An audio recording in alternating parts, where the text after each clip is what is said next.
Speaker.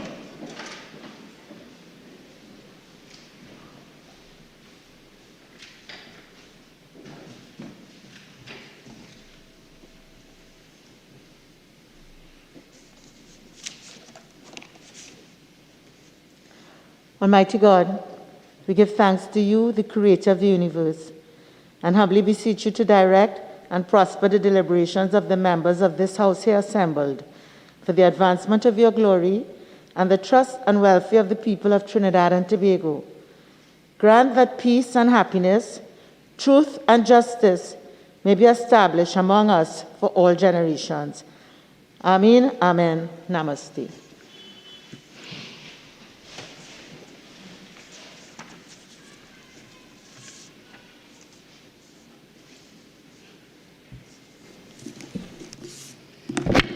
Oath or affirmation, announcements by the Speaker.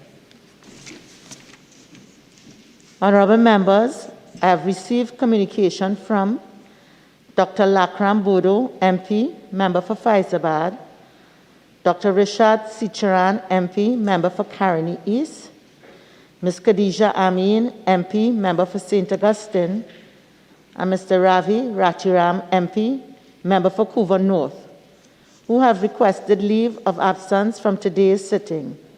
The leave which the members seek is granted.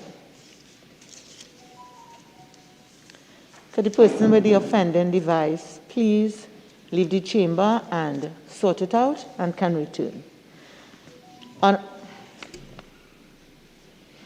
Honorable members, you are aware of the existing preventative measures that have been implemented across the parliamentary complex to combat the spread of the COVID-19 virus, including temperature screening, the installation of hand sanitizers, and the modification of spaces to ensure physical distancing. You are also undoubtedly cognizant of the exponential increase in the spread of the virus throughout the country over the last few weeks. In our continued efforts to ensure the sustainability of Parliament's operations, and in the interest of securing the health, well-being and comfort of members of Parliament and parliamentary staff, it has become necessary to remind of existing and advise of additional COVID-19 safety measures and protocols. These measures are as follows. 1, members are reminded that face masks are an essential step to help prevent persons from contracting and spreading COVID-19. A face mask must fully and completely cover the nose and mouth, be secured under the chin, and fit snugly against the sides of the face. If you have to continually adjust your mask, it does not fit properly, and a replacement can be made available to you. 2, members who wish to double mask and or wear a clear face shield in addition to their face mask will be permitted to do so. In the case of double masking, outer mask must be black. Black face mask and clear face shields are available to all members at no cost. 3, members will be required to utilize the speaking booths for interventions which exceed 5 minutes. A member may remove his or her face mask only when speaking within the enclosure of the booth. And has been the established practice, sanitization will be undertaken after every use of each speaking booth. Members are reminded that either booth may be utilized. Members are further reminded that should they choose to make shorter interventions at their desk, for example, when answering a question or during proceedings of the Committee of the Whole, they will be required to keep on their face mask while doing so. Honorable members, effective today, the number of persons permitted in the chamber will be reduced to the barest minimum of support staff and clerks to allow for effective parliamentary operations. Arrangements have been made for all Hansard services to be conducted remotely.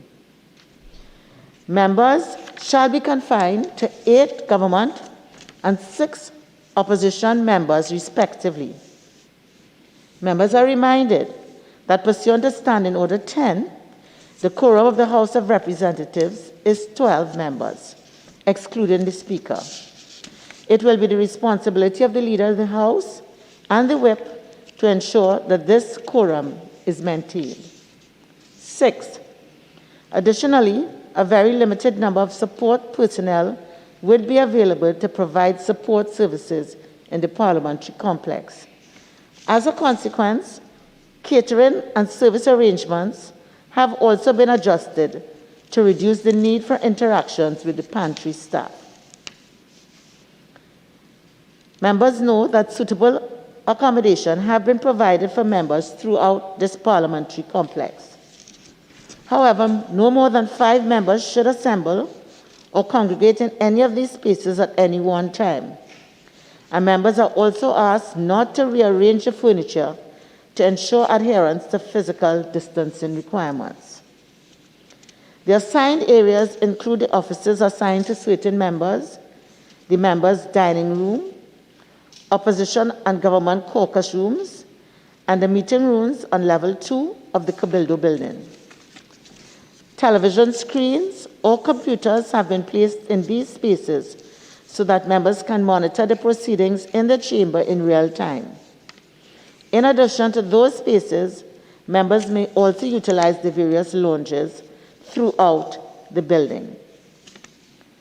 Honorable members, you are reminded that in the event that a division is called, members would be allowed a period of 3 minutes to return to the chamber for the conduct of the division. Members are also reminded that the chamber and the parliamentary complex are routinely subjected to deep sanitization, and additionally, following every sitting, the chamber and all areas of the parliament complex are subject to stringent janitorial procedures. As a further precaution, several air purifiers have been installed in the chamber. Honorable members, it is my proposal that this House adjourn by 6:30 p.m. during the period of the declaration of a public state of emergency to protect the well-being of all, but particularly the parliamentary staff. Finally, members are reminded of the Ministry of Health's guidelines to self-isolate if experiencing flu-like symptoms, coughing, fever, or headaches, and to desist from contact with other persons if you are aware that you are a primary or secondary contact of a person who has tested positive for COVID-19 virus. Doing so protects not just your parliamentary colleagues, but the hard-working and dedicated staff of the Parliament. Unless specifically varied, all other protocols which have been introduced since the emergence of the COVID-19 virus will remain applicable. I thank all members for your continued cooperation. Bills brought from the Senate on the supplemental order paper, the Firearms Amendment Bill 2021 in the name of the Attorney General. Petition. The Deputy Speaker. Madam Speaker, I have the honor to lay paper number 1, Statement of the President pursuant to Section 9(1) of the Constitution of the Republic of Trinidad and Tobago, setting out the specific grounds on which the decision to declare the existence of a state of public emergency was based. Thank you, Madam Speaker. The Minister of Finance. Thank you, Madam Speaker. I have the honor to lay the following papers. The report of the Auditor General of the Republic of Trinidad and Tobago on the public accounts of the Republic of Trinidad and Tobago for the financial year ended September 30th, 2020, and the public accounts of the Republic of Trinidad and Tobago for the financial year 2020. I beg to move that papers 2 and 3, these papers be referred to the Public Accounts Committee. Honorable members, the question is, that papers 2 and 3 be referred to the Public Accounts Committee. All in favor say aye. Any against? The ayes have it. The Attorney General.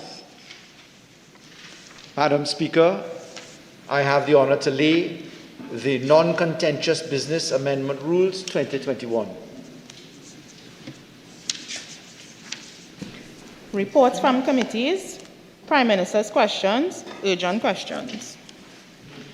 The member for Barataria Sanwan.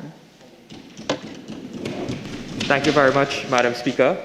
To the Minister of Health, could the Minister indicate the identity of any or all variants of the COVID-19 virus detected at present in Trinidad and Tobago?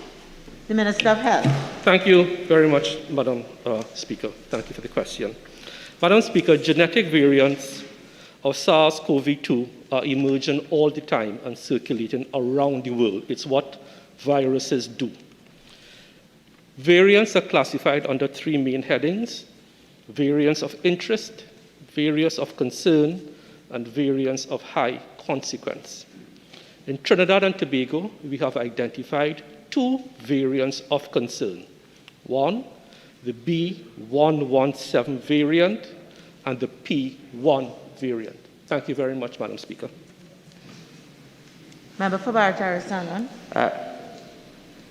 Madam Speaker, can the Minister indicate the number of each variant so far that has been detected in Trinidad and Tobago? Thank you very much. These questions around 105, 110. So I don't have those exact details. What I do know is this. The sampling of the testing of samples is coordinated between CARPHA, which collects all the samples for its member states, and then sent to the University of the West Indies for testing, for genomic sequencing. So it's a Caribbean-wide activity coordinated by CARPHA and the University of the West Indies. The number that I do have is that since December 2020, for Trinidad and Tobago, we have tested 504 samples, and out of that, we did identify the 2 variants of concern, the B117 variant and the P1 variant. Thank you. Member for Barataria Sanwan. Thank you very much. Minister, can you indicate to this Honourable House what is the process used to determine which sample is in fact tested for the variant? Thank you. Yes. So the process as instituted by CARPHA is to test samples mainly from repatriated individuals because they will actually bring in the variants. So you target high-yield samples, repatriated individuals, and then their contacts, especially their primary contacts. We have already, CARPHA and the university is also expanding to try to do some surveillance testing across the population. We have put the University of the West Indies in touch with Public Health England to boost up their capacity to do more testing for variants, whether they are variants of interest, variants of concern, or variants of high consequence. Thank you very much. Member for Naparima. Thank you, Madam Speaker. The Minister of Foreign and CARICOM Affairs, given recent statements by the European Union Health Commissioner that the EU is developing a mechanism to facilitate the sharing of surplus COVID-19 vaccines with developing countries, could the Minister state whether any action has been taken by the government to engage the EU? Leader of the House. Thank you very kindly, Madam Speaker. In response to the announcement by the President of the European Commission on Friday, 21st May 2021, Trinidad and Tobago is following up with the European Commission to advocate for a portion of these vaccines. Communication will be advanced on 2 levels. 1, via correspondence from the Prime Minister, and 2, from the Ambassador of Trinidad and Tobago to the EU, who is also regional coordinator of CARIFORUM ambassadors in Brussels. The Minister of Foreign and CARICOM Affairs has been engaging with the European Union for access to their stock of vaccines even prior to Friday's announcement. The Minister has previously met with the European delegation in Port of Spain and has had discussions having specific focus on equitable access to COVID-19 vaccines for Trinidad and Tobago and for CARICOM. This is an extension of our consistent advocacy with member states of the EU for access to COVID-19 vaccines. Thank you, Madam Speaker. Thank you. Could the Minister state the involvement of our mission in Brussels and when they have contacted the EU Commission? Could you please repeat the question? Could the question please be repeated? Could you indicate when our mission in Brussels, which is accredited to the EU, when did they contact the EU Commission on this matter? Member. No.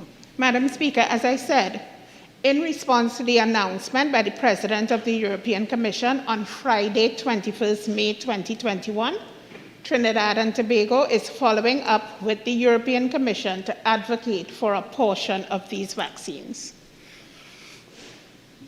Member for Caroni Central.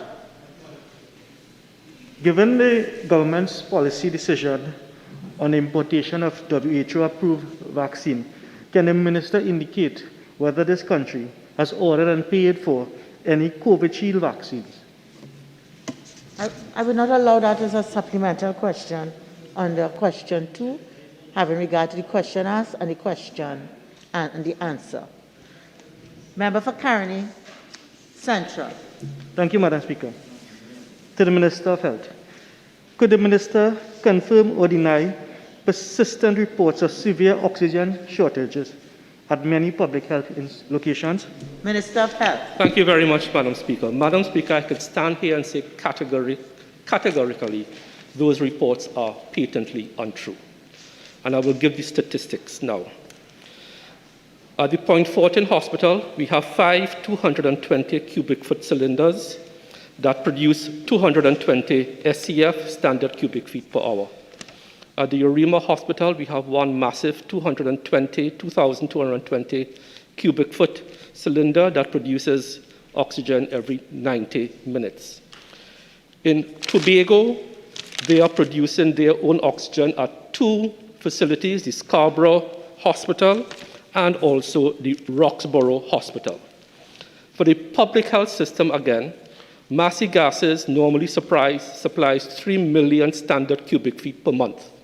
For the month of April, they did do that. At that time, I indicated to the country, I had asked Massey Gases to go up to a 50% reserve capacity. In May, for this month already in 3 weeks, we have consumed over 25% more oxygen than we did in April. We will consume at the end of May roughly 4.2 million TT dollars worth of oxygen. There is absolutely no oxygen shortages in any of the public healthcare facilities throughout Trinidad and Tobago. And those are the data and those are the statistics. Thank you very much. Member for Caroni Central. Could the Minister indicate whether this is also holds true for the viral tents at the Mount Hope facility? Madam Speaker, I think I answered that when I said there is no oxygen shortage in any, let me repeat, any of the public healthcare facilities throughout Trinidad and Tobago, which includes Northwest Regional Health Authority, just to be clear, North Central Regional Health Authority, Eastern Regional Health Authority, Southwest or the Tobago Regional Health Authority. There is no oxygen shortage in any part of the public healthcare system. Member for Point-à-Pierre. Thank you, Madam Speaker. To the Minister of Finance, could the Minister state the minimum wait time for applicants to receive payments subsequent to the submission of their salary relief grant applications? Minister of Finance. Thank you, Madam Speaker. It is not possible to give a precise minimum wait time because the process involves review of the documentation submitted, determination whether the person is eligible for the grant, determination as to whether the person has an active and functional bank account, because at this point in time we are doing the payments via wire transfer. If, on the other hand, the person does not have an active bank account, a preloaded debit card will have to be created for them. And therefore, it is not possible to give a minimum time. I can say, however, if a person meets all of the criteria, has an active bank account, is eligible, the payment should be made between 3 to 4 weeks after application. Member for Point of Appeal. Thank you, Madam Speaker. Question number 5 to the Minister of Works and Transport. Could the Minister inform the House whether taxi and maxi-taxi operators will receive the fuel relief grant during the period of extension of the Public Health Regulations 2021? Minister of Works and Transport. Thank you, Madam Speaker. Madam Speaker, at this time, the Ministry of Works and Transport is in discussions with the Ministry of Finance on this matter. Thank you. Member for Point of Appeal. Thank you, Madam Speaker. Minister, this grant has been given before. Why is there need for further discussion? Madam Speaker, through you, I don't know that if a grant was given before, it automatically means that it will be given again.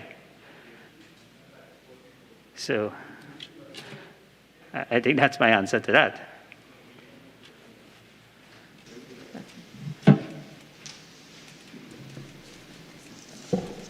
Questions on notice, questions for oral answer. Honourable members, the question 113 has been withdrawn on written notice from the member from Couva South, Leader of the House.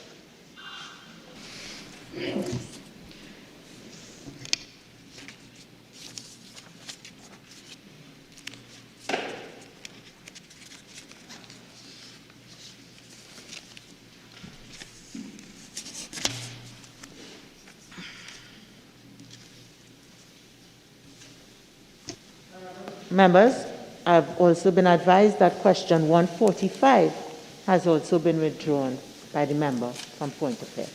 Leader of the House. I've also been informed that question 159 has been withdrawn. I have 113, 145, and 159. Well, those, as far as I know, the questions could only be withdrawn by the person in whose name it stands, and the procedures that the person would indicate to either the clerk or the speaker. I only know really of 113 and 145. So maybe the person in 159 is also withdrawing.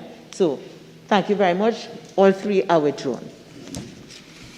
Thank you very kindly, Madam Speaker. Madam Speaker, in light of that, we are answering every other question that is there for oral answer.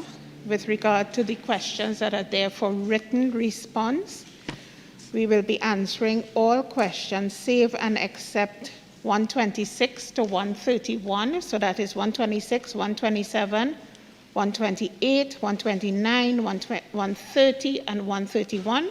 We're asking for a deferral, and we will circulate the other written responses.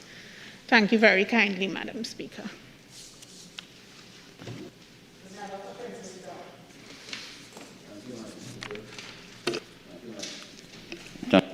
On behalf of the member for Princess Tong, question 136 to the Minister of Works and Transport. Minister of Works and Transport.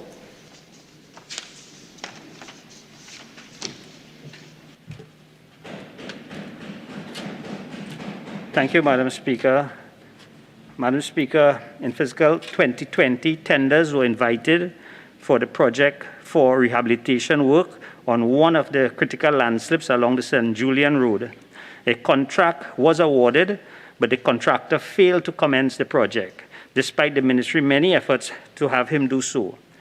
As a result, the ministry had no choice but to terminate the contract. The ministry, through the procurement unit, is currently going through the process of the award of a contract for the project to a new contractor. Other landslips along the St. Julian Road will be prioritized and subject to the availability of funding will be included in the next phase of the landslip repair program. I thank you. Member for Point of Peer. Thank you, Madam Speaker. Follow up to the Minister. Minister, in light of what you just stated about contract has to go back out, is there any consideration given to doing some temporary remedial works on those landslips as described in the question? Sure. Madam Speaker, ongoing remedial work is a part of the routine maintenance, and at this point in time, the road is passable because of the routine maintenance that is being done in-house by the Highways Division. Member for Tabakis. Question 137 to the Minister of Education. Minister of Education. Thank you, Madam Speaker. Madam Speaker, the Ministry of Education currently has 310 vacancies within the Student Support Services Division. The Ministry of Education requests releases through the Ministry of Finance on a quarterly basis based on the allocations for all divisions. The funding allocated is based on the structure and activities of the Student Support Services Division at this time. Should changes be made which require additional funding, the Ministry of Finance will be approached to supply same. Member for Tabakis. Thank you for your response, Minister. Given the Joint Select Committee that took place in March 2021, which reported 5,400 distress calls with only a 20% staffing, the Minister agreed that now would be a time to seek that additional funding to bolster the student support services. Minister. Thank you, Madam Speaker. The issue of this funding and the staffing of the Student Support Division is presently occupying the attention of PMCD, and the Ministry is working closely with them to deal with the staffing and a rationalization of that, and the recommendations will be brought to Cabinet with respect to how we can more adequately staff and what funding can be applied to that division at this time. Member for Tabakis. Is there a timeline to address this 20% staffing at the student support services? I appreciate that it's going to Cabinet, but can we get an established timeline given how many people are trying to access the service at this time? Minister. Thank you. Madam Speaker, let me make it very clear that the Student Support Division is addressing all of the concerns that come through referrals of the teachers, the principals, parents at this time. However, with more staff, certainly more can be done.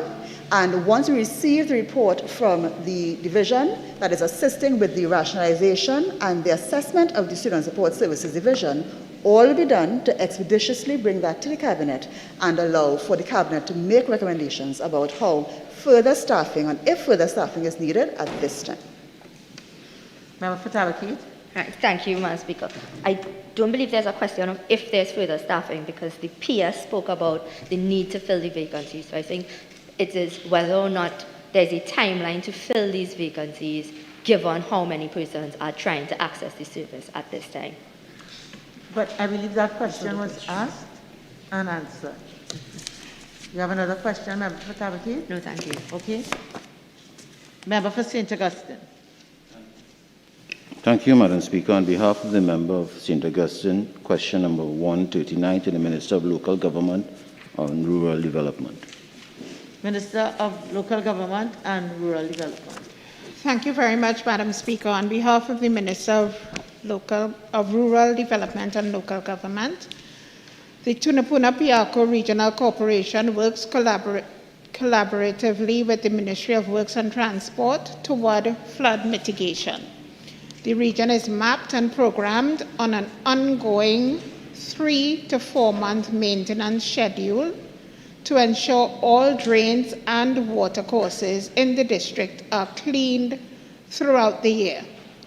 As at March 2021, the corporation has cleared drains and watercourses in 31 districts under its remit. Cleaning has commenced for the next cycle, and the following drains and watercourses are scheduled to be cleaned before the official commencement of the rainy season. Aruka Main River in Aruka, Ascot Ravine, Karapo, Blackman Ravine, Curep, Churchill Roosevelt Highway, Freeman River, Valsane, Green Street Main Drain, Tunapuna, 9th Street Main Drain, Five Rivers, Old Oropun Village on the highway in Oropun, Pine Ridge Main Drain, Five Rivers, Priority Bus Route, Streatham Lodge Road in St. Augustine, South Bank Road, Caroni, St. Joseph River, Valsane, Tumbason Main Drain in Cora, Warren Monroe Road in Warrenville. Thank you, Madam Speaker. Member for St. Augustine.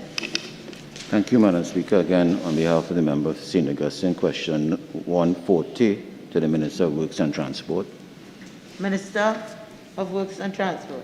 Thank you, Madam Speaker. Madam Speaker, I will answer the question as posed, but I really don't know if that's the question that the member wanted to ask. The answer to that question is that there have been no vandalization of the pumps at bamboo number 3.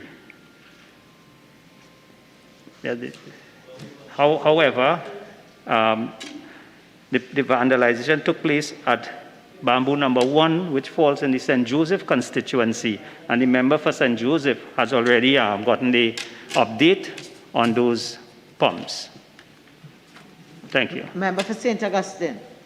Thank you again, Madam Speaker. Question number 141 to the Minister of Health. Minister of Health. Thank you very much, Madam Speaker. Madam Speaker, since 1979, for a full 42 years now, there has been no cases, let me repeat, not even a single case of yellow fever in humans. As such, there is no spike or even incidence of yellow fever in humans in Trinidad and Tobago, as erroneously stated in the question. As customary, routine yellow fever vaccination is conducted each year in children 12 to 23 months, and the average uptake is 95% annually.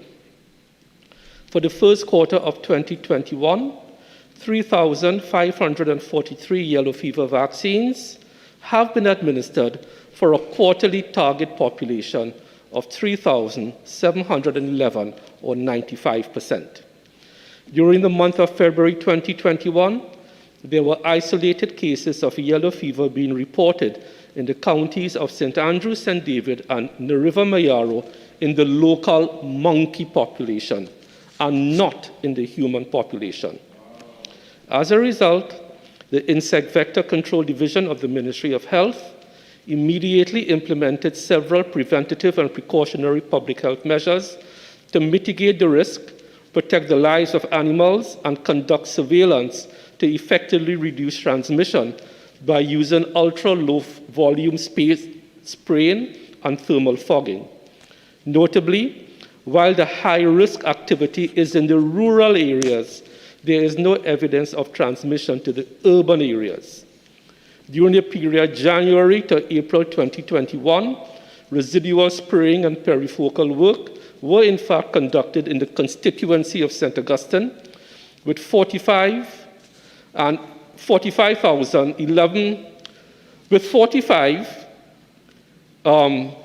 sprayings and 11,733 householders benefiting respectively in the constituency of St. Augustine. Thank you very much, Madam Speaker. East. Thank you, Madam Speaker. On behalf of the member for Caroni East, question 143 to the Minister of National Security. The Minister of National Security. Thank you very much, Madam Speaker. Many strategies have been implemented to curb the crime rate in the Caroni East constituency and the entire Central Division. The Trinidad and Tobago Police Service is using very proactive and scientific approaches, which include hosting weekly operations meetings with the 1st Division officers, inspectors and sergeants in charge of the respective stations and so on, Madam Speaker, and identifying from the statistics, analyses, and an understanding of the situation. Such analyses would determine the strategic implementation of the patrols, roadblocks, processes, and search exercises, engaging in several ongoing projects being conducted specifically in the station districts through the Central Division Intelligence Unit, where data is being collected, collated, and converted into actionable intelligence. This is in keeping with the intelligence-led policing initiative operated by the police service as we speak. Exercises have been conducted specifically geared towards the reduction of organized crimes. As a result, the monthly average of 10 anti-crime exercises has been conducted in the 3 station districts collectively, that is to say Cunupia, Caroni, and Las Lomas, hosting several public awareness exercises to bring the public on board, Madam Speaker, because this is critical in the management of crime, very social a phenomenon as it is. When the division is affected by COVID-19 virus, assistance is forthcoming from other resources, namely the Emergency Response Patrol, the Interagency Task Force, and the Garden Emergency Branch. Through these means, concentrated patrols have been implemented on a daily basis in areas under review. These initiatives, Madam Speaker, have yielded a significant decrease in crime around the Caroni East constituency and are highlighted as follows. In 2019, for example, in Cunupia, 76 serious crimes. In 2020, 75 serious crimes. But in 2021, so far, 44. For Caroni, in 2019, 22 serious crimes, 6 in 2020, 10 year to date. In Las Lomas, 9. 2020, 12. So altogether, Madam Speaker, you have a total of 170 in 2019. In 2020, a total of 93. But so far, in 2021, a total of 63, a significant 63% reduction in the figures when you compare 2019 to 2021. These measures, Madam Speaker, are the approaches we take to dealing with crime in that particular area and across Trinidad and Tobago, hence the general reduction in serious crimes reported by the Trinidad and Tobago Police Service. Thank you. Member for Naparima. Could the Minister state whether that the data regarding the serious reduction in crime, did it come from an independent source? Of course. The very professional CAPA, the Crime Analysis and Crime Analysis Unit of the Police Service, hosted and staffed by professionals, qualified professionals, conduct this analysis, and it is from there that source has come. And there's no other authority to significantly or seriously gainsay that, Madam Speaker, unless if my friend from Naparima can offer one. Member for Caroni East. Thank you, Madam Speaker. On behalf of the member for Caroni East, question number 144 to the Minister of Works and Transport. Minister of Works and Transport. Thank you, Madam Speaker. Madam Speaker, Fletcher Road off Todd's Road, Caparo, falls under the purview of the Kuva Tabaki Talparo Regional Corporation, and as such, the Ministry of Works and Transport would not have any work schedule for that location. However, the Ministry of Works and Transport stands ready to provide any technical assistance that the corporation may need. I thank you. Member for Point-a-Pierre.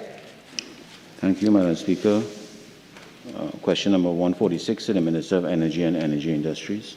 Minister of Energy and Energy Industries. Thank you very much, Madam Speaker. Madam Speaker, government is not considering or reviewing the offers of the other parties that were unsuccessful in their bids for the Point-a-Pierre refinery, as they did not meet the requirements for the purchase or lease of the refinery at the first go. Following the end of the discussions between the government and Patriotic, government decided to return to the open market to explore all options which may exist for the utilization of the assets of the Guaracara refinery. Trinidad Petroleum's Holding Limited is currently preparing for the consideration of Cabinet a marketing strategy and a request for proposal, an RFP, for the return in short order to the full open market for the refinery. Member for Point of Peer. Madam Speaker, again to the Minister of Energy and Energy Industries, question number 147. Minister of Energy and Energy Industries. Thank you very much, Madam Speaker. Madam Speaker, Trinidad and Tobago Upstream Downstream Energy Company Operations Company Limited has a contract for the supply of natural gas to Naikwan Energy Trinidad Limited for the gas to liquids plant in Point-a-Pear. There are currently no other clients that Trinidad and Tobago Upstream Downstream Energy Operations Company Limited sells natural gas to. Member for Caroni East. No follow-up. On behalf of the member for Caroni East, question number 154 to the Prime Minister. Prime Minister.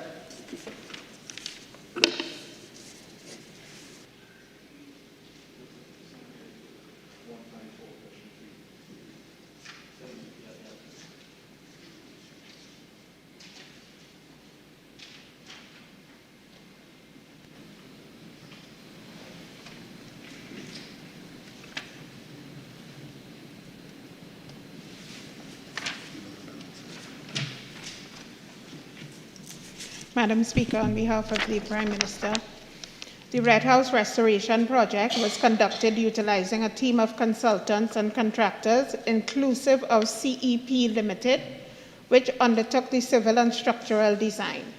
The following structural codes were adhered to in the execution of the structural works. 1, the American Society for Testing Materials. 2, the American Concrete Institute. 3, the American Institute of Steel Construction. 4, the American Welding Society. 5, the Steel Deck Institute. 6, the Society for Protective Coatings. 7, the American Association of State Highway and Transportation Officials. Further to the designs executed by the structural engineer on record, UDICOT engaged a consultant to conduct an independent peer review. The review was conducted to confirm that the design satisfied the seismic performance requirements based on the American Society of Civil Engineers Standard 41. Thank you, Madam Speaker. Member for Chaguanas East. Madam Speaker, question number 155 to the Minister of Social Development and Family Services. Minister of Social Development and Family Services.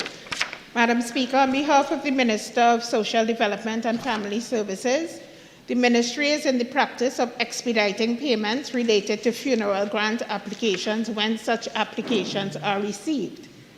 As at 30th April 2021, there were no new burial assistance applications awaiting processing by the Social Welfare Division. At present, there are 53 approved applications in the sum of $363,279.24. This represents outstanding payments to 15 funeral agencies. These payments, Madam Speaker, will be made within the next 2 to 3 weeks. Thank you very much, Madam Speaker. Member for Chaguanas East. Madam Speaker, through you to the Minister, can you state whether any of these payments go as far back as 2019? Minister.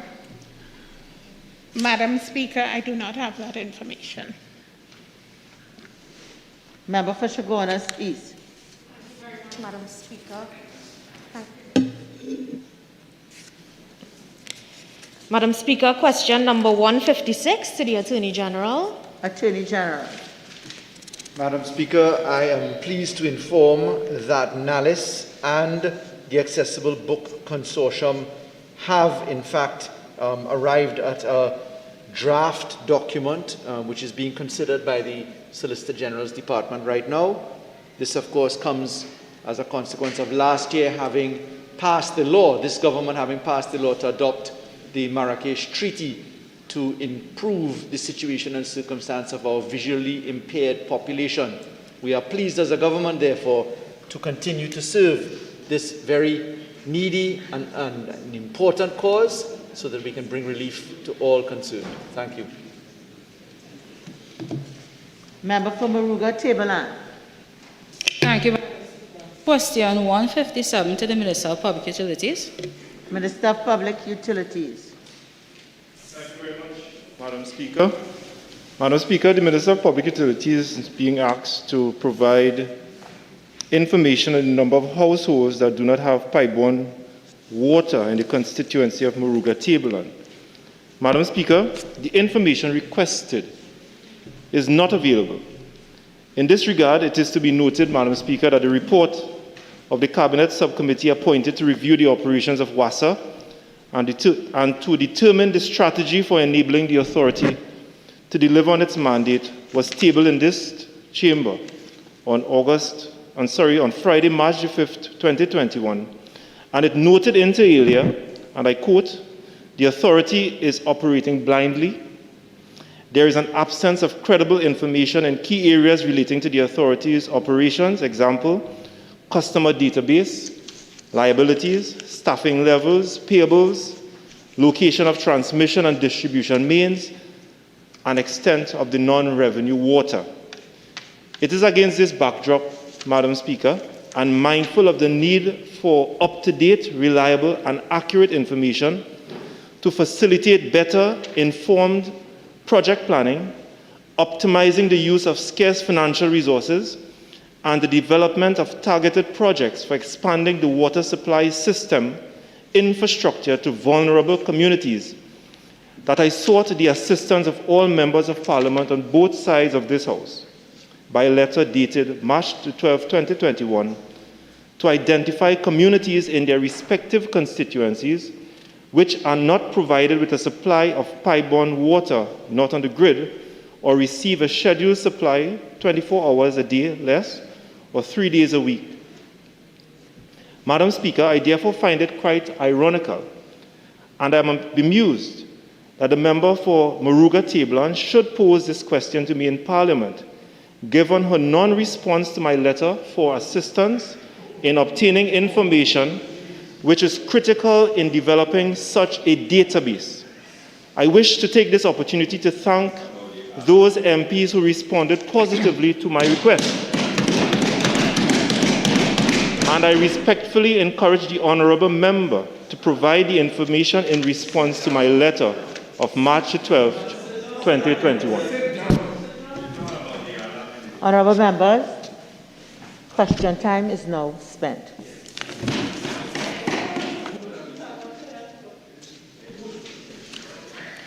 Request for leave to move the adjournment of the House on definite matters of urgent public importance. Statements by ministers, personal explanations, introduction of bills, motions relating to the business or sittings of the House and moved by a minister, public business, government business, motions. Prime Minister.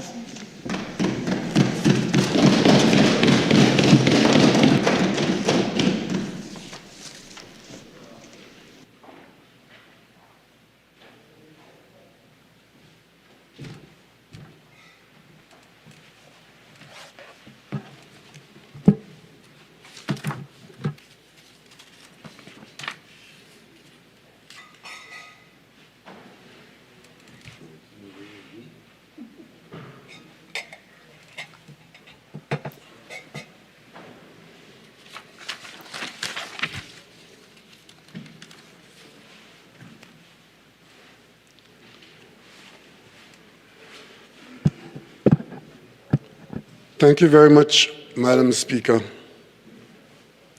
Madam Speaker, I beg to move the following motion standing in my name. Whereas it is enacted by Section 8(1) of the Constitution of the Republic of Trinidad and Tobago that the President may from time to time make a proclamation declaring that a state of emergency exists. And whereas the President has, by proclamation made on the 15th day of May 2021, declared that a state of public emergency exists in the Republic of Trinidad and Tobago. And whereas it is enacted by Section 9(1) of the Constitution that within 3 days of making the proclamation, the President shall deliver to the Speaker for presentation to the House of Representatives a statement setting out the specific grounds on which the decision to declare the existence of a state of public emergency was based, and a date shall be fixed for a debate on this statement as soon as practicable, but in any event, not later than 15 days from the date of the proclamation. Now, therefore, be it resolved that the House take note of the statement by the President under Section 9(1) of the Constitution, setting out the specific grounds on which the decision to declare the existence of a public emergency was based. Madam Speaker,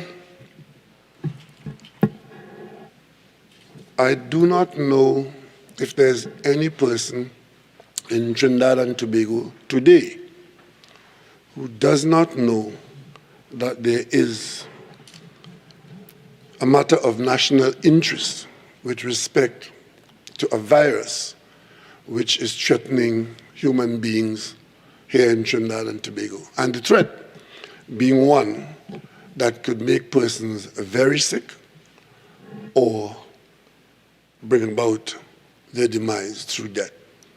Madam Speaker, in recent years, scientists have been working very hard on warning that given the huge improvement of interaction between human beings on this planet, that viruses and bacteria, particularly viruses, pose a real threat to the human population as the population grows around the world and as travel times have been reduced between one population and another. We recently, Madam Speaker, had the experience with SARS, which was an infection that was very threatening. We had also MERS, which was also very threatening, small microbes threatening human populations. And of course, Madam Speaker, we've had fairly, thankfully, infrequent outbreaks of Ebola, which was confined to certain areas in Africa. But whenever there's an outbreak like SARS or MERS or Ebola, the world's population gets very nervous and is very exposed.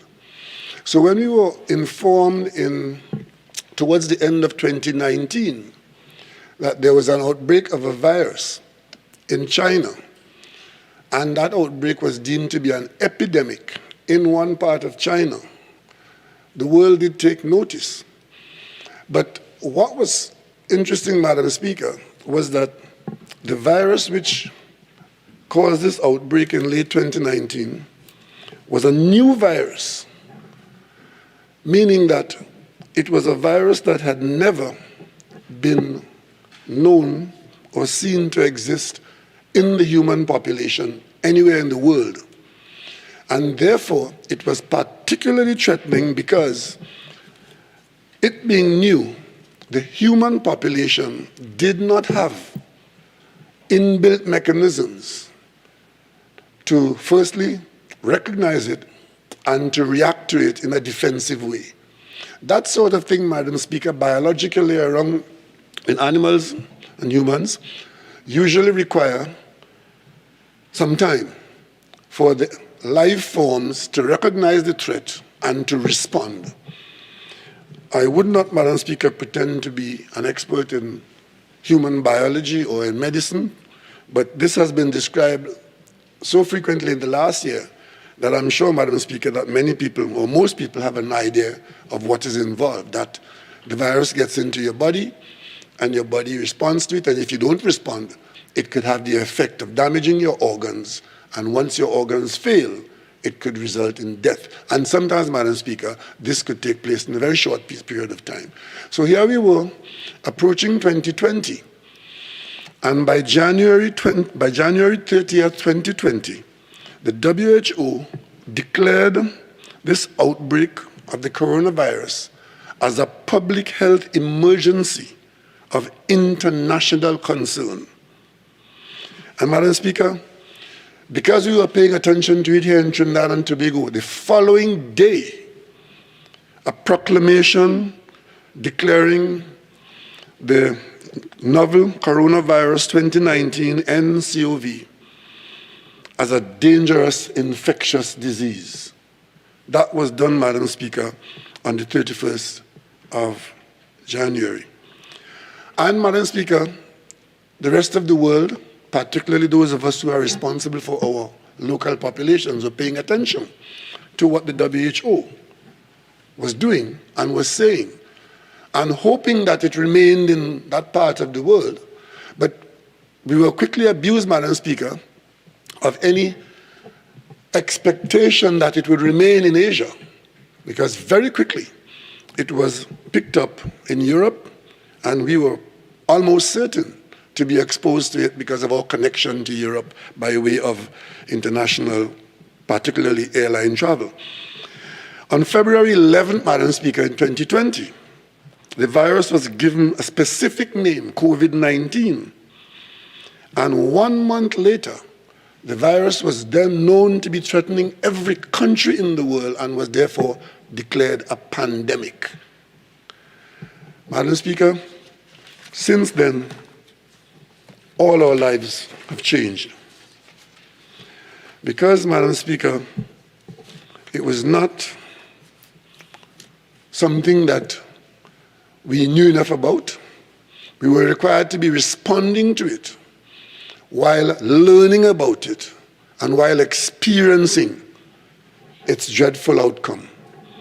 I may remind you, Madam Speaker, that we here in Trinidad and Tobago, like the rest of the world, looked on in absolute horror when in Bergamo in Italy, one of the most modern locations in the world, with about the most modern health system in the world, in Europe, in the European Union, where all the resources were available, all the technical information available, the most experienced people in the world were all in panic station, because this virus was in fact bringing about a level of mortality where, if it was not controlled, could have had record-breaking deaths among the human population. And in this particular Italian city, Madam Speaker, while the rest of the world is looking on and wondering what will happen to us when it gets to us, there were situations developing in that city that were so horrible that the people there could not bury their dead. They had to get outside help. And before you knew it, Madam Speaker, the virus was in every Western country. It was in North America. And we here at the beginning of 2020 literally were waiting to determine when we would be exposed to it. And as anticipated, Madam Speaker, very early in 2020, we did have to report that we had our first case of the infection in our country. And seeing what it had done elsewhere, Madam Speaker, we had to take action here in Trinidad and Tobago to protect ourselves from that potential for devastation that other people were in fact experiencing, even as we here in Trinidad and Tobago were having low numbers.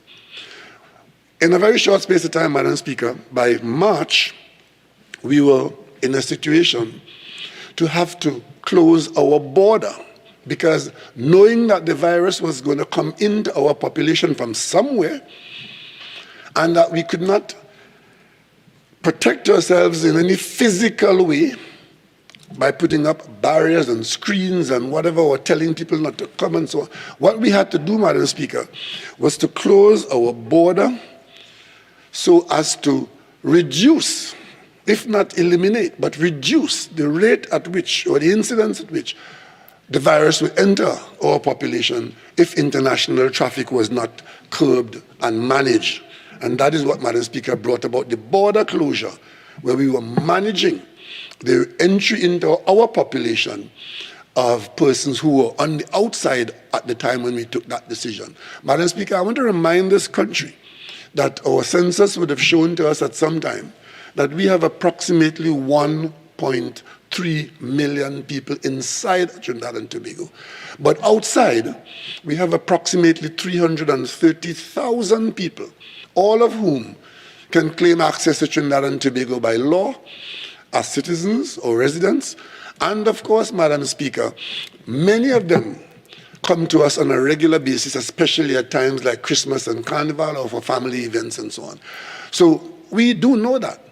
But the danger that was facing us with respect to the devastation of coronavirus-19, COVID-19, was such that we literally had to close the door so that those who were in would enjoy a level of protection, while those who were out would have enjoyed, I shouldn't say enjoy, but experience a certain amount of inconvenience as we over time manage their return in a safe way, including quarantine in Trinidad and Tobago, where the government played a major role in carefully repatriating people, and that process is still going on.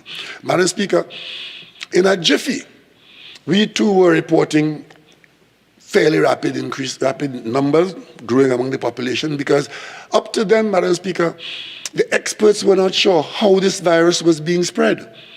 Initially, our reaction was that all we knew, it was being spread from person to person without a vector.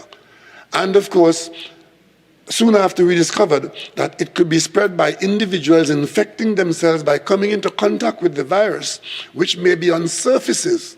So our first reaction was to be particularly careful about surfaces, touching surfaces, and using our appendages, our fingers, whatever it is, and touching our noses and mouths, because that is where the virus will pass to enter each individual body. So we started out with health protocols, which are still in place, Madam Speaker. Wash your hands, don't touch your face, don't touch your eyes, and so on, Madam Speaker. Super sensitivity, super sensitization, and super use of the products that can kill a virus. So, Madam Speaker, soon after that, the experts will tell us that the virus is in fact able to be transmitted by aerosols, droplets coming from persons speaking to persons. Initially, Madam Speaker, we didn't know that. So I distinctly recall when we had our first press conference, or one of the early press conferences on this virus, there was one member of the media who was wearing a mask. And it was literally joked at as though he was being very overly frightened by the item. And that one person wore that mask to a few press conferences, because at that time we didn't know how effective masks were in preventing the virus from going from person to person. But soon after, Madam Speaker, the tests around the world in the various universities and hospitals would have shown that because of the virus being able to be transmitted in small droplets, which can get from one person to another by simply being close enough as they speak, that the wearing of a mask is useful in preventing that. And then soon after, it was confirmed that the virus can be in aerosol form. Not just droplets, but literally as aerosols blowing in the wind around. And of course, Madam Speaker, by then, it was confirmed that the wearing of a mask is in fact our best defense. And we initially as a population took the position that we will accept under the public health ordinance that certain protocols could be established so as to encourage the population to understand that the response to this very dangerous virus is personal, It's individual responsibility, and that you should wear a mask to protect yourself. And very many people in this country did that, Madam Speaker. But then eventually, it became an imperative that all of us must do it. And we eventually had to make it mandatory by law.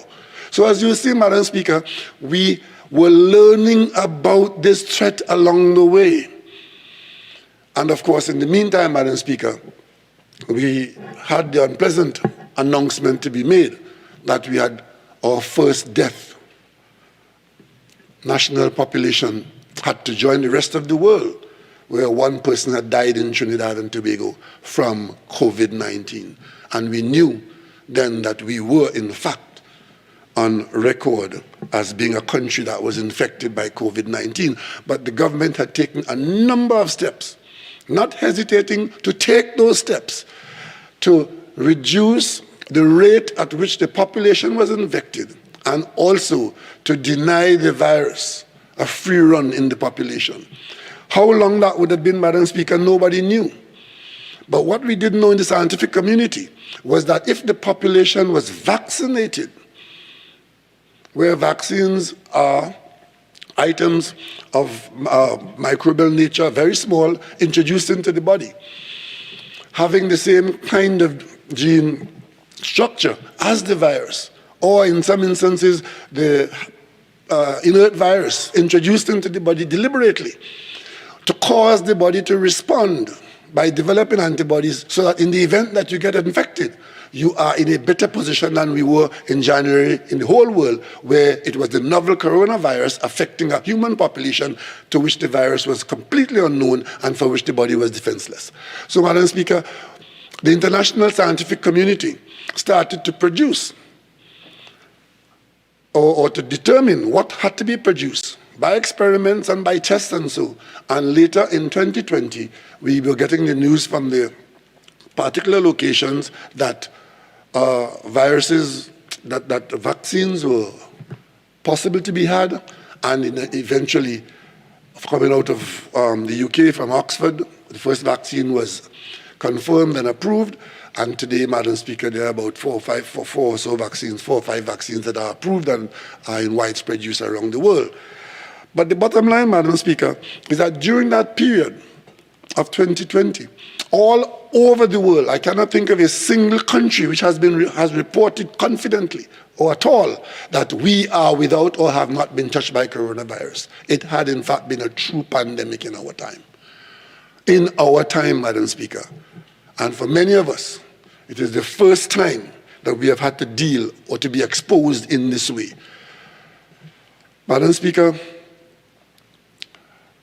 before there was a virus, the most that we could have hoped to do was to protect ourselves from being infected at all. And that is like drawing water with a sieve, because it is very difficult. It is very difficult in today's world to isolate yourself completely. As long as you are in contact in any way with the rest of the world, within your community and on your border and international transportation, you were exposed. And Madam Speaker, every country in the world has been affected, and different countries were affected in different ways, and different countries responded in different ways. There's no singular response, except the tested and tried protocols which many of us are following. But we do not have responses to say, well, turn this switch and it turns it off. Turn this other switch and it turns it on. Every country has had to respond to the challenge. Some countries took the position initially that leave it alone and it will inoculate itself. The population will inoculate itself by it will pass through, and the common phrase now is herd immunity. But in the meantime, in attempting to get herd immunity, Madam Speaker, the accompanying outcome of that was massive deaths. And one or two countries who took that position, after facing the reality of going that road, drastically changed and eventually started taking disruptive rectification, completely different. Some maintained the course and counted their dead people in humongous numbers. In Trinidad and Tobago, we decided that we will encourage the population to be informed, to be involved, and to do what we could do at the personal level, in partnership with the state at the state level, and together we maintain some level of response that will not see us being overwhelmed by the virus, but also that for those who unfortunately are infected by the virus and require health care, we put in place, Madam Speaker, certain arrangements to have that health care while we also encourage the population to avoid being infected. Madam Speaker, we have gone to a state of emergency because after a year, and with the coming of vaccines, we as a population, we found that we relaxed a bit. We were not as diligent as we could have been, but even so, even in the most diligent areas in the world, we are seeing tremendous outbreaks requiring firmer and newer responses.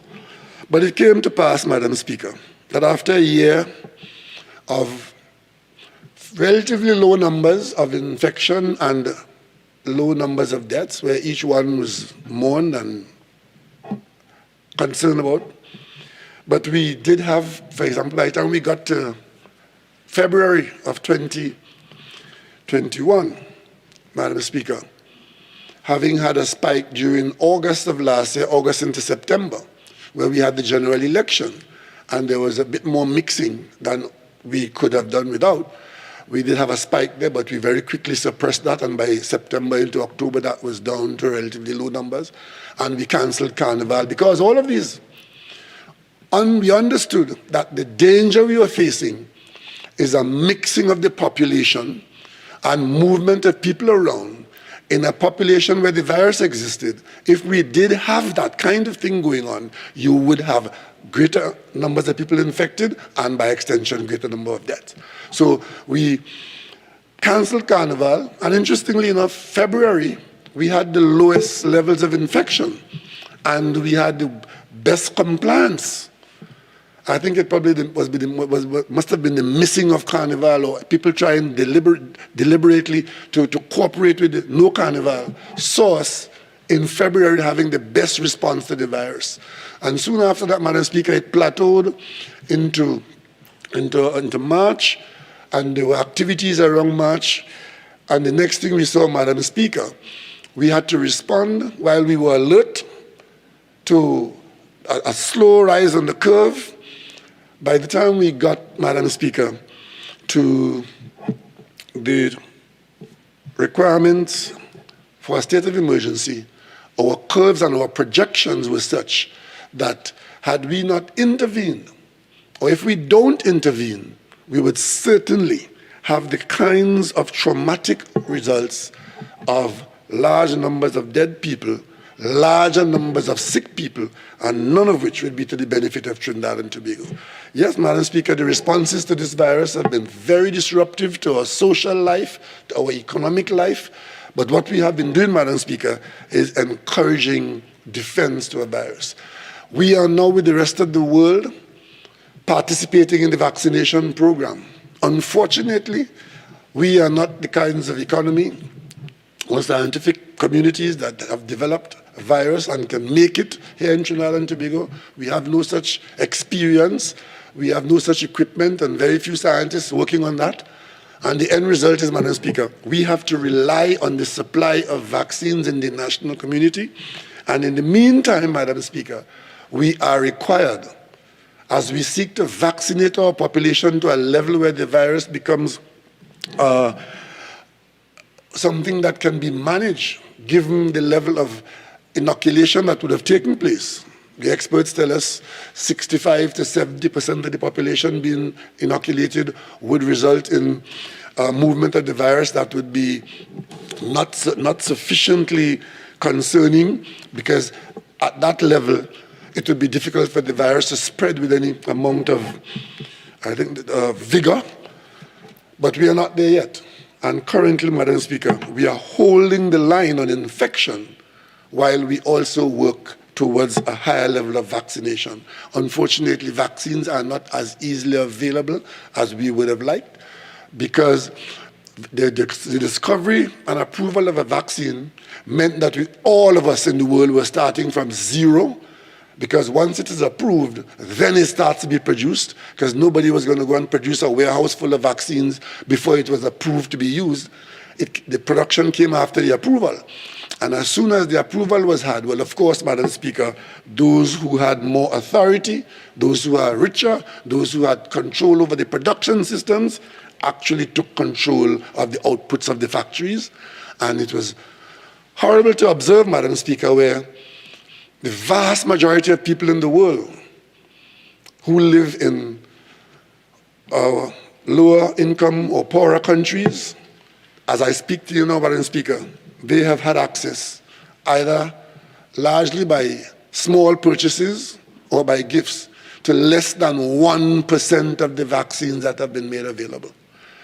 And a handful of the rich countries have claimed and retained ownership for their population of over 83% of the vaccines that have been available. Madam Speaker, that's the reality we face. But in the meantime, while we fight this vaccine availability issue, we have to make sure that our population suppress the rate at which we are infected. Because to not do that, Madam Speaker, will undermine the vaccine program when we do get involved in it, and it will also result in significant hurt to our families, to our economy, and to ourselves at the individual level. Madam Speaker, this is not something that we have an option. We have committed ourselves and our financial resources to do what has to be done to fight this fight. We have committed ourselves to defend every citizen of Trinidad and Tobago, young, old, or medium, male or female, boy or girl. We've committed ourselves to defend each and every one of us from this coronavirus. And Madam Speaker, we've been doing that, holding the line until we are able to vaccinate our country to a level where this virus becomes, as it has the potential to be, a normal part of our human existence, but not threatening us on a daily basis with death and destruction. And Madam Speaker, that being so, the government supports what has been put here by the President in the very clear way it has been put, and we believe that the population understands why it is being done. We understand that certain amount of disruption is taking place, but it is more important, Madam Speaker, to be inconvenienced for a short while towards a permanent solution than not to do what has to be done now so that we can get to that place of better defense as soon as possible. And therefore, Madam Speaker, I ask all my colleagues in the House to support the proclamation as put by the President, and let us move on from here as quickly as we could and begin the fight that we have to fight for all the days and weeks and months ahead, so that our population can be protected. Madam Speaker, I heard your advice as to how much debate time we have, and I have asked the leader of government business to minimize our involvement on this aspect of today's proceedings, so we can spend a bit more time on the other aspect and the other motion, which is the one about extending the period of time for which the state of emergency would apply. But in terms of the need for a proclamation, Madam Speaker, I see it as clear as day, and we need not waste too much time on whether it should have been done. Madam Speaker, I beg to move.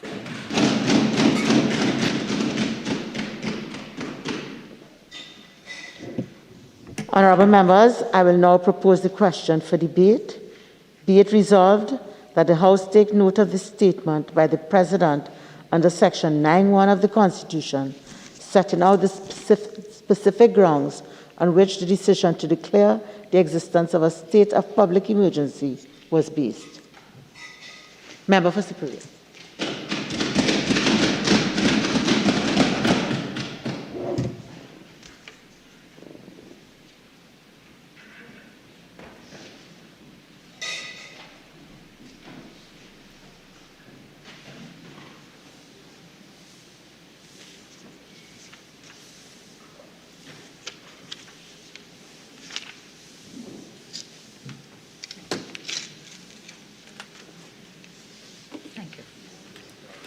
Yeah, you could bring it up.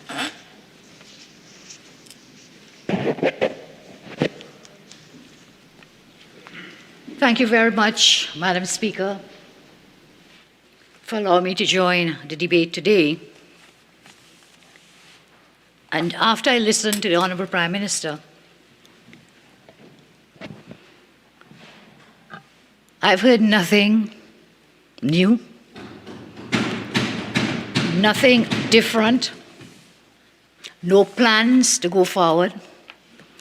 It has been a repetition of the roadshow that goes on a weekly basis. The various press conferences, I think the only thing was missing today, that the Prime Minister didn't launch off into attacking the population, blame Kamla, blame the opposition. That's the only difference. So nothing new as we face a further lockdown in the country. And what we are gathered for today is to note the statement of the President made on the 17th of May 2021, made under Section 9(1) of the Constitution, setting out specific grounds for the decision to declare a state of emergency. But I didn't hear the Prime Minister give the justification. I didn't hear the Prime Minister go into details about what was the basis to declare a state of emergency. And those things are contained in the statement. I want us to appreciate and understand that by Section 80 of our Constitution, 80, the President, in the context of making a statement under Section 9(1) of the Constitution, which is what happened here, is in effect a statement of the Cabinet. That statement that we have been asked to debate, to take note of, is a statement of the government, of the Cabinet of Trinidad and Tobago.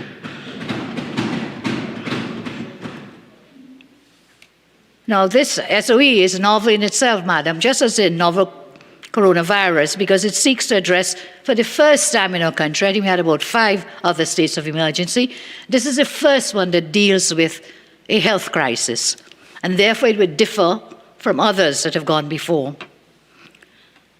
What the government did then in its statement through the President was to cite the threat of the deadly COVID-19 pandemic, which thus far has caused the untimely and tragic deaths of about 375 persons in our country, fathers, sons, daughters, mothers, grandparents, really loved and cherished human beings, about 375 persons up to yesterday's count. And the government predicated the decision, as contained in the statement, on a number of things. One was a surge in the number of persons infected. Secondly, an increasing number of deaths. Thirdly, an overwhelming of the parallel healthcare system to the point of where it's really on the brink of collapse. Those things, those reasons are set out in paragraph 9 of the President's statement. Now, as a government, as a nation, this is not a desirable place to be at all. I don't think any government, I don't think any leader anywhere would want to strip people of their rights, take away their fundamental rights and freedoms, resort to a last resort option under the Constitution. I don't even want to do that lightly, that it would be given further thought as to what we should do. And I felt that the Honourable Prime Minister, in piloting this motion, would have spent some more time in saying why it has become necessary to strip citizens of their rights. Before I go further, Madam, I want to offer condolences to all sons and daughters of our soil who lost their lives, to their families, to their loved ones. Condolences to them. I empathize with those who are going through the pain and suffering with the disease, with the COVID disease.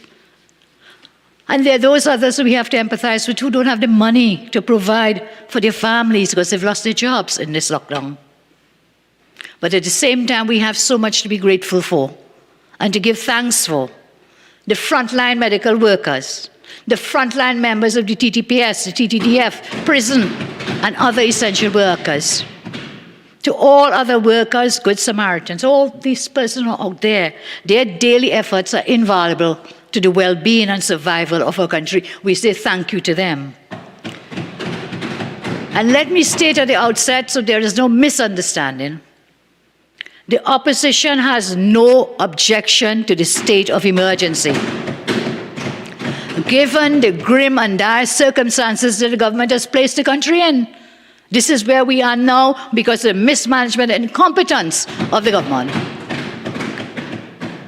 So whilst we support it because of where they've brought us to, at the same time we reserve the right to raise concerns, we reserve the right to hold the government to account, and we will continue to do that.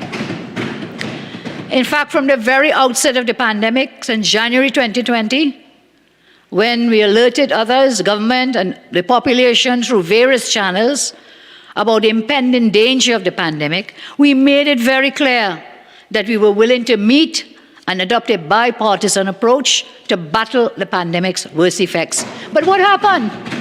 I remember writing to the Prime Minister asking for a meeting to be held. We did hold a meeting. And we didn't just talk, we presented a document, we presented a memo setting out certain suggestions. Some would be considered, some may not be considered. We did that, some very early o'clock in the game. We practically begged the government from time to time to take the threat seriously. And what happened? We were met with arrogance. Undoubtedly, I think that is the mask of the most hapless and hopeless incompetent government. So here we are, in the opposition, not objecting to the SOE because that's where they've brought us. But we do object, Madam Speaker, to other things. We don't object to the SOE, but we object to the government led by the Honourable Prime Minister, presenting to date absolutely no coherent, realistic, social, economic or health plan to take us out of the pandemic from before, from during, which is now, and even thereafter. So we get a repeat of these press briefings, and yes, well, the whole world is suffering all of this. Yes, all that's great. Who doesn't know that? Everybody knows that, that's fine. But what do you intend to do? What are your plans? Tell us what you will do apart from locking down the country. And whilst it is you do that, we object as well to this dangerous regime. Now it's like throwing up your hands in the air. Last resort constitution, lock the country down. Under this PNM, Trinidad and Tobago is a nation gasping for breath as we slip into a deadly coma based on their policies and mismanagement. And so, Madam, whilst the reduced time that we all have, because not only are people's movements restricted in the Parliament, we have reduced time, I will just deal with a few of the issues arising out of that statement, and my colleagues will carry through on it. So the first question is this: what has been the effectiveness of lockdowns? This is not the first one we've had in our country. What is the effectiveness? The Prime Minister comes today, no data is presented, no science is presented, no academic research is presented as to how and why a lockdown will be effective. A lockdown is essential. The Prime Minister does not tell us what his friends at the WHO have to say about lockdowns. These lockdowns are called non-pharmaceutical interventions, NPIs. And you know what the WHO says? Yes, they say large-scale physical distancing measures and movement restrictions, often referred to as lockdowns, can slow COVID-19 transmission. Yes, the WHO says that. But then the WHO also says such measures disproportionately affect disadvantaged groups. People in poverty, migrants, displaced persons, the ones who live in the most overcrowded and under-resourced environments. It affects people differently. And the most vulnerable are the ones that are the most hard hit when this happens. And then the WHO said, well, yes, look, maybe you have no choice. And that's what I think has happened. That's where we've reached, because you have not managed this thing properly. So take that extra time. Take the extra time. The WHO recognizes that, yes, stay home, lockdown, restrictions. But that you must recognize as well that those lockdowns are, in an effect, to buy time. That's what the WHO says, a buy time. And what governments must do during that time that they've bought, that extra time, is to do all they can to build capacities to detect, to isolate, to test, to care, to trace, to quarantine. engage, empower, and enable populations. Has our government done that? Has any of that happened? Is there any plan today that we were told, look, that's what we're going to do. We're going to use this lockdown time, which we are buying this time for the distancing, and we're going to do 1, 2, 3, 4, 5. Nothing. Nothing. We keep going back every time they speak. We're going back, the whole world. What happened in Italy? What happened in Europe? Well, what's happening in Trinidad and Tobago? What's happening here? And what do you intend to do about it? What are your plans? So let's turn to the presidential statement itself. Paragraph 5 of that statement talks about the announcement of a public health emergency situation. Prime Minister mentioned it. January 30, 2020, there was an announcement of this PHEIC. And you know what the statement says? And again, this is not the president, this is the cabinet. This is what it says in paragraph 5 of the statement.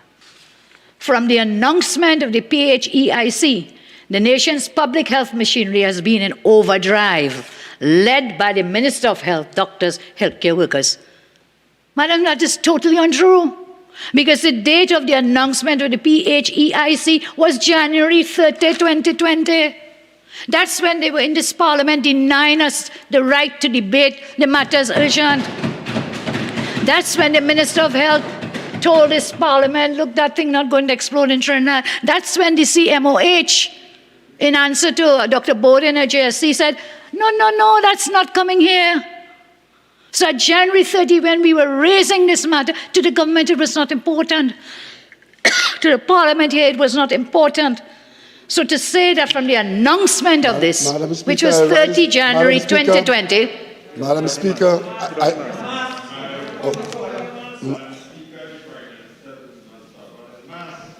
Thank you.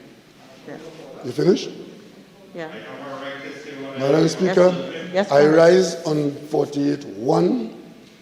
The government has never denied the opposition its right or ability to speak in this parliament.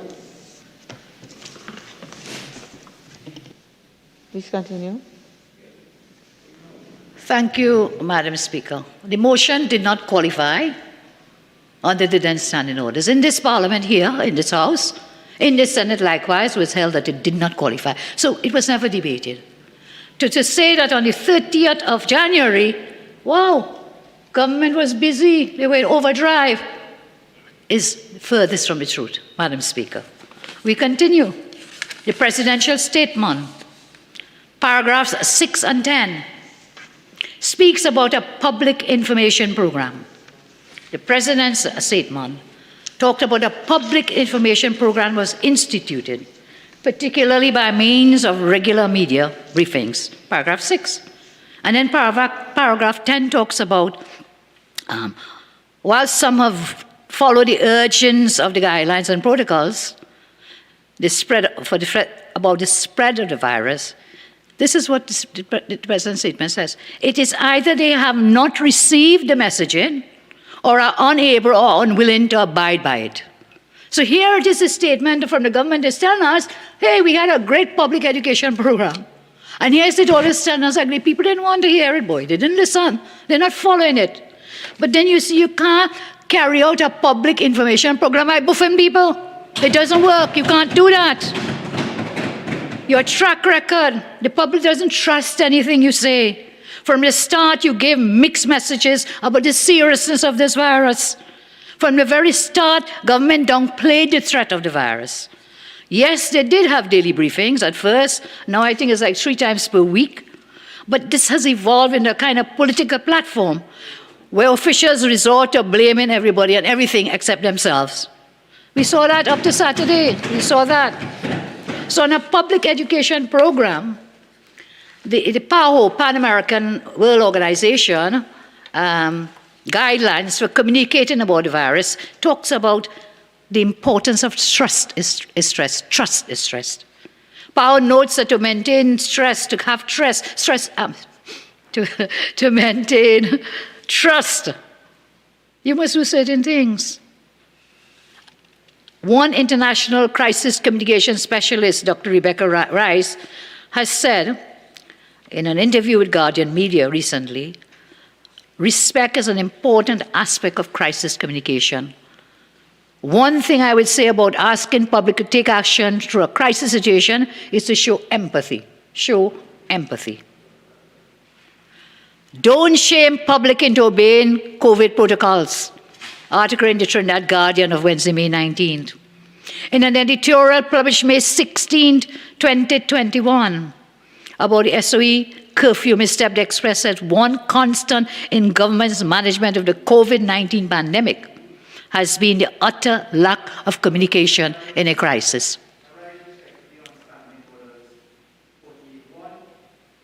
48.3, and very importantly, 48.8, Madam Speaker.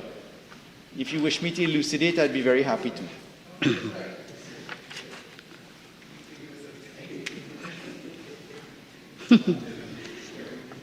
Okay, so as far as 48.1, 48.3, and 48.8, as I'll take them in the converse order, I just want to caution the member for Superior.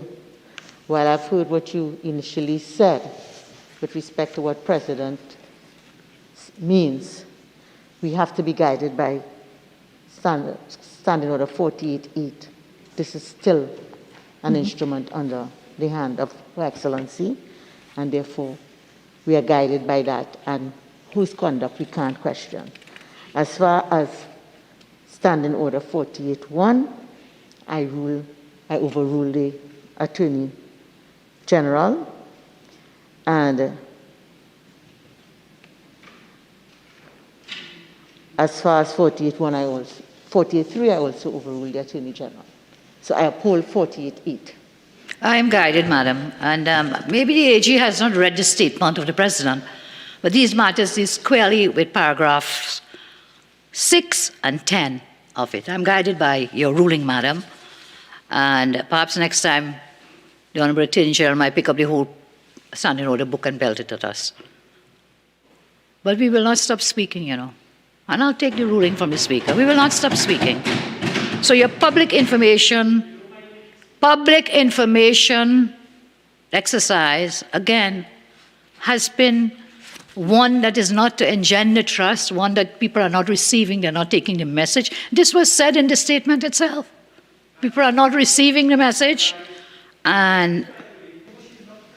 Madam Speaker, the reason why I'm rising on 48.8 is that I can assure you that this is not a statement of the Cabinet. This is a statement of Her Excellency, the President. It's a statement of whom? Sorry, Ma'am. Therefore, the criticisms that are coming are entirely in relation to the parameters of 48.8. Perhaps the Honourable Member, in her experience, can address this submission a different way, but I don't want to offend the standing orders. And I uphold the submission. You know, Madam Speaker, I am guided. You know, recently I started looking at a football match. And I was thinking, look, whilst we are locking down Trinidad and Tobago in England, 21,000 people were attending a football match. 21,000, over 21,000 people attending a football match. And here we are. The Attorney General has a different interpretation, but I'm referring to Section 80 of the Constitution, which clearly declares that the President acts on the advice of the Cabinet, except where otherwise provided. And there are provisions in the law, Madam. So the time is short, I'm looking for injury time. But the point about it is what we are here debating is a statement made under the hand of Her Excellency.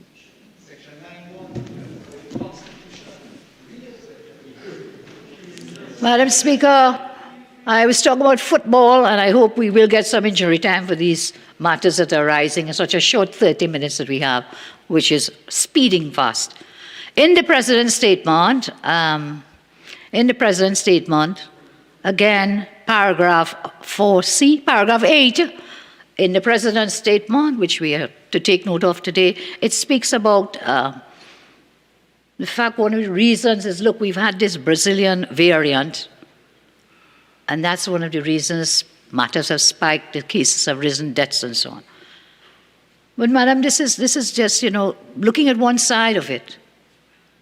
Why did that happen? Why did this variant come into Trinidad and Tobago? How did it come? What are we doing to prevent it from happening? And basically just because of the porous borders that illegal immigrants are coming. The Minister of Health admitted it was a Venezuelan migrant. Persons are coming in, borders are wide open. The Coast Guard has told us over 81 places of entry into our country. And so they are coming in unchecked. Now, I am now told that Brazil is now starting to battle. In addition to the Brazilian variant, they are now battling something called the Indian variant. So it will not be too long unless we close those borders down when that Indian variant is also going to be found in Trinidad and Tobago.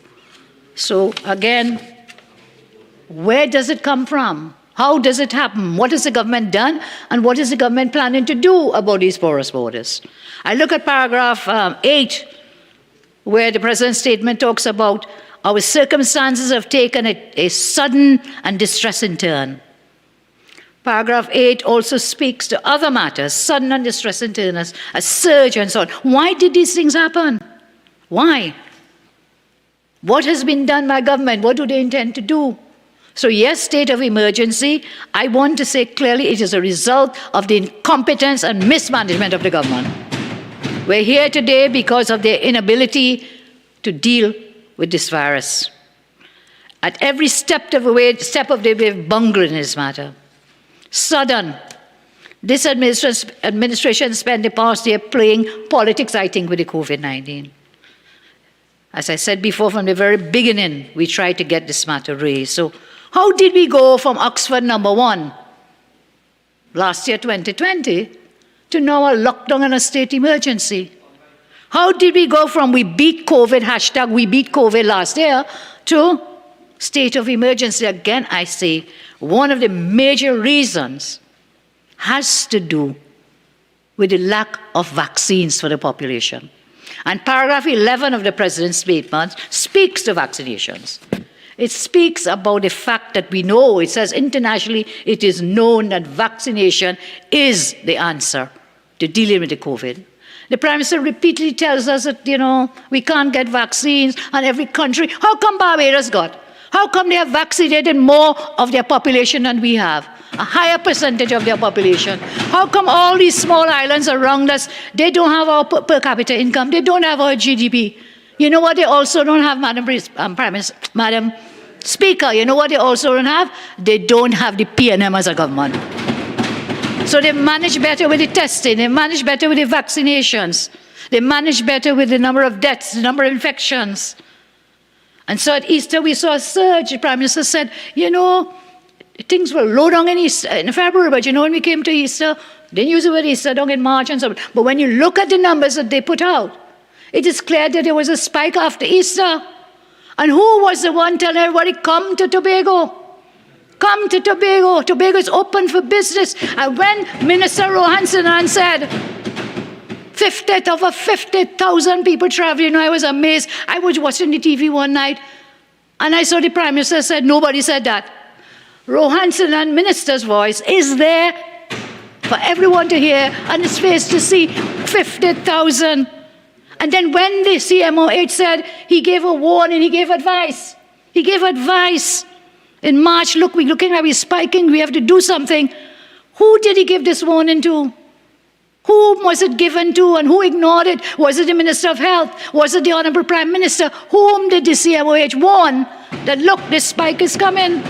And that is why I find it hard to believe, that we could say that this is all around the world and it's not just us and oh my poor us, all of us. But what have we been doing and what do we plan to do? It's not sufficient to come back and hark back to what happened last year and what happened January and February. What are we going to do apart from locking down the country? What? And the vaccine fiasco. Prime Minister, you missed a golden opportunity when there was an offer from the private sector through Ansa McCall, where they said they were willing to offer to pay for vaccines and so on. And erroneously, it was reported that they wanted a tax break. That's not what they asked for.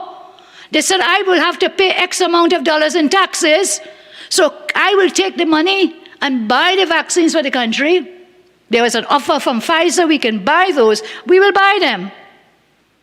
And then what you do is you give us a tax write-off. In other words, we'll be paying our taxes up front, and you credit those taxes rather we pay it at the end of the fiscal or whatever they're due to pay. They didn't ask for a tax break. They didn't ask for a tax write-off. They asked for a tax credit of the amount that they will be using to pay for it. That's what it was. That's what that was.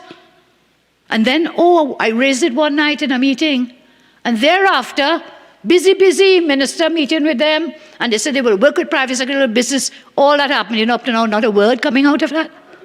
And you know what? That Pfizer is so much more important now, madam. That is the only vaccine now that can be used on children. All our schools closed down. That's the only one, and up to January this year, Minister of Health has reported, said he doesn't know which one Trinidad will take, which vaccine. There are 3 or 4, we don't know which one. From January. So no real adherence to seriously, aggressively pursuing procurement of vaccines. So the answer, Makala, golden opportunity missed. I'm respectfully suggesting we should aggressively work with the private sector to pursue getting vaccines. This is the real answer, the only answer. Until we get those, this lockdown and every lockdown is not going to make a difference. In fact, in the Caribbean, they're laughing at us. They're laughing at us. There's a Trinidad lockdown, but they have more cases than us. They have more deaths than us. We are wide open. Our borders are open. There we are. And it doesn't end with the Pfizer issue. I want to ask a question today. We got 100,000 Sinopharm. We thank the government of China. We thank all those governments who have donated to Trinidad and Tobago. But I want to ask, what is the status, and is there any contract or proposed contract with Sinopharm for the government to buy vaccines from Sinopharm? It is alleged that there's a contract that is about to be signed, has not been signed, with Sinopharm to buy many more doses. Is that there? And if it's not Sinopharm, then whom are we going to get vaccines from? What is our plan? Because if we don't have a plan to procure vaccines, and we just put up the hands and cry and say, oh God, nobody giving us, what are we doing? Whom have we approached? Government told us they were approaching Sinopharm. They told us that. They got the free vaccines. Do you intend to buy any from Sinopharm? Bring in more vaccines, we need them. So those are the issues on vaccines arising out of that statement from the presidential statement. Madam, in a limited time, we do have some suggestions. I will leave it up to my colleagues, given the shortness of time for us in this debate. But I want to reaffirm and say that if I were Prime Minister today, the children would have had laptops, primary school, secondary schools. Based on the work done by the government of 2010 to 2015, we retrofitted the San Fernando Hospital. Work was done to commission the Cuba Hospital, which you're using. It took a pandemic to open that. So many other facilities that have been used were done by the government at that time. Not me, by the government between 2010 and 2015.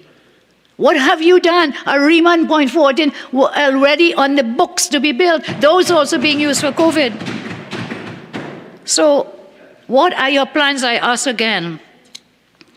We do have some suggestions. As I say, we will share it with you. And Prime Minister regularly quotes the late Cuban, the Cuban leader, Fidel Castro, the late Fidel Castro. He quotes him to say, history will absolve me. Prime Minister quotes that all the time. History will absolve you. Well, Madam Prime Minister, your incompetence and mismanagement of yourself and your government with this COVID, I want to tell you with due respect for your unprecedented, incompetent reign, I want to let you know that far from absolving you, history will condemn you to eternity for this virus and the effects on the people of Trinidad. Because now we have people out there crying. The business people want to meet you. The people who are collecting their pay. It's okay. They don't have to go to work. What about all those people, businesses who have been shut down? What is the balance? How do we find a way? Because whilst you save lives, you're losing lives through people not being able to earn livelihoods. Madam Speaker, I thank you very much for your time.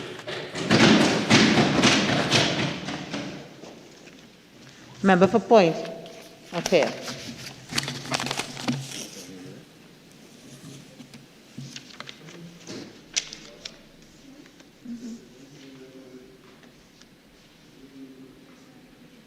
Yeah, could use either one.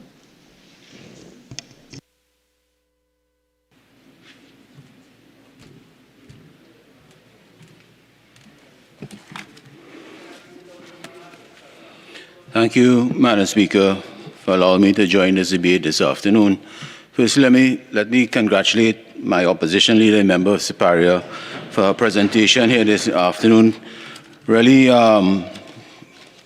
trying to bring some sanity into this debate, Madam Speaker. Madam Speaker, firstly, let me just state the reason.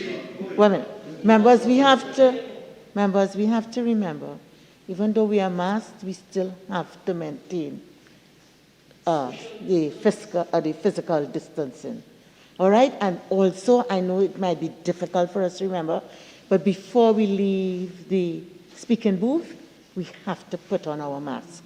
All right? If I may just ask, I know that you had indicated we can speak from either booth, but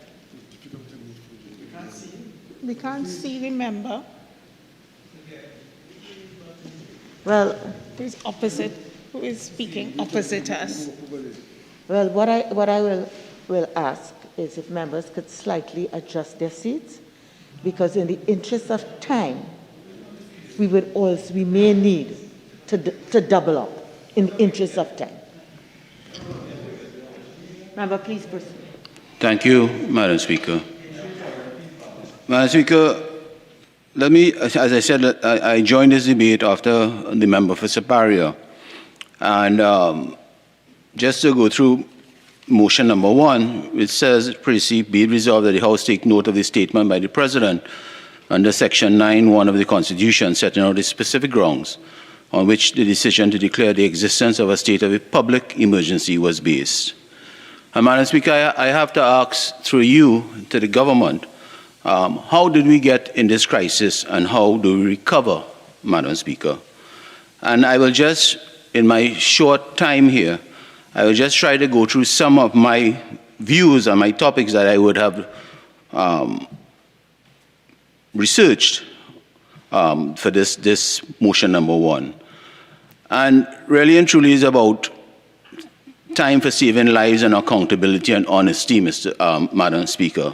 So as I rise this evening to speak on this matter, which affects the life of every single citizen, I would first like to offer my condolences to those who lost loved ones and offer my sincere thanks to our frontline medical workers who continue to keep the health of our nation going, and offer regards to all those affected by the pandemic. Most times, Madam Speaker, we come to this Parliament to debate, but today I feel we are here to save lives, to save our country, Madam Speaker. Today we have come to discuss as elected MPs how we can use the measures and emotion to save lives and livelihood. As a member of Superior would have stated, we in the opposition support the SOE, the standard, the SOE here this evening, Madam Speaker.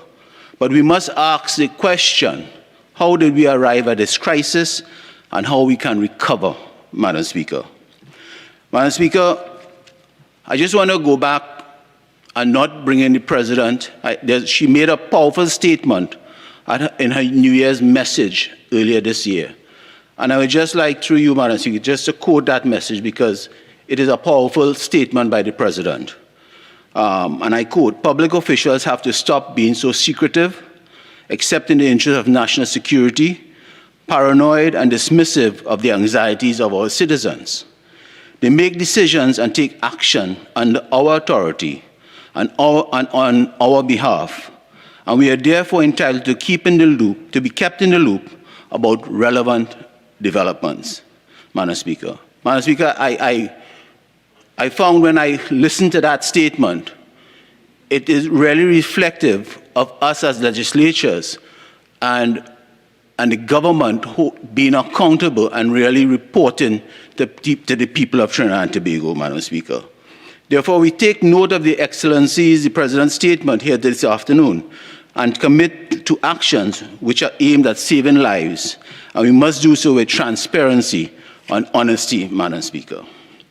In Her Excellency's statement, there were three major points that stuck out that I looked at. And I want to quote in paragraph 1 in her statement, being satisfied that a public emergency had arisen as a result of an outbreak of infectious disease. In paragraph 9, unfortunately, the virus mutated, introducing new and more virulent strains, which inevitably reach our country, including, importantly, the Brazilian variant. And part of that paragraph 9, our circumstances has taken a sudden and distressing turn for the worse, Madam Speaker. So, Madam Speaker, all these three statements, in my view, are correct and true, Madam Speaker, in the President's statement. And as the member for Siparia would have said, in 2020, we were considered Oxford #1, and we boasted about that. And we as a nation now, today, we are discussing a state of emergency. How do we go from then, in that good place last year, to now, Madam Speaker? And these are the concerns that the population wants some answers to, inclusive of the opposition and even my constituents of Point of Peer, Madam Speaker. So, Madam Speaker, after 15 months, we should be, in my view, easing out of what we had gone through for the last 12 to 13 months. Because this country, the people of the population, has made great sacrifices over that period from March 2020 to present, Madam Speaker. And the kind of sacrifices that the population has put out, and I know even the government has put out sacrifices because, you know, just trying to meet some of those financial reliefs, Madam Speaker. But as a population, when we felt that we should be coming out and going back to some semblance of normalcy, we are now looking at a state of emergency, Madam Speaker. And students and teachers over the past 14 months, Madam Speaker, have made great sacrifice in this country. Our healthcare workers, Madam Speaker, and true patriots over the last 14 months. And it is a bit disheartening for all that we are now in this predicament. So I asked the Prime Minister, when he's winding up, if he could give some feedback, some clarity, why we have reached this point. You see, and I do not believe it is only about blaming the population, that sometimes when I listen to the press conference and the Prime Minister comes across, he comes across as if he's blaming the population for the state that we are in here today. And if I am to be corrected, please correct me, Prime Minister.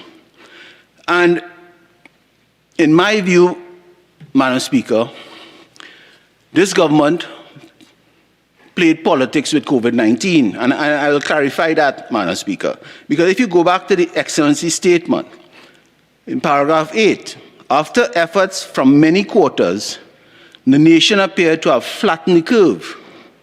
And while new infections continued, recovery was steady, and the number of deaths were low. That's the President's statement, Madam Speaker. And again, I come back about the sacrifices that the country would have made. We would have heard about flattening the curve over the period of time, Madam Speaker. And now, today, we have seen an escalation, a crisis that is happening. And that is why, you know, the government of the day felt no other alternative but to call a state of emergency to help bring back some normalcy and flatten the curve. And I ask, what happens after the state of emergency? How do we come out of this crisis, Madam Speaker? Are we going to get back that flattened curve? and it is not only up to the population alone, Madam Speaker.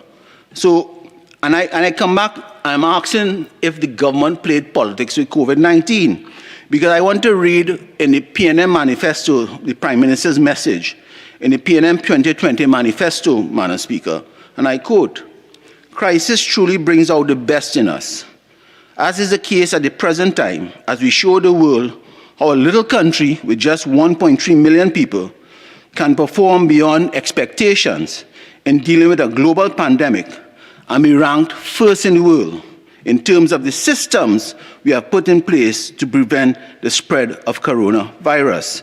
Madam Speaker, that was around August 2020. He talked about the good systems that his government had put in place. So I ask, through you, Madam Speaker, what happened to those systems that the Prime Minister talked about back in August 2020 that ranked us first, in his view, in the world for handling coronavirus or the spread, Madam Speaker?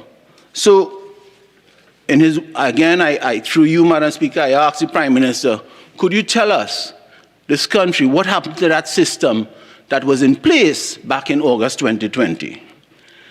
Madam Speaker, again, when you look at where we are today and you listen to the Minister of Health boasting over the last few months, not of recent times, Madam Speaker, and I mean, he boasted, and I'm asking the question, through you again, how did he reach here? Because in April 29th, Oxford University ranked, 2020 that is, Madam Speaker, TT second in COVID fight. And on 4th of May 2021, in the Trinidad Express, TNT COVID surge among the worst in the world. That's reported in the media, Madam Speaker.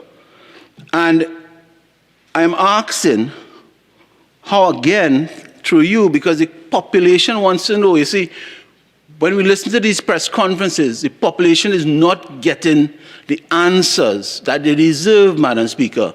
And they're asking, just like me and everyone else, how did we arrive at this place here today after sacrificing for the last 12 or 13 months?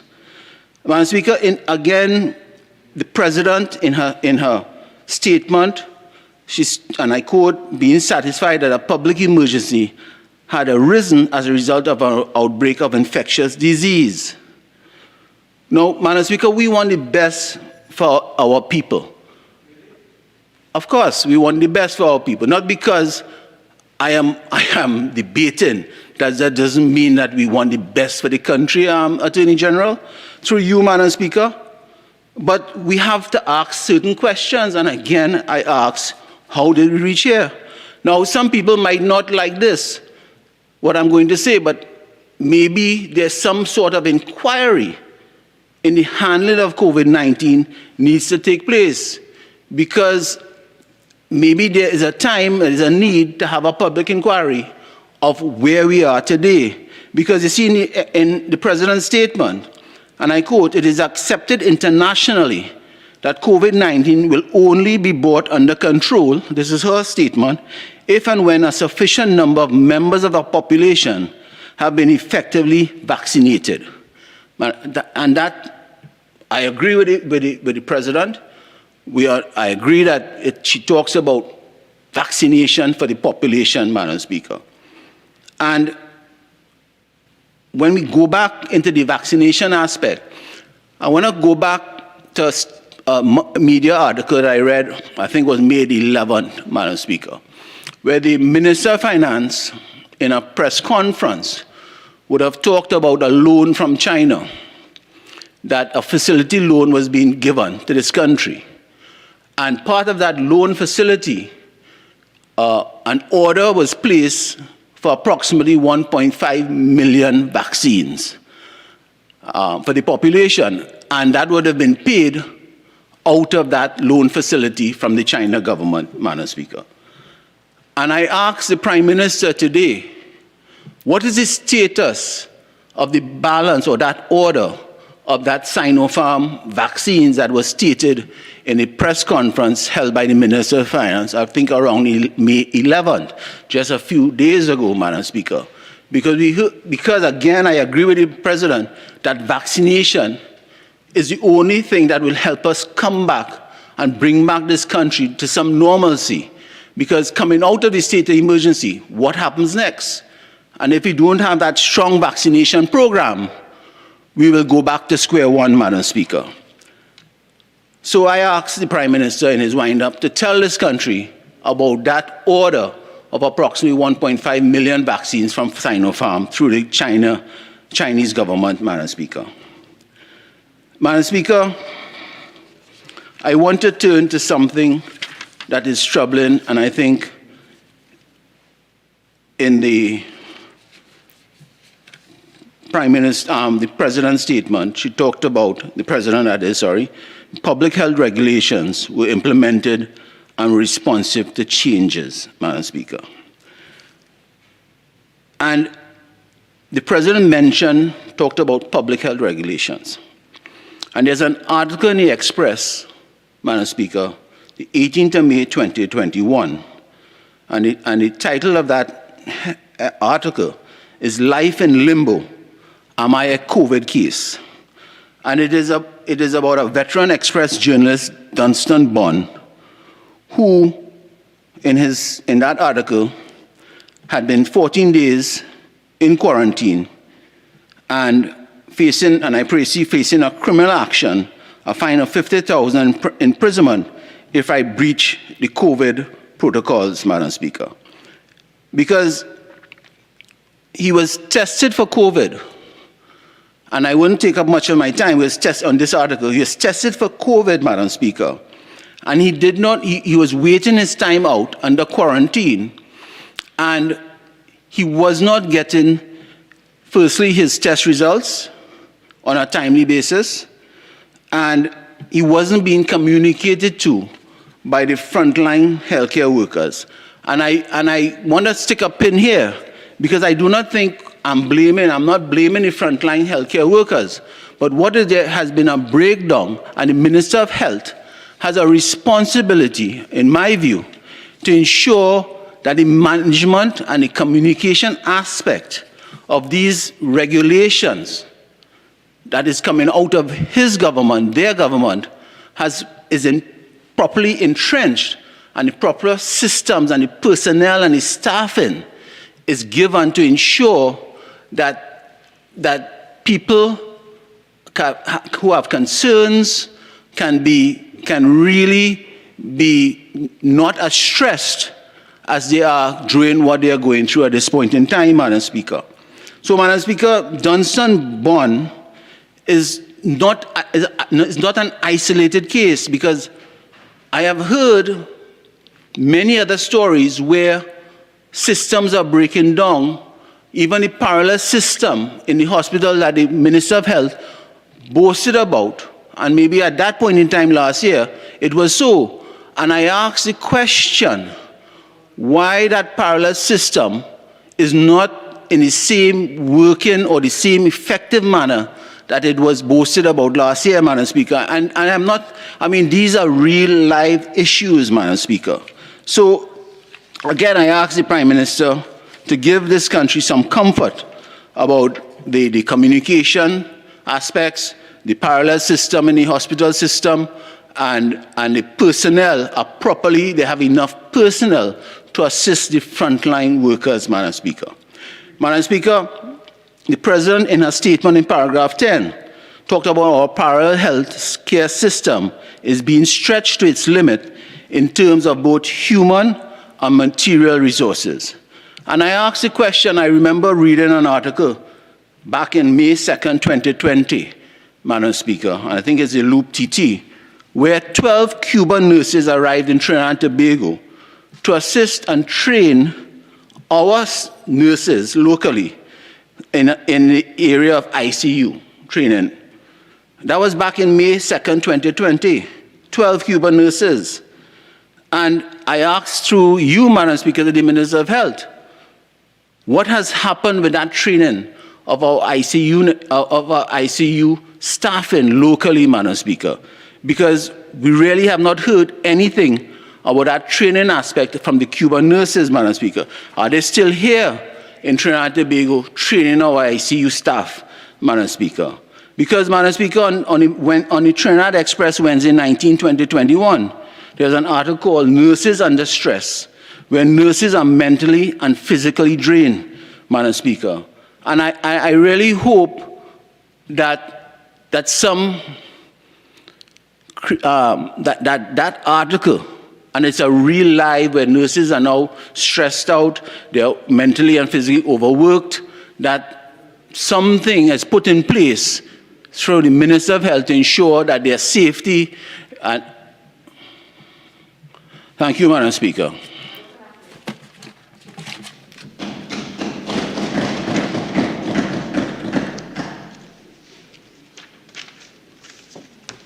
Thank you very much, Madam Speaker. I join to discuss the statement by Her Excellency the President, dated 17th May. But before I do so, I would like to congratulate the political leader of the United National Congress, who has holistically examined the question of why are we here, what are the reasons leading to this state of emergency, and what are the plans of the asking questions, fundamental questions, about what are the plans for the government to take us out of this situation, which is bedeviling our economy, etc. Madam Speaker, I'd like to congratulate our healthcare workers who are giving of their very selves, are sacrificially to ensure that the rest of us, our medical needs are taken care of. I think they deserve a tremendous congratulation and acknowledgement of the sacrifices they make. I would also like to thank our citizens who, by and large, are doing what they can to help this country come out of this crisis. They're reading, they're sharing information, they're practicing social distances by and large. And I think they need to be those who are so carrying out those functions ought to be congratulated. Madam Speaker, the fundamental question why I'm here today is to ask the question, when this state of emergency is put in place for whatever period, through 90 days, etc., what will happen to our country if as our citizens sacrifice, as they take the psychological burden of isolation, etc., as they cannot congregate and engage in religious, social, and cultural activities, what will happen after all that sacrifice if our borders remain open? The question will be asked, it is like you are putting up a protection against crime and bandits. 1B, please. Third speaker in a row to ask this. Okay, so I want to say two things. I uphold the Attorney General in that we've spoken about a number of things already, and if, as you quite rightly said in your opening, you painted a picture of things being holistically dealt with by the leader of the opposition. So we've spoken about borders, we've spoken about vaccines and so on. So I rule that all those things are highly repetitive and tedious repetition. But also to remind you that what we are debating now is Her Excellency's statement. Okay, there's nothing here about 90 days that I have seen. Okay? Specifically, I'll be guided, Madam Speaker. Specifically, the President's statement indicates that the COVID-19 was declared a public health emergency of international concern in February 2020. The government's response was led almost significantly or solely by the Ministry of Health. Now, while that is a correct statement, and we note it, but what that implies is that a deficiency in the government's approach was that it did not take an all-of-government approach to the COVID crisis, which includes the input from the Ministry of National Security and our borders. The second statement of course, where the president indicated, and it's correct, the virus mutated, introducing new and more virulent strains, which inevitably reached our country, including the Brazilian variant. We note the statement, but what again, it leads us to a deficiency in the government's approach, because it begs the question, how did it come to Trinidad and Tobago? And again, 51B. I uphold. I also want to say that I'm seeing a pattern of agreeing with Her Excellency, and implicit in that is that one could disagree, and therefore we take Her Excellency's statement as it is. As it is. Okay? I'll be guided. I'll be guided. So the question arises. The question arises that we are today discussing a state of emergency, and it will affect the economy. It will shut it down, etc. And what is the game plan? What is the end plan? What? Order 55(1)B. Okay, so again, I uphold the objection.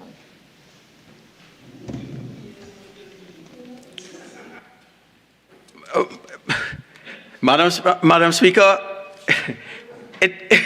we look at, we have, for example, our other countries looking at Trinidad and Tobago and saying what exactly is going on in Trinidad. The Vice President of Guyana yesterday, President Bharat Jagdeo, he has chided this PNM administration when he said that, quote, Trinidad and Tobago has been in a perpetual state of lockdown for the past year, and it did not help really. We had to, and they're saying in Guyana, we had to have a nuanced approach, unlike other countries which have totally shut down. So what the other countries and other persons are looking at Trinidad and Tobago and seeing that what is happening here in terms of the results, we have had tremendous number of lockdowns, and yet we are in this state that we are. And we have to ask the fundamental question about that situation. Madam Speaker, in terms of my political leader has spoken about the WHO, and yes, on May 22nd, 2020, the WHO declared South America as the world's new COVID epicenter. And earlier this year, Brazil took over this mantle due to the highly contagious new variant and was blamed by many other South American countries for their respective increases. And it begs the question, even though it is not, my colleagues opposite don't want to hear it. It begs the question that the WHO is telling Latin American and South American countries to take steps to contain the Brazilian variant. Last week, we were told that the Indian variant has been introduced into Brazil.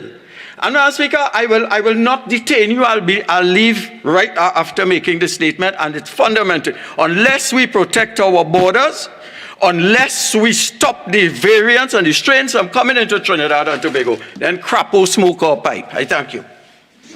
Member for Baratarisano.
Thank you very much, Madam Speaker, for recognizing me to join this particular debate, which happens to be one of the most important debates that this Parliament has been assembled in order to reflect upon and members to contribute.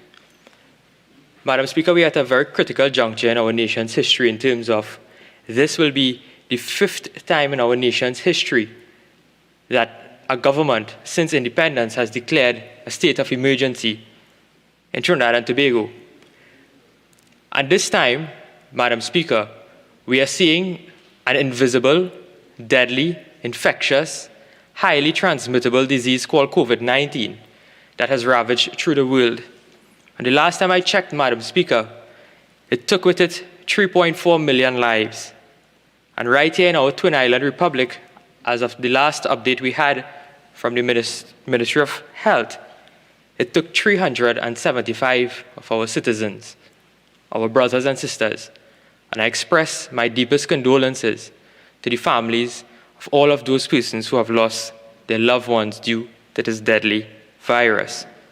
And we have seen, Madam Speaker, that this month of May has been one of the deadliest months of this virus, which prompted the government in order to summon or declare a state of emergency, as Her Excellency has done via proclamation. And now we are in this Parliament by virtue of the Constitution to really contemplate and assess the statements and the grounds and to take note of Her Excellency's statement regarding the reason for the proclamation of a state of emergency. Madam Speaker, since March last year, our country has been ravaged with this virus after the first detected case of COVID-19. And no matter your race, your religion, gender, or political affiliation, this virus does not discriminate, Madam Speaker. It takes with it lives and livelihoods. It stunned the operation of the country and forced the closure of businesses, schools, and now it even makes it illegal to gather at places of worship. Madam Speaker, this motion in particular that we're debating stems and gets its constitutional grounding from Section 9 of the Constitution. And by Section 9 of the Constitution, Madam Speaker, we see Her Excellency would have outlined in her statement that was delivered to you various matters in which she would have made the proclamation. And Madam Speaker, that proclamation is before this Honourable House, and I wish not to go into that particular proclamation. Suffice it to say, Madam Speaker, that we must inform the population because we are discussing a state of emergency, and I think public education is one that must be very critical at this juncture. Now, I listened to the entire contribution of the Prime Minister, and the Prime Minister in particular did not really go too much into the idea that we're debating, which is the state of emergency, but rather focused on the virus only. And Madam Speaker, we have to understand the powers that the executive now has in its hands based on the declaration of a state of emergency. It's the reason why we begged for the two motions to be done together. My friend is skirting deep into the other motion. Member for Barataria Sanwan, I agree with the Attorney General. Remember, this is just the purpose. What is before us is just to take note, okay, of Her Excellency's statement. So I agree with the Attorney General that what you're dealing here is not for this debate. Madam Speaker, I am taking note of Her Excellency's statement when I raise these matters. And in particular, Madam Speaker, Her Excellency, and I would like, if you would allow me, Madam Speaker, I have a copy of the statement before me, in that Her Excellency, and if I quote at the paragraph, it said that public health regulations were implemented and responsive to changes in circumstances. So Her Excellency did in fact point out to this Honourable Parliament, Madam Speaker, which we're taking note of, is that the emergency regulations that are promulgated under the particular provisions of the Constitution. And Madam Speaker, when you look at the regulations, the emergency regulations that are promulgated under this particular state of emergency, 48.1 and also on 55.1b. Okay, so again, as far as, again, I would say 48.1, while you could refer to whatever it is here in Her Excellency's statement, I don't believe that you have the opportunity to go into the regs. Madam Speaker, if I may seek your guidance on this matter, is it that the understanding, I'm just seeking your clarity, please, Madam Speaker, if you can guide me. Is it that in the second debate, which deals with the extension of the state of emergency for a period of 3 months, we'll be able to go into these matters?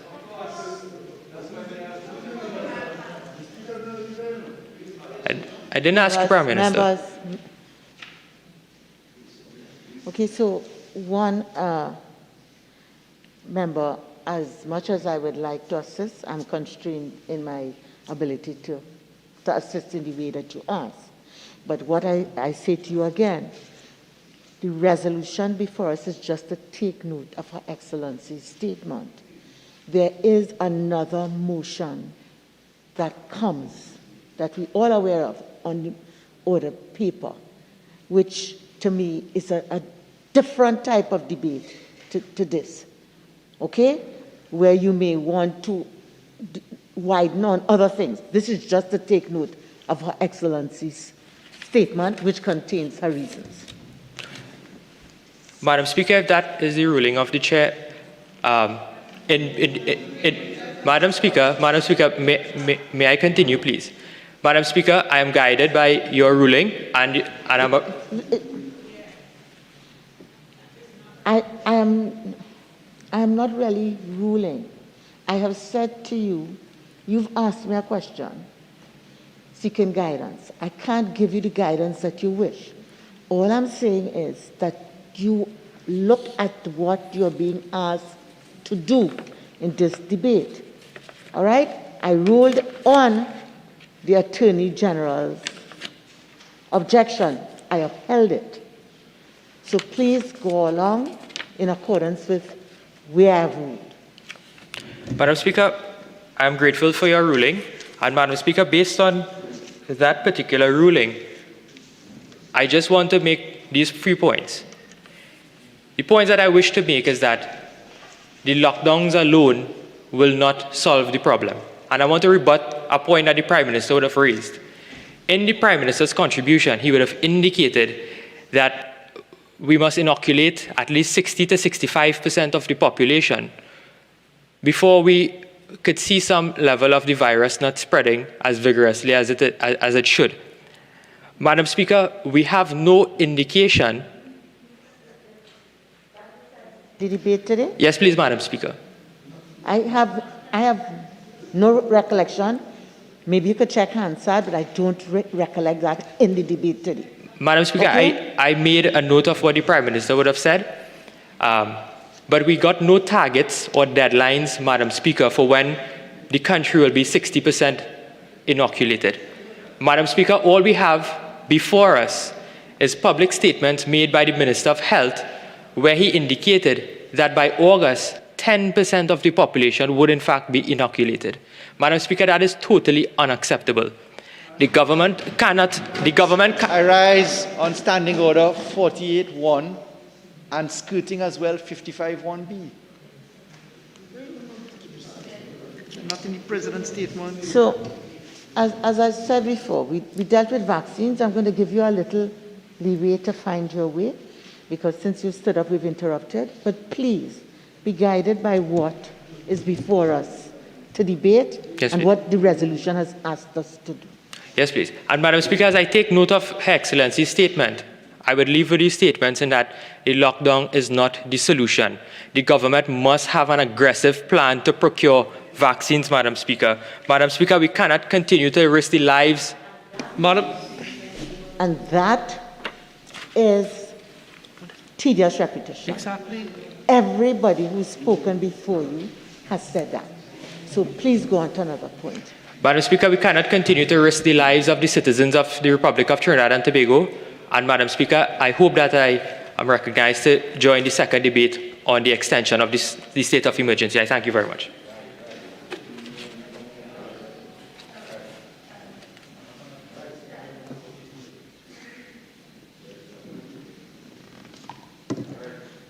No, I believe Member for Kamuta Mansinela caught my eye, but he's waiting for the booth to be cleaned.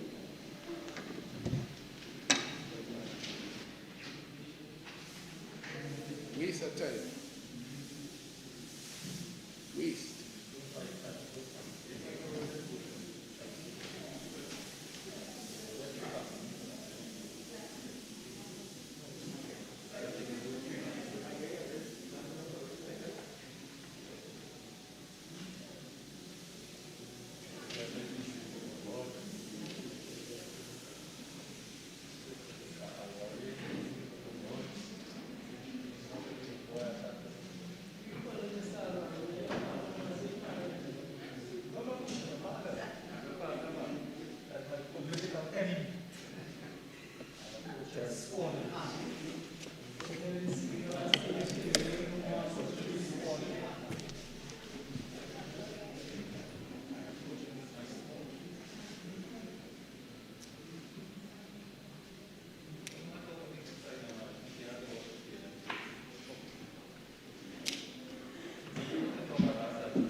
Member for Kamuta Mansinela.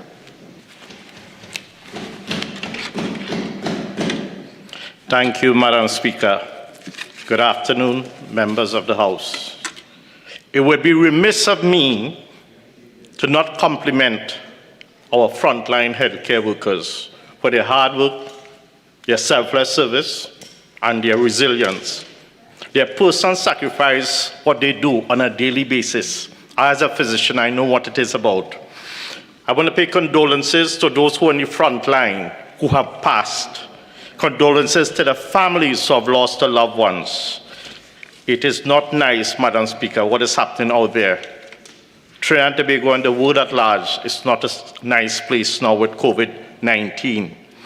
I am certain that each one of us here and out in the public knows someone who is COVID positive. And it's reached a point that we also know someone who may have passed among your family, your community, or your church, or your mosque, or your temple. So people of Trinidad and Tobago, do not be complacent. Obey your public health guidelines. And I am so happy for this SOE, the state of emergency. I wish it was here earlier so that we can protect our lives. I have seen so many times people without masks under the chin. And these are the people that keep flouting the rules and regulation. And they are actually making this pandemic worse in Trinidad and Tobago. I dare say the work of our public health officials must not go unrecognized.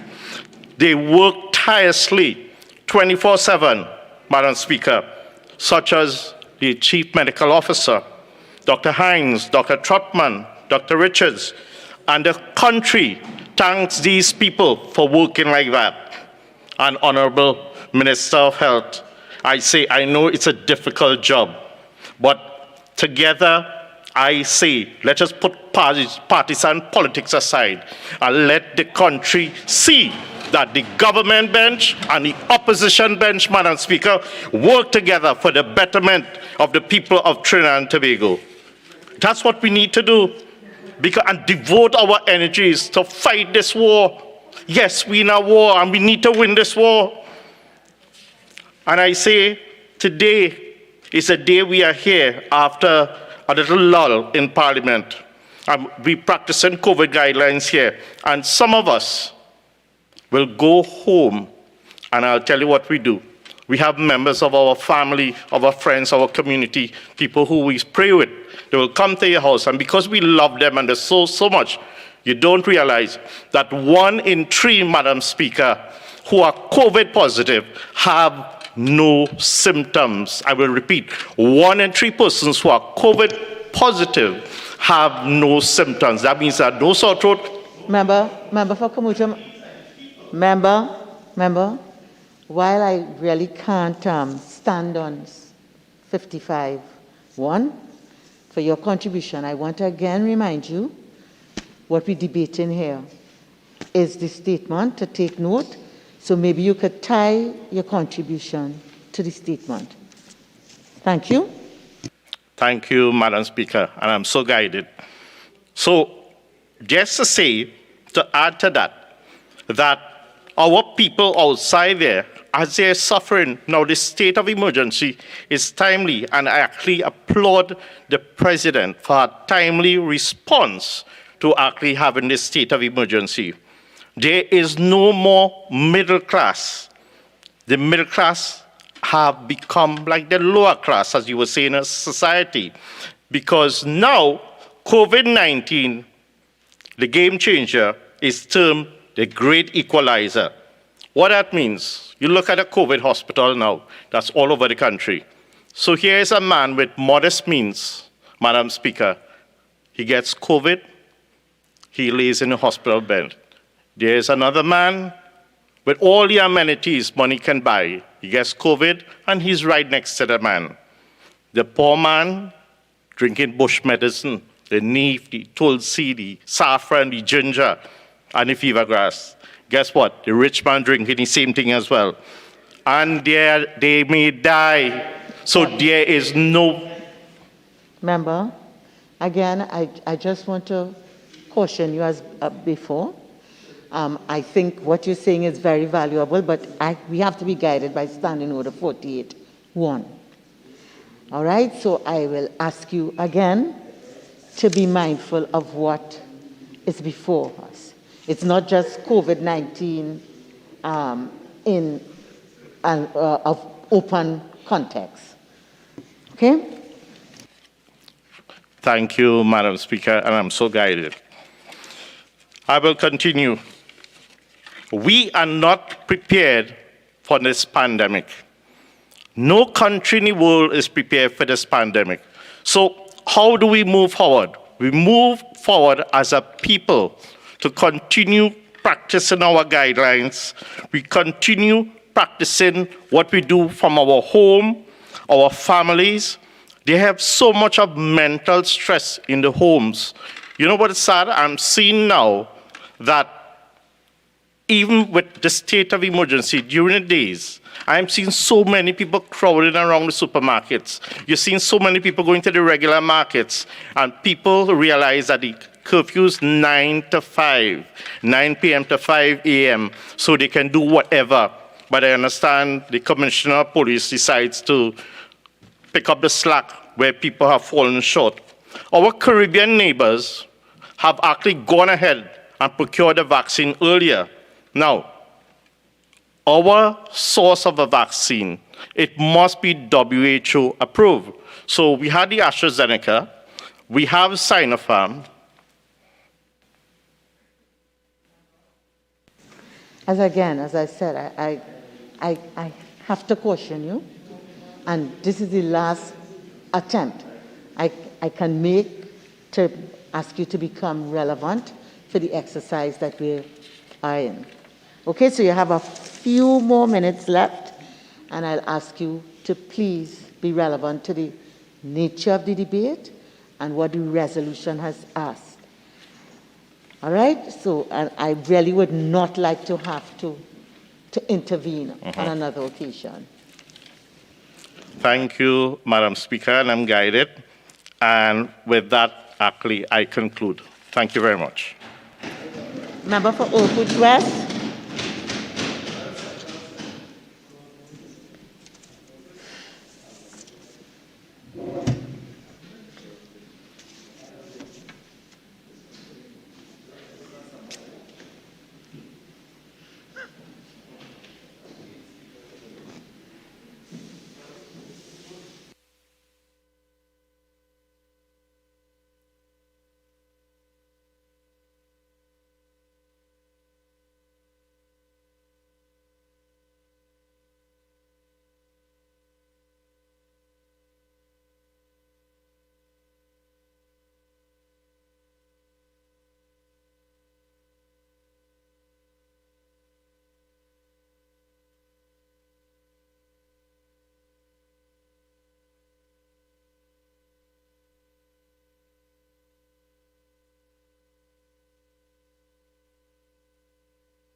Thank you, Madam Speaker, for the opportunity to contribute to this very important debate here today for this, on the statement of Her Excellency the President.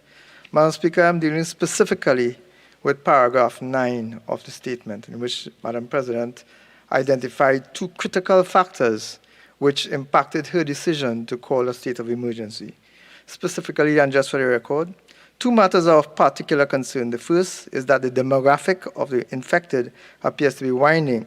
And the second, our parallel healthcare system seems to be stretched to its limits in terms of both human and material resources. Madam Speaker, I will tighten my debate just to deal with the last of those two items. Our parallel healthcare system is being stretched to its limits. Madam Speaker, why is it that we have been stretched to our limits? The Minister of Health in October 2020 boasted that he had 1,551 beds to support the parallel healthcare system. At present, in fact, at that time he said 520 of those beds were for COVID sick patients who were in hospital, 652 mild for asymptomatic patients, and 379 for quarantine patients. Today, we have roughly 365 persons in hospital and 362 persons in state quarantine facilities. Why then are we stretched to our limits if today what we have is 727 beds occupied? Why should we be stretched to our limits, Madam Speaker? The Minister of Health has also boasted of adding additional resources. Again, remember, this is a statement of Her Excellency. All right? So that when you ask that question, you're questioning this. Okay? Duly guided, Madam Speaker, I'm trying to explain quite frankly, Madam Speaker, that we are in the situation we are in now because of the actions of the government in particular. And I will show why it is we should not be in the situation. So I'm in full agreement with Madam President that we are stretched to our limits, and I am trying to query why. The Minister of Health is here. Maybe he can identify the reasoning why it is we are forced to be in the situation that we are in today.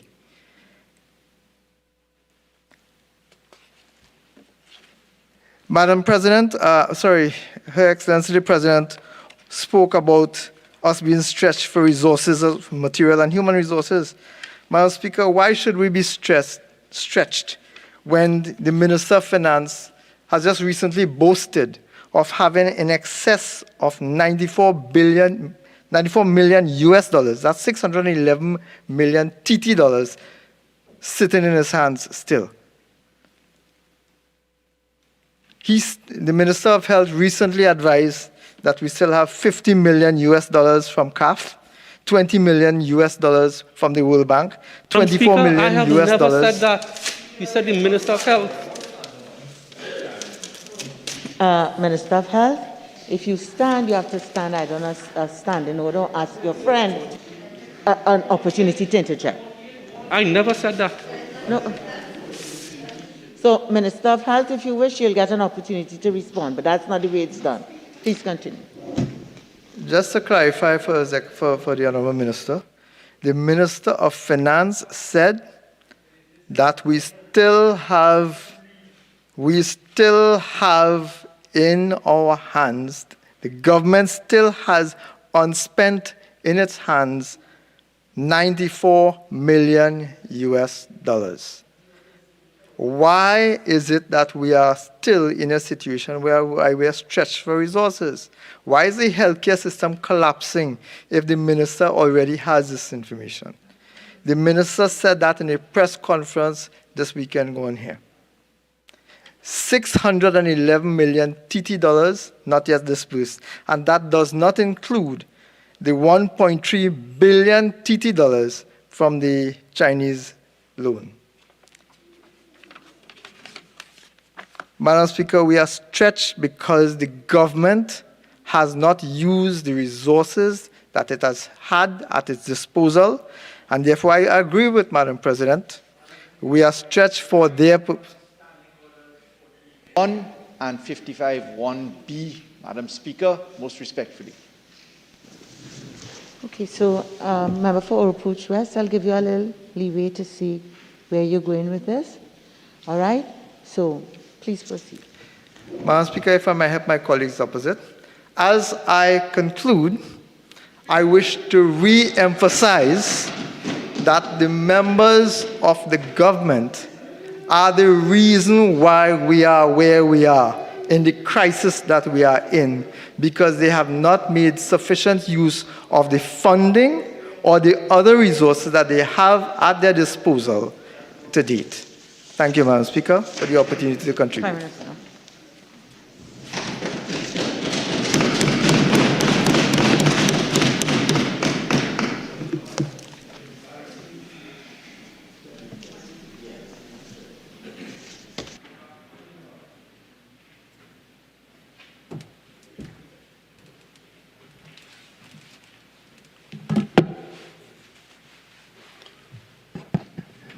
Thank you very much, Madam Speaker.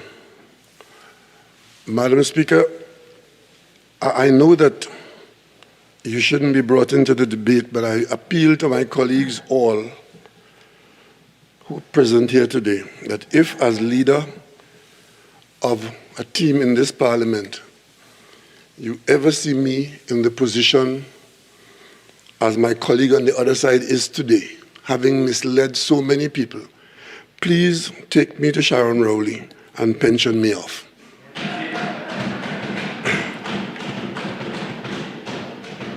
Madam Speaker,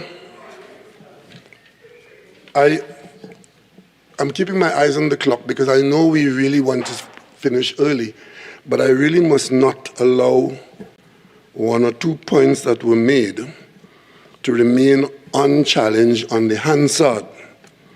And that is all I propose to do in the few minutes I have here. The opposition leader, my colleague from Siparia, brought the Monday night presentation to the House in the usual way, mismanagement and incompetence. But, Madam Speaker, it appears as though my colleagues were quite uncomfortable with Trinidad and Tobago in 2020 being viewed as a country that has properly managed the response to the virus. But, Madam Speaker, they did point out that when we were ranked highly for a country that was handling the challenge of the virus, it was done by Oxford University and not by the PNM. It was others who were looking on at all who were handling, and they said that Trinidad and Tobago was doing a good job. So that was not by happenstance. It is easy for my colleagues on the other side, expectedly, to say that there is no plan, and there is no this, and there is no that. But everything that you don't agree with doesn't mean that it's a plan that you don't have. We have been following a plan that you have been objecting to from day one. Madam Speaker, it was in this very chamber, Madam Speaker. You know, recently I saw one of my colleagues, I can't remember which one it was, he called a press conference to say that the opposition leader wrote to the Prime Minister for a meeting of the minds, a meeting of all sides in the House to discuss COVID.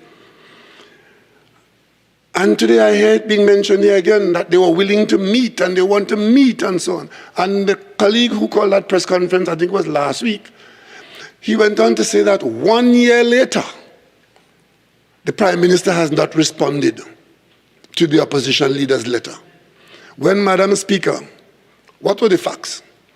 On March 20th, the very day that the request was made, I, as Prime Minister, met here in my office and I carried with me the member for Aruka Maloney and the member for Port of Spain North St. Anne's West, and I met with the member for Caroni East, the opposition leader, and the member for Faizabad. And we met on that letter.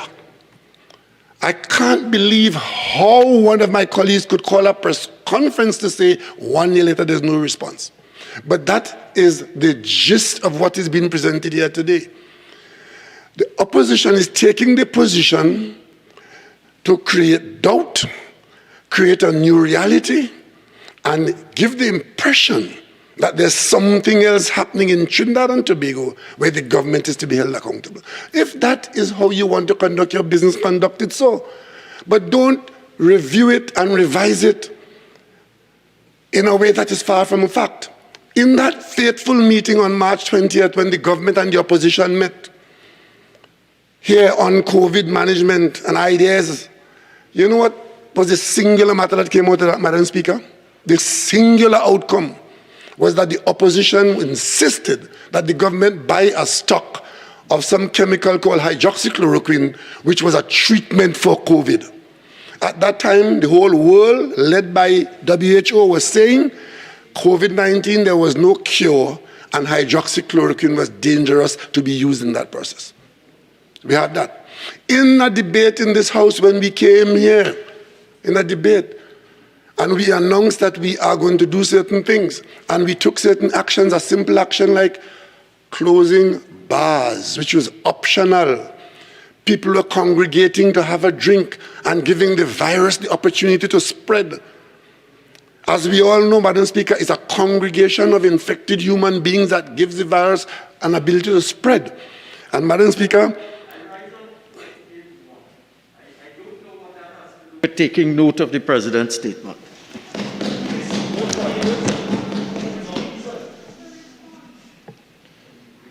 Member for Naparima, I understand that we are doing a sort of rotation, but maybe you were outside of the chamber when certain points were made that are being answered.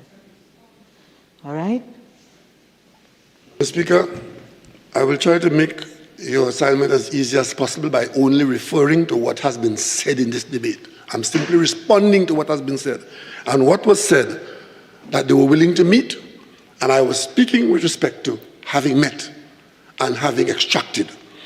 Also, Madam Speaker, I was very pleased today to hear so many members of my colleagues on the other side speak, and even speak in praise of the parallel health system.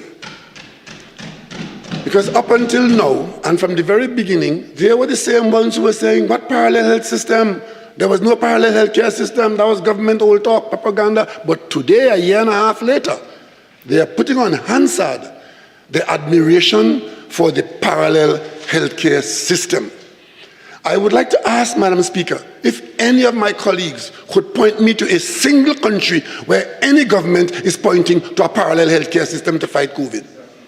We are probably the only country in the world that was able to do that. And the fact is, we did that because we had certain infrastructural arrangements in place by pure happenstance. And we used it. We used all of it in that brilliant idea of having a parallel healthcare service available where persons who needed care from COVID, the infectious disease COVID, they got it outside of the normal health system, and we preserve the normal health system to carry on our healthcare delivery and all COVID matters. Madam Speaker, we were lucky. It's pure luck that we had a brand new hospital coming into being in Couva. We completed one, built one and completed it in Point Fortin. We built one in Arima and we built one in Tobago. So we had 4, and then a 5th one became available arising out of the restructuring of Petrotrin. 5. Madam Speaker, 5 hospitals were available to allow that parallel healthcare system to be operated. And we supported it with a number of step-down facilities. And then my colleagues come and talk about no plan. It was the plan that kept us safe as far as we were able to for all of 2020. So when you come and say, no, what happened in 2021? 2020, we did reasonably well on our parallel healthcare system. And I too would like to join all the voices here today that said that our healthcare personnel have done yeoman service rising to the occasion. And they want to know what happened. Because my colleagues have to keep the narrative, lack of reality going, to create doubt and to badmouth the government. The opposition leader today couldn't understand, as she raised it, why the Minister of Works could have said 50,000 people and Tobago. Madam Speaker, for the last time, I'm going to explain that to the Senior Council and others in Trinidad and Tobago. What the Minister of Works said for Easter, the two weekends, the end of which was Easter, the first was the Baptist Liberation on the Tuesday, so a weekend into holiday, week into a weekend of holidays. The Minister of Works said for that period, 50,000 people travel between Trinidad and Tobago. He never said 50,000 people traveled to Tobago. 25,000 people traveling one way, and then 25,000 coming the other way is 50,000 traveling between. And they would not accept that that is what he said, because they want to say that the problem that we are in now is because 50,000 people travel to Tobago. Madam Speaker, that is not so, and I want to put that on Hansard because he was brought in here today. But you know, Madam Speaker, you heard so many times they got into trouble trying to ask how we got here. And they're asking for an investigation as to how we got here. Be careful what you ask for, because you will get it. The only country that I know of in the Caribbean where in the middle of the pandemic, the opposition organized gatherings of people called vigils, thousands of people for a month, trying to exploit the death of Andrea Barrett. And you're asking me how we got here? What other gatherings took place in Trinidad during that period after we came out of February? Madam? And that does not relate to the President's note. You have a point of order. On 48-1, overruled. The question was, where's the plan? How did we get here? Overruled. Let me repeat it, because they seem to want to run far from that. What other Caribbean country you know are fighting COVID alongside Trinidad and Tobago that the opposition paid for, organized, night after night, thousands of people to do exactly what the virus wanted, which was to bring people together during a pandemic? And who organized that, Madam Speaker? It was organized by the UNC. They organized transport to bring people to venue in one particular venue. 48-6, Madam Speaker. These are the families of the victims who didn't do that. These are the families of the victims who were mourning, Madam Speaker. Madam Speaker, this is imputing improper motives. You could shout as much as you like. That happened in this country.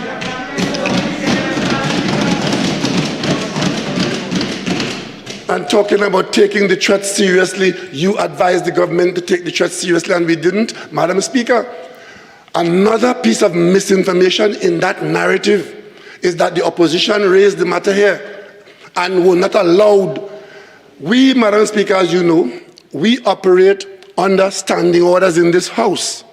And every member, especially the opposition, have opportunities to raise motions. If you file your motion under the wrong standing order, urgent matter of public importance, and the Speaker rules that the matter does not qualify under that standing order, what prevented you from raising it under any other standing order with notice? Nothing.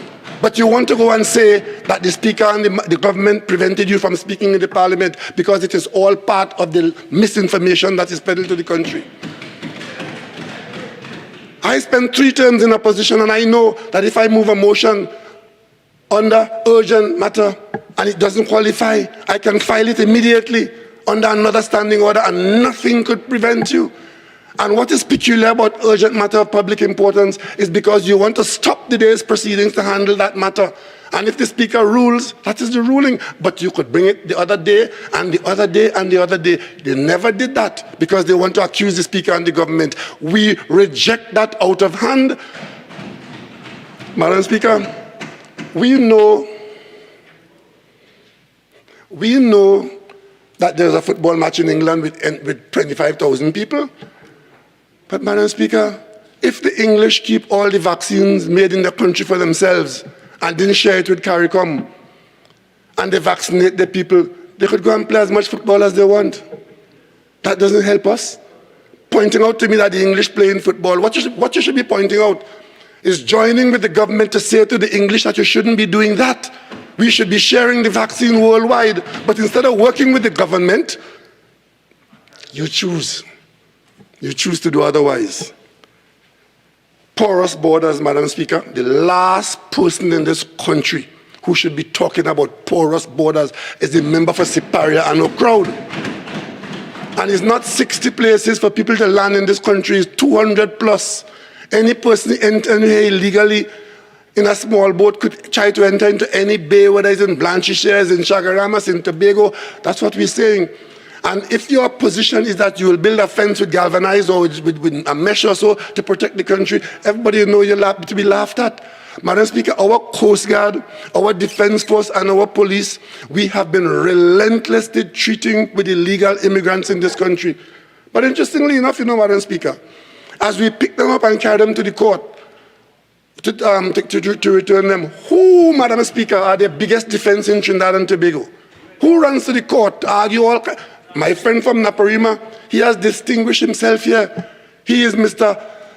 Change the law to create refugees in Trinidad and Tobago, talking from all sides of their mouth, from the back of the neck, all around on these matters, Madam Speaker, and then say we have no plan. It is because we had a plan why we were able to suppress the virus while a vaccine was being developed. And during that period, Madam Speaker, without any acknowledgement from the other side, Trinidad and Tobago did very well. And Madam Speaker, much as is said about vaccines not being available, it's a reality of the international commerce community. We cannot buy vaccines. And of course, Madam Speaker, this story about vaccines from Pfizer being available and we didn't buy it, Madam Speaker, that is not true. It's not true. And up to today, I defy any member of the private sector in Trinidad and Tobago to tell us where they were going to get vaccines from. Vaccines are not available at this point in time to anybody who is not a sovereign. All the vaccine sales and discussions today are discussed between sovereigns and producers. So people like us, you cannot order and buy vaccines today. And that is what the companies up to this week are confirming. And until that situation changes, you could say as much as you want vaccine, vaccine, vaccine, we do not have the ability or the opportunity to buy vaccine. So to make it sound as if you have another option, after a year of undermining the government's effort, a big plan yesterday by the opposition leader is saying, Madam Speaker, 48-6, nobody undermine no government efforts, Madam Speaker. Madam, it's 48-6. That is a narrative that the Prime Minister has been using, Madam Speaker. It is imputed motives. To the subliminal messages. I've seen it written, and I heard it here today from the opposition leader. She wants to know what advice the government didn't take for taking action in March to either have a state of emergency or lock down the country as such. I can say here today, Madam Speaker, without fear of contradiction, that nobody advising the government from the Ministry of Health or anywhere else for that matter who's authorized so to do have given the government any advice about any action to be taken in March which the government did not take. None. And I say that without fear of contradiction. So those of you who are hoping that you will find that out, Madam Speaker, it is not there to be had. Madam Speaker.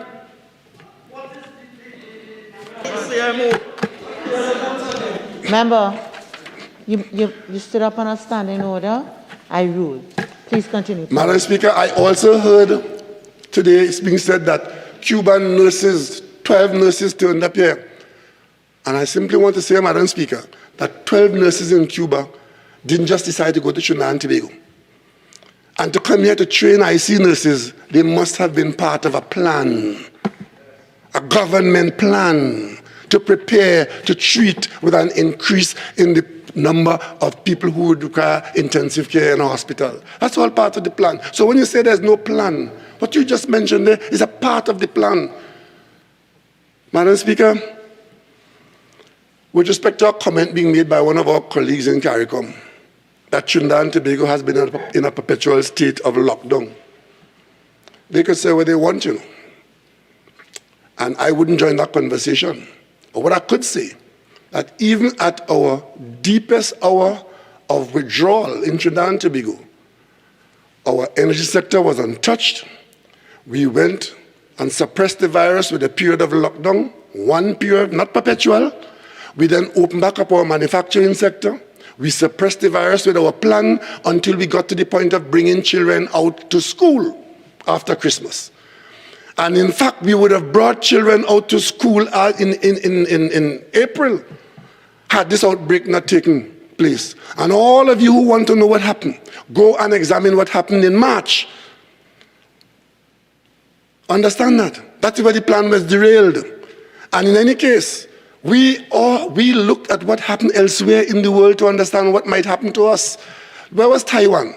Taiwan was there, being regarded as the best handling of COVID in the world. Where are they now?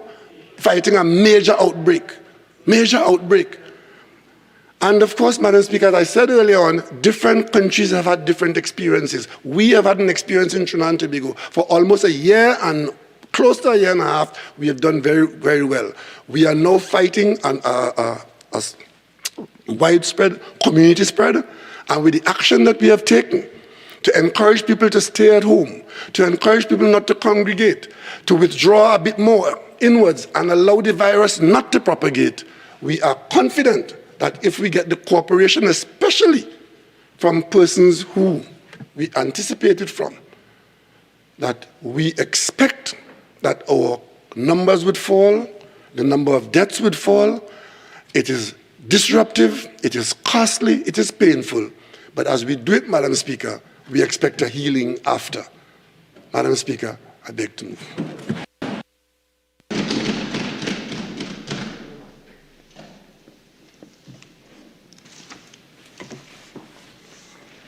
Honourable members, the question is, be it resolved that the House take note of the statement by the President under Section 9(1) of the Constitution, setting out the specific grounds on which the decision to declare the existence of a state of public emergency was based. All in favour say aye. Aye. Any against? The ayes have it.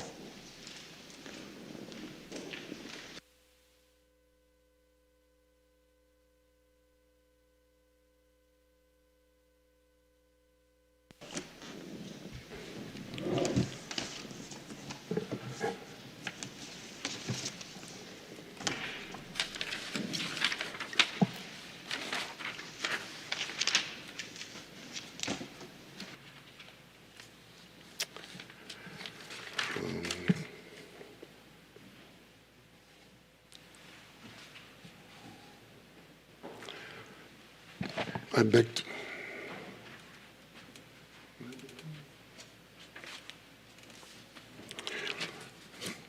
Madam Speaker,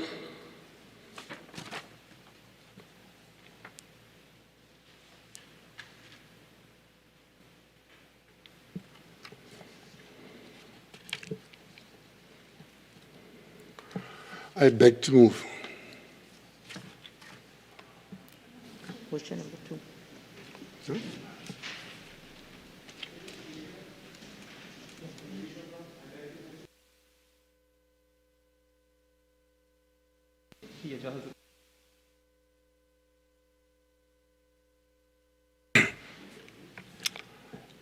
Am I on record, Madam Speaker, concluding that motion, right? So, yeah.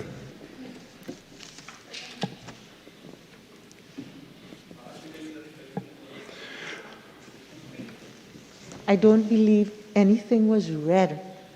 Member for Oropouche East.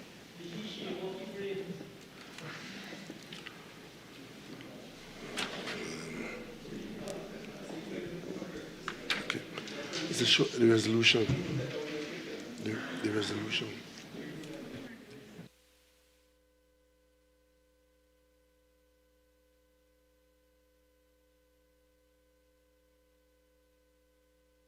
On to the second motion, all right?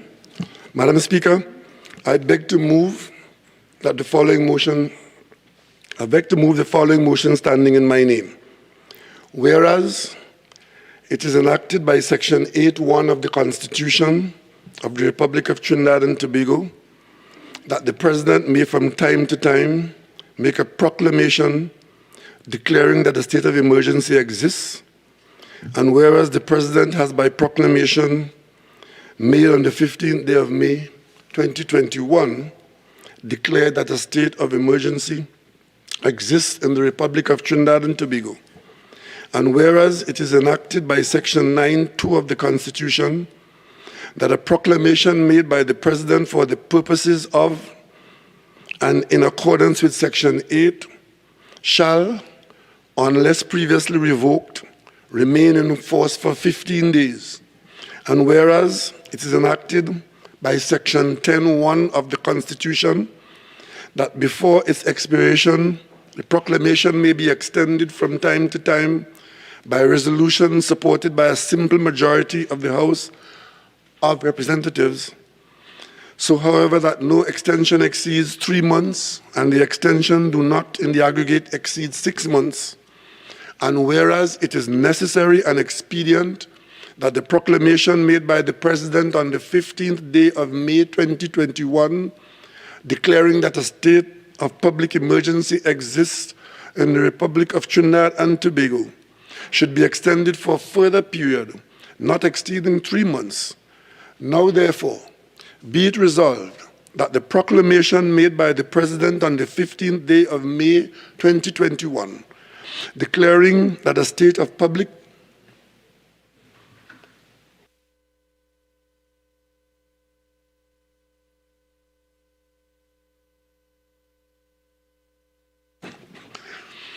Now, therefore, be it resolved that the proclamation made by the President on the 15th day of May 2021, declaring that a state of public emergency exists in the Republic of Trinidad and Tobago, be extended for a further period of 3 months.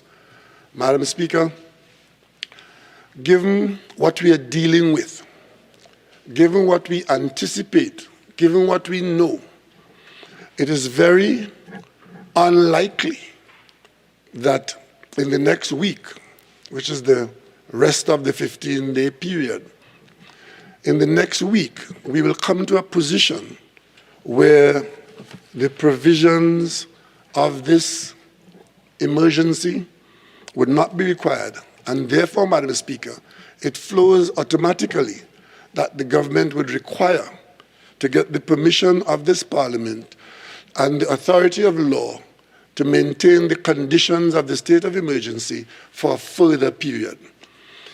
We say in this motion, Madam Speaker, that we ask the House to accept that we do it for 90 days, which is the 3-month period as required by the law. Madam Speaker, I did in fact have the opportunity yesterday to read an article by a columnist, a helpful columnist in one of the papers, which indicated that the reason why we are having to go after 15 days for an extension is as a result of us making changes as recommended by the Wooding Commission. Because before that, a state of emergency could have been declared and remain in force for a month before you could ask for an extension.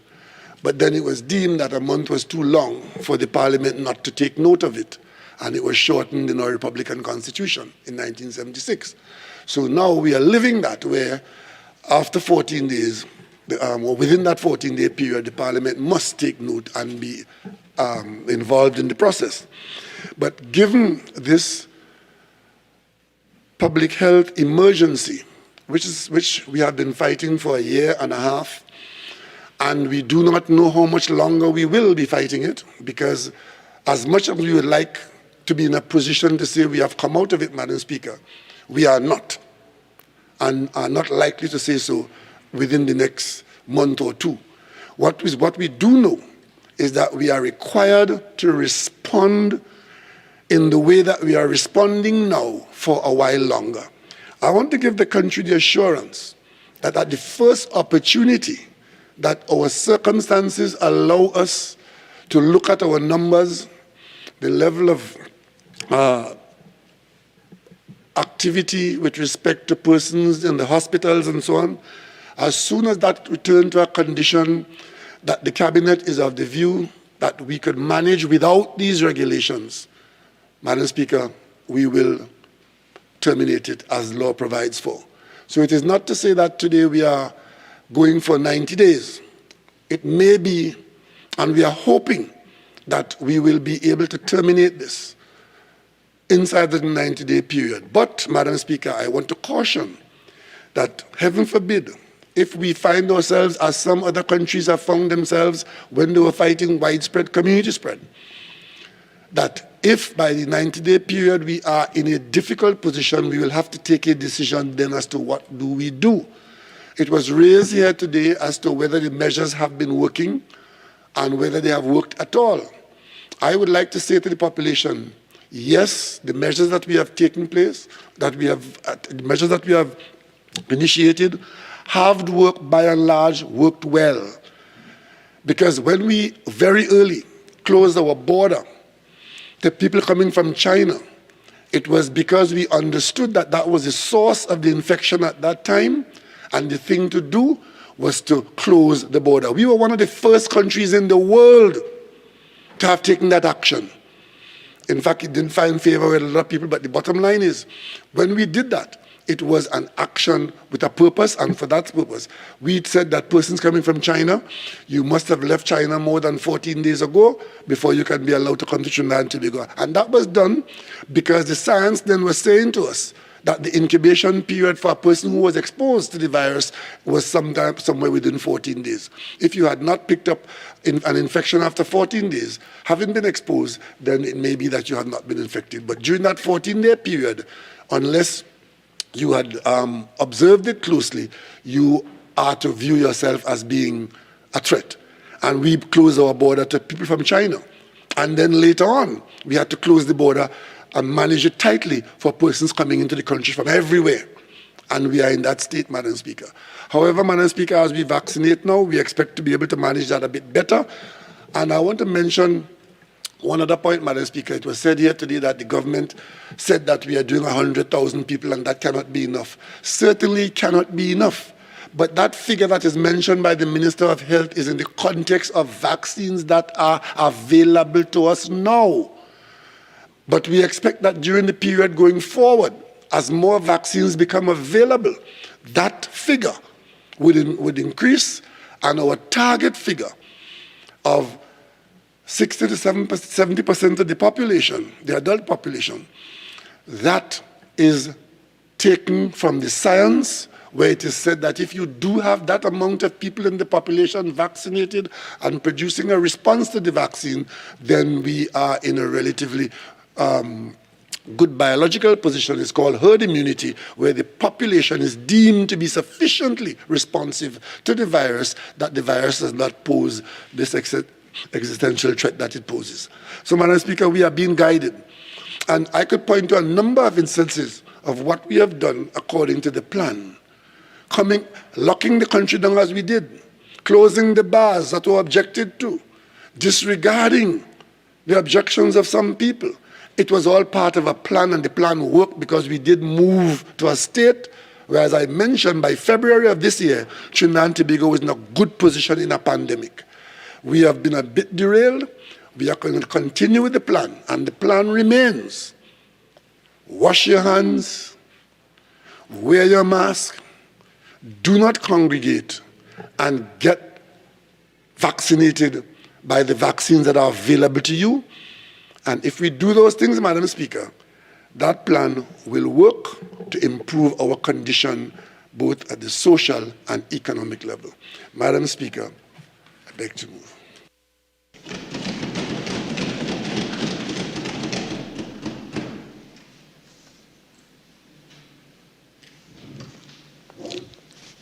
Honourable members, I will now propose the question for debate. Be it resolved that the proclamation made by the President on the 15th day of May 2021, declaring that a state of emergency exists in the Republic of Trinidad and Tobago, be extended for a further period of 3 months. Member for Oropouche East.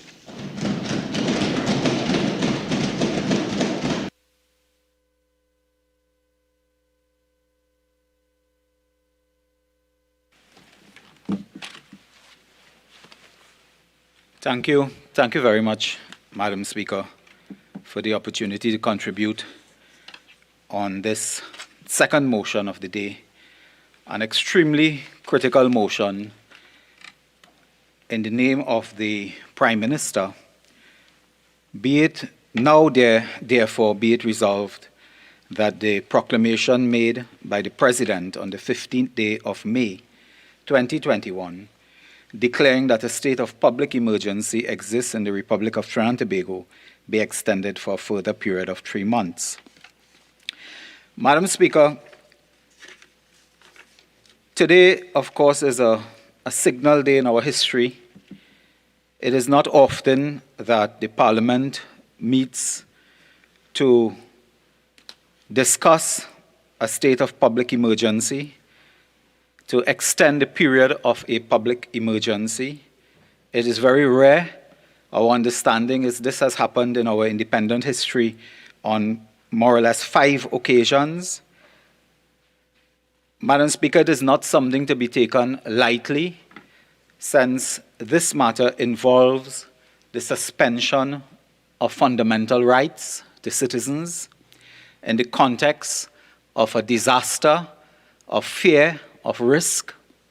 Madam Speaker, what makes this debate today even more significant and a signal moment in our history for members of this House today is that it is, we believe, the very first state of public emergency that we have encountered in our history that has arisen due to an infectious disease, a virus. Over the past, the states of emergency that would have arisen dealt with public order, with crime, with one blatant and obscene attempt to overthrow a democratically elected government. But this is the very first state of public emergency that have arisen over a disease. And therefore, it makes this debate today somewhat similar but somewhat different from debates of the past. Mr. Deputy Speaker, the Prime Minister came in piloting this motion. I personally listened to the Prime Minister's opening statement, and notwithstanding the constraint of time, the Prime Minister outlined that he is, of course, supporting the motion for the further extension of 3 months, but in the context of what may happen in the next few weeks or months, as the case may be, it may not be necessary for 3 months to have this suspension of the rights of citizens. And that is something that we need to take note of. The Prime Minister indicated that whatever measures the government adopted, they have worked and they have worked well. Made reference to the parallel healthcare system, and of course, touched on the issue of vaccines, herd immunity, the importance of locking down the country with their plan. And I'd like to comment briefly on the matters raised by the Prime Minister. But suffice it to say that in the context of a public emergency on health, infectious disease, contagious disease, airborne, as the case may be, circumstances are different for today than obtained in 1990 or in 2011, for example. In that, I'll give us one example. For example, the issue of detention. The Attorney General is on record as touching the issue of detention in the context of this state of public emergency. Now, this is an interesting debate for another reason. Normally, when the Parliament meets, we debate a bill before us that is going to be effected, that we are going to give effect to next week, next month, next year, as the case may be. We don't have the benefit of hindsight. We could always say, we expect that if this bill is passed, A and B will happen. But today, given the constitutional operation that we are proceeding in, we can say that a state of public emergency has been declared, May 15th, sorry. We are today at the 24th of May. So we have had some days. We have been in this situation for some days, and the constitutional requirement is to debate this matter when it is declared within 15 days. So we have had the experience. So this is an unusual debate in that sense. Mr. Deputy Speaker, the Prime Minister, regrettably, did not outline in detail or sufficient detail what is the new plan for the 90 days that the government has asked the citizens to surrender their rights.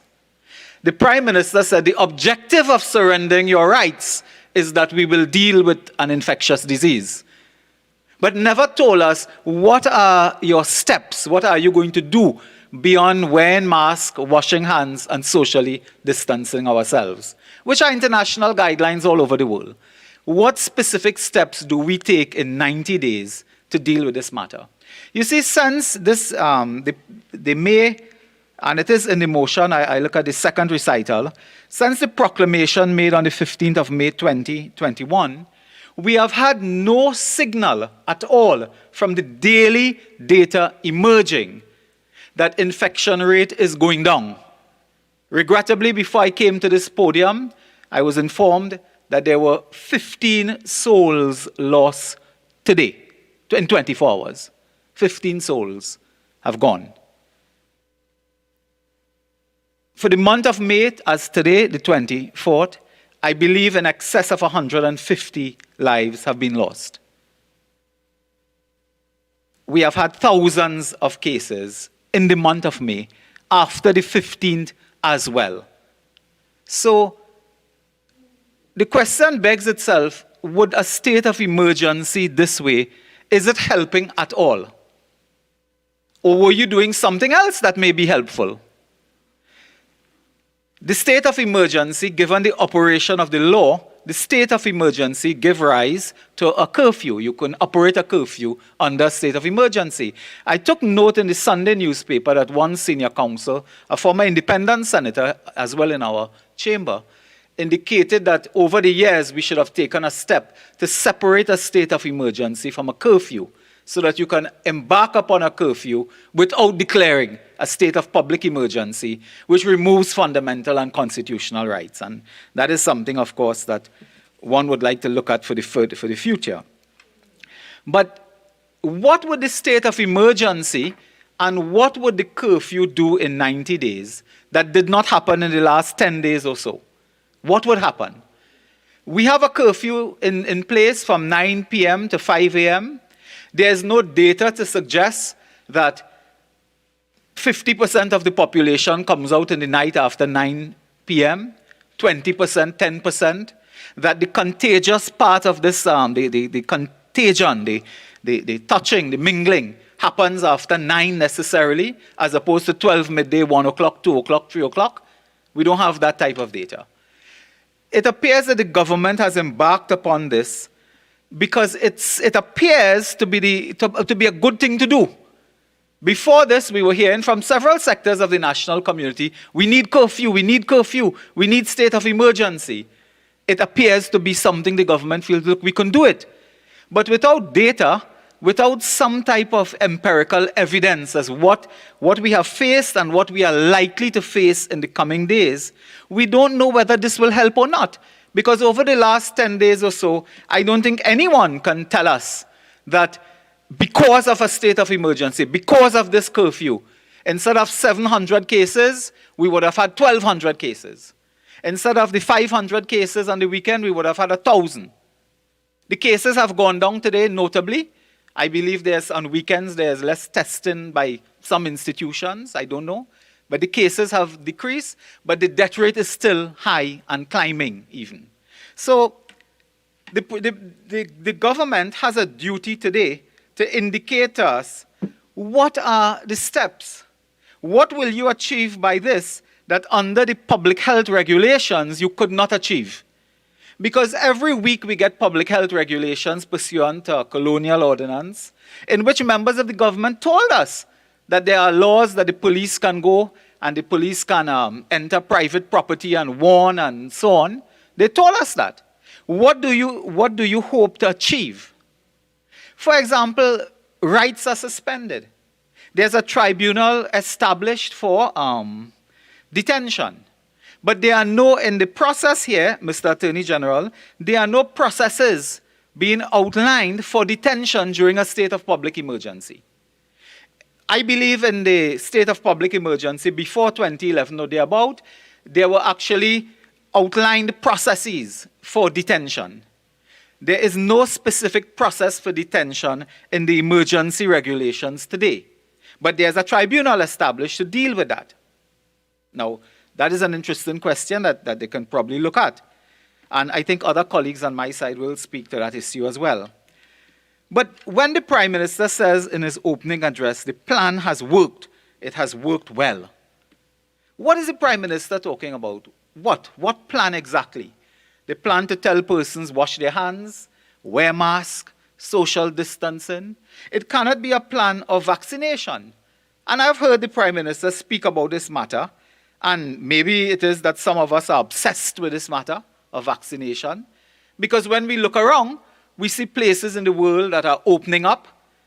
The Prime Minister may have taken note, as he is fond to do, that yesterday in South Carolina, 10,000 persons went without mask on a golf course to support Phil Mickelson as I think the oldest person to win a PGA Open, PGA tournament. But in South Carolina yesterday, when we look at the television live, we were amazed. I thought it was a tournament from 2 years ago to see persons go there. When I checked the record, their second dose in South Carolina, over 40% have been given a second dose.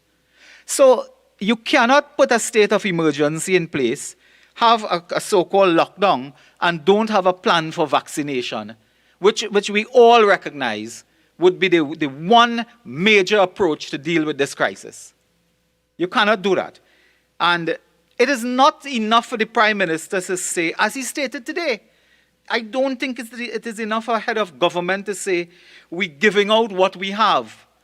We don't have a sense of where we are going in terms of when will this great moment. The Prime Minister introduced the term in his opening statement. And in fact, when the Prime Minister speaks now, I actually put the time he says things. Made mention of herd immunity at 4:47 during his speech. So, as a head of government, you cannot be mentioning herd immunity when you cannot tell a population when will that occur. Now, the Minister of Health should sit in his kitchen, in a table in the kitchen, get out a lead pencil and borrow a calculator from a grandchild, and work out how much vaccines we have, how much we will get, where we will get it from in the coming weeks, and tell the country when will herd immunity arrive. Surely you must be in a position to do that. It cannot be on the 24th of May. This government, through the head of government or the Minister of Health, cannot tell us the vaccination double dose, 2 doses of this population now is 0.08%, less than 1%. Less. I think for single dose it might be 4% or so, but less. So if 65 to 70%, which the Prime Minister stated in his opening address, the Prime Minister said 65, 70% is what we're aiming at, herd immunity. When will Trinidad and Tobago arrive at that point? Is it at the end of the year? Is it by mid-next year, the following year? You cannot manage the affairs of this country and you don't have a clue as to when will we arrive at herd immunity. And therefore, you cannot be setting out an agenda with a state of emergency, coming to the House, asking for 3 months, and you don't have a clue. Because after the 3 months, we may have another 3 months, and another 3 months. And during this time, the rights of individuals are suspended. Important constitutional rights, important fundamental rights. The police today and the defense force have enormous powers over citizens, over their homes, over their conduct. This is not a matter to sneeze at. It is not a matter to take lightly, the suspension of rights. So societies across the globe have fought, have spilled blood, have died. Look at the developments in the Middle East, Israel, Palestine. These are matters over fundamental rights. People are shedding blood every day over fundamental rights. We remove it without a clear blueprint of when will we end. When will herd immunity come? And that to me is critical. The Prime Minister also touched the issue of the parallel health system and so on. Now, again, it is not in my interest. I do not want to be a prophet of gloom and doom and so on. There is in this country we have hospitals, we have other institutions being used. I do not believe that things have collapsed completely, but certainly strained under serious pressure. Can this parallel healthcare system survive? Can it survive during this 90 days that we propose? I am not here again to take responsibility or credit or so on, because I don't think it's necessary at this stage to say credit who built the Couva Hospital, Arima, Point Fortin, Debe, campus, tennis center, and so on. I think the population know who built that. I think they know who did that. That is not the issue. The issue is, can this parallel healthcare system survive? And we talk about a parallel healthcare system, and the Prime Minister introduced the issue of vaccine in his opening address. But we may also have to deal with a parallel vaccine system. Should the government now allow nationals of this country to travel to the United States or anywhere where they can obtain vaccines and return to Trinidad and Tobago? It will take the pressure off the system. It will take the pressure off the Ministry of Health and its institutions. So citizens should be allowed to travel, get vaccinated, and be assured that they will be returning to their country. Because the chief medical officer is on record as saying vaccinated citizens returning pose zero risk. So today, the Ministry of National Security are issuing exemptions for citizens to leave the country, but they are saying that if you leave the country, there is no guarantee that you will get an exemption when you require to return. Something is unfair about that, and citizens must have a right to return once they are fully vaccinated. They pose zero risk, according to the very head of the technical head of the Ministry of Health. And that is an important point I wanted to raise as well, because you have to have a parallel vaccine system. Today, the private sector in Trinidad and Tobago should be vaccinating all over the country. I was shocked to see a notice on the train station in New York where if you take vaccines, they give you a free ride on the subway system. In Walmart, you could land in America and go the same time in Walmart and get your vaccines. Maybe the government should consider as well, as part of their strategy, incentivizing the taking of vaccines. They accuse all of us sometimes of promoting vaccine hesitancy. We're promoting people not to take vaccine. Mr. Deputy Speaker, we support that. We have said, the opposition leader has said, we support the vaccination program, but persons should consult their doctors where they choose to, because it is a very private matter. It is also, people have different medical conditions and concerns. They can consult their doctor, but we support the vaccination program. Maybe the government should introduce incentives to incentivize persons to take their vaccines. Because there are places in the country where I know, in my own area sometimes, we speak to people and they tell us they don't want to take the vaccine, they don't want to do this, they don't want to do that, and so on.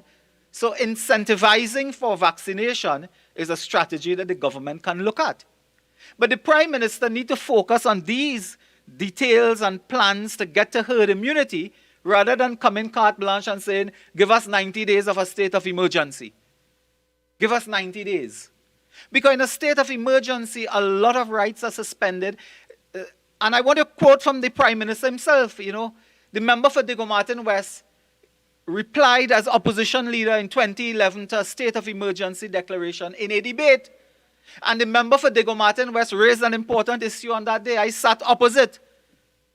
And I remembered well, he raised the issue of political rights. The issue that political operations and political rights could be undermined and sabotaged during a state of emergency. And we didn't laugh at the opposition leader then. We thought it was an interesting point. Today, under regulations, we are not sure if the offices of political parties can operate. We are not sure if the office of a member of parliament that way can operate. We are not sure of certain of political action. You see, in a state of emergency, you cannot assemble. There's absolute authority for the protective services to deal with you, and to deal with you in a harsh and brutal manner in a state of emergency. So there can be no placard bearing and candle lighting crowds coming out now. You can't come out now, so anybody with placards, stay home. Everybody who have candles, don't light candles and come outside. That don't obtain in a state of emergency. You congregate with that, that's trouble. You can be cut off. You can be cut off and taken away by defense force, by police, through a brutal process that the state of emergency give rise to. So it is the suppression of political views, suppression of political rights, and suppression of fundamental rights to assemble. We are doing all of that to prevent a disease. Clearly, the spreading of a disease which is ravishing this country. How much more time I have? Mr. Deputy Speaker, could you just remind me of my time and at what time do I finish? 5:20. Thank you very much. So, Mr. Deputy Speaker, the Prime Minister ought and the government ought to give us some clear blueprint as to where we are going in terms of herd immunity, that we believe that this state of emergency can stop.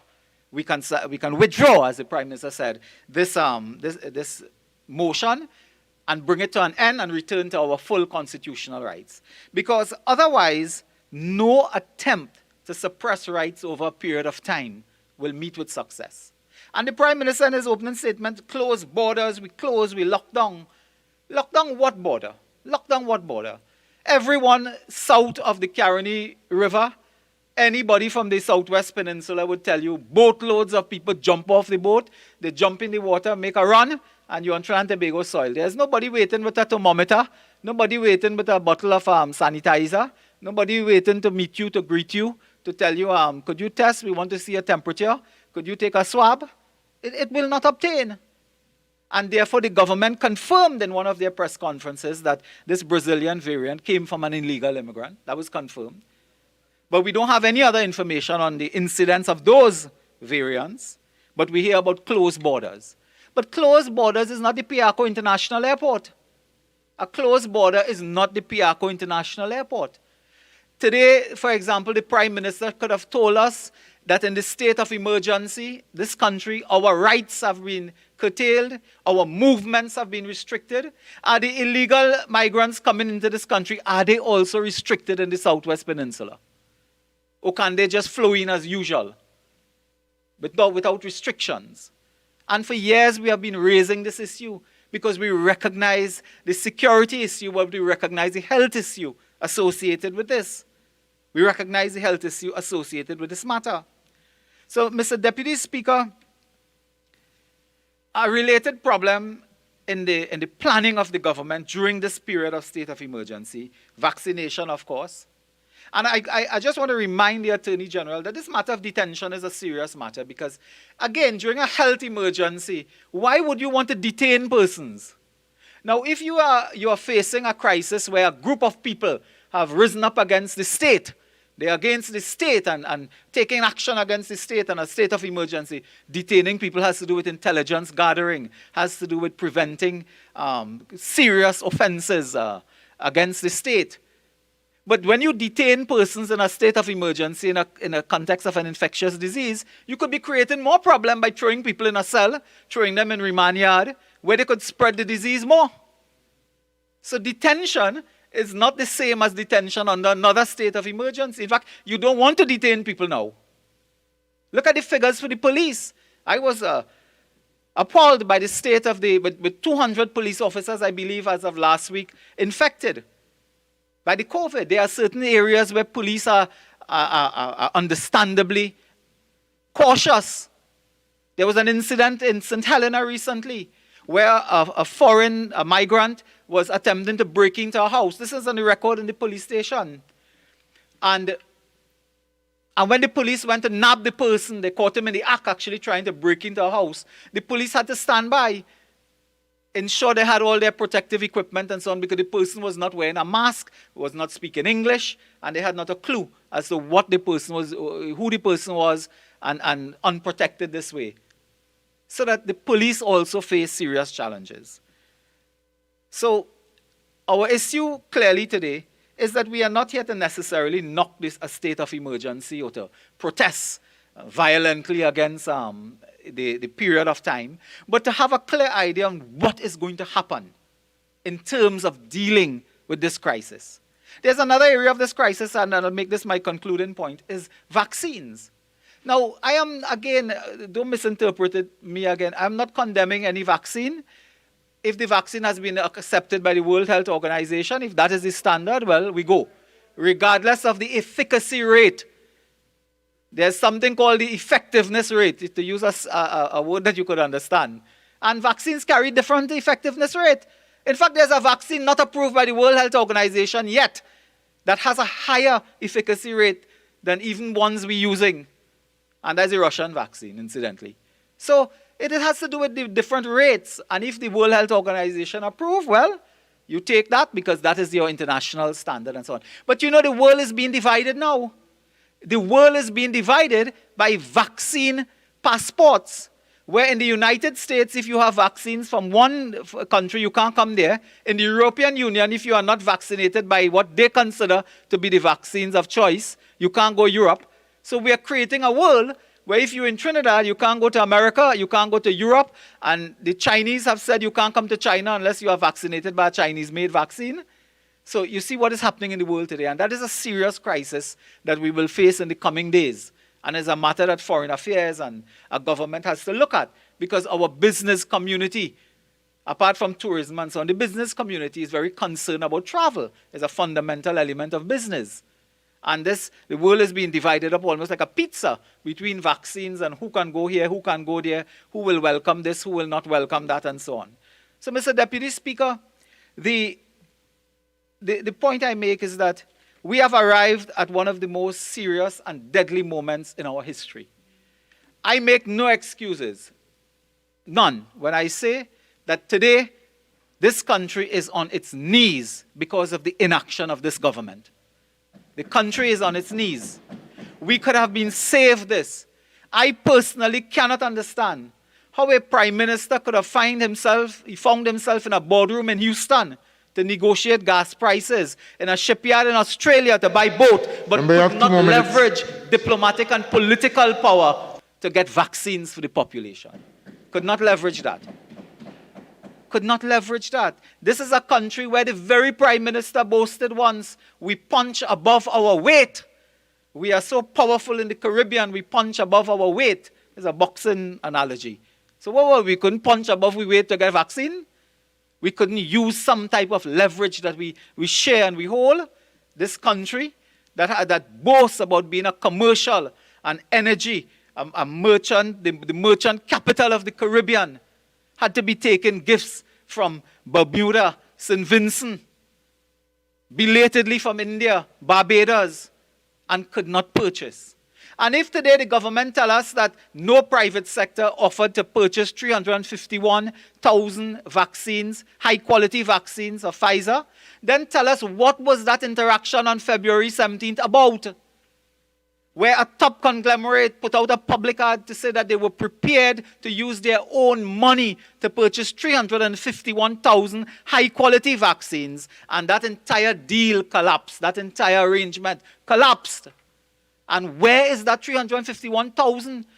Mr. Deputy Speaker, I end by saying that this government can find itself criminally negligent on two grounds.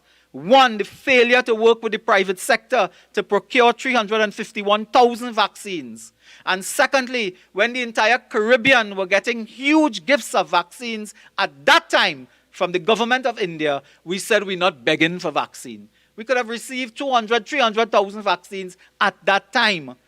If you put 200,000 vaccines with the 351,000, we would have had more than 500,000 doses available to the people. And your failure to do that was criminally negligent. That has cost lives. And the blood of those people who have died rest on your hands. Honourable Member, thank you. I recognize the Attorney General. Thank you, Mr. Deputy Speaker. Oh, I see. We've changed. The 20 minutes is not permitted at the platform? Your leader is correct. So if you're less than 5 minutes, you can remain. And your speaking time is actually 20 minutes.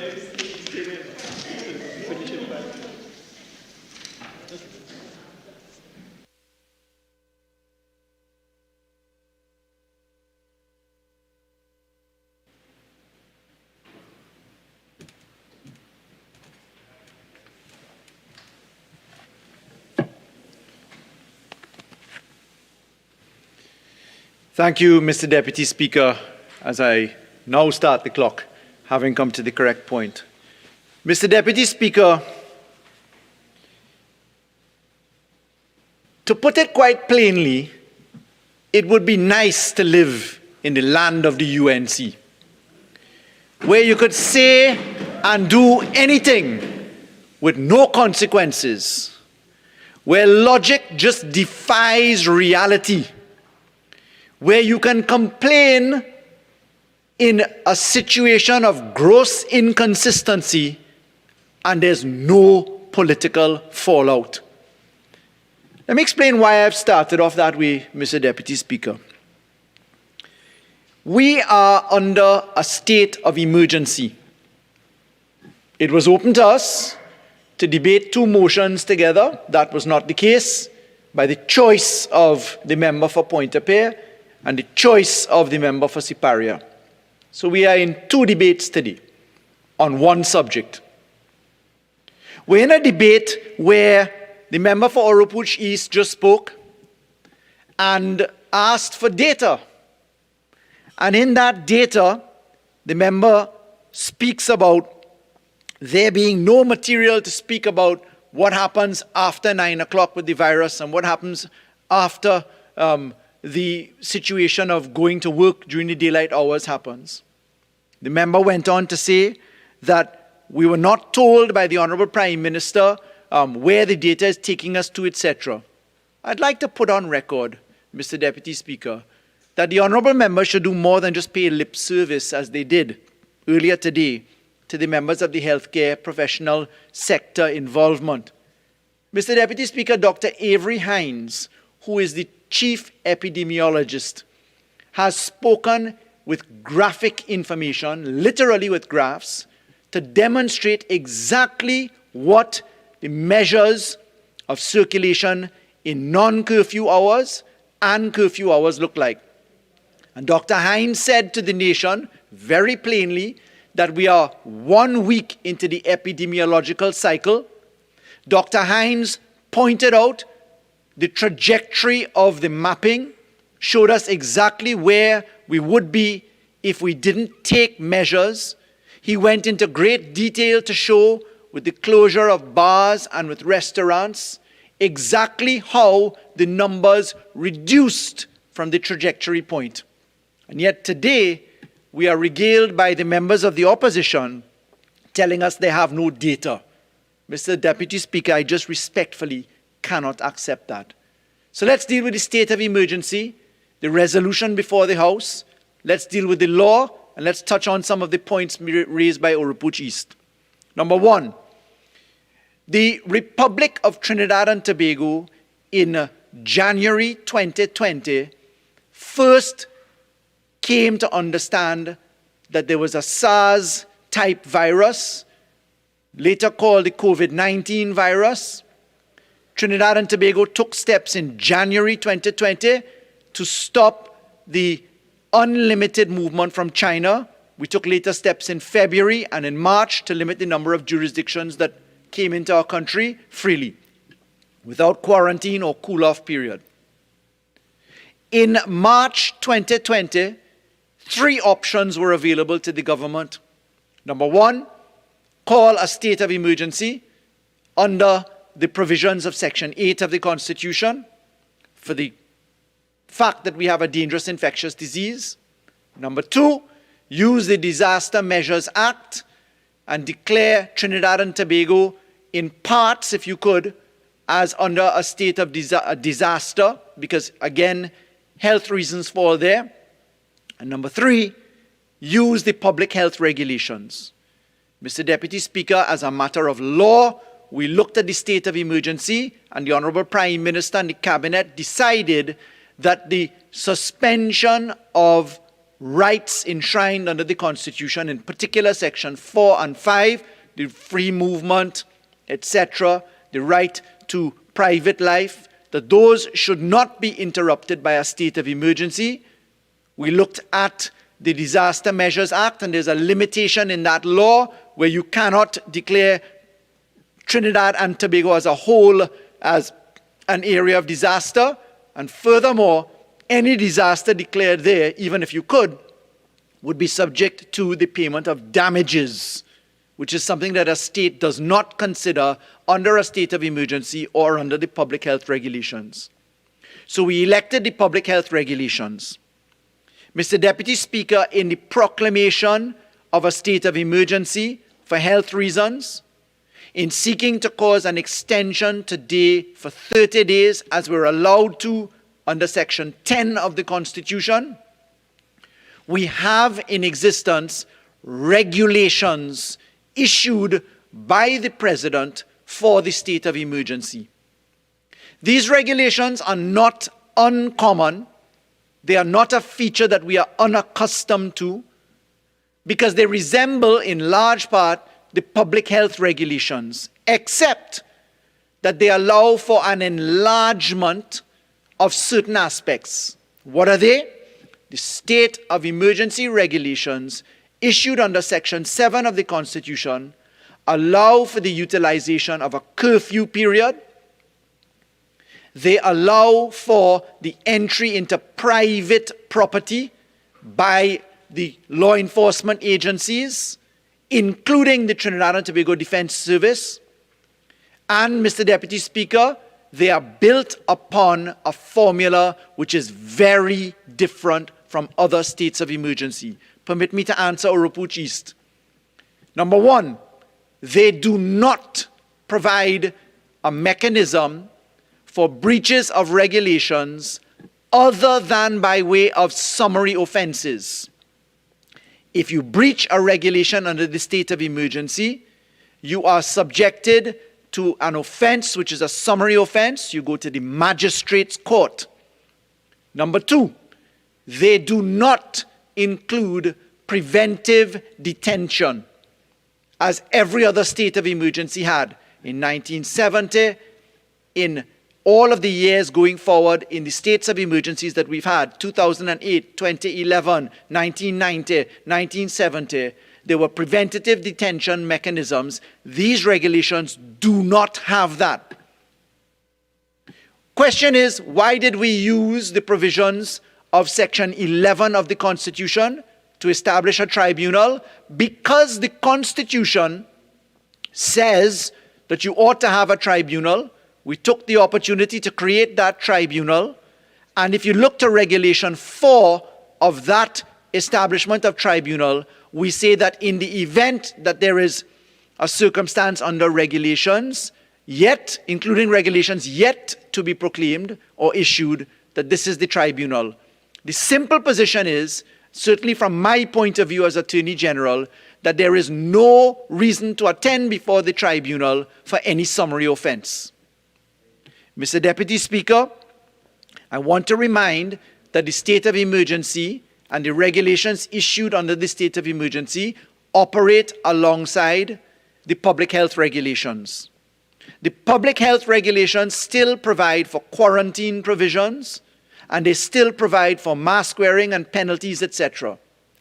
And Mr. Deputy Speaker, what we allow with these regulations is an ability for a harder form of compliance, more strict form of compliance with our citizens. So to answer the data point, by next Saturday, we ought to have data as to the effect of the state of emergency, as the member for Oropuch East well knows or ought to know.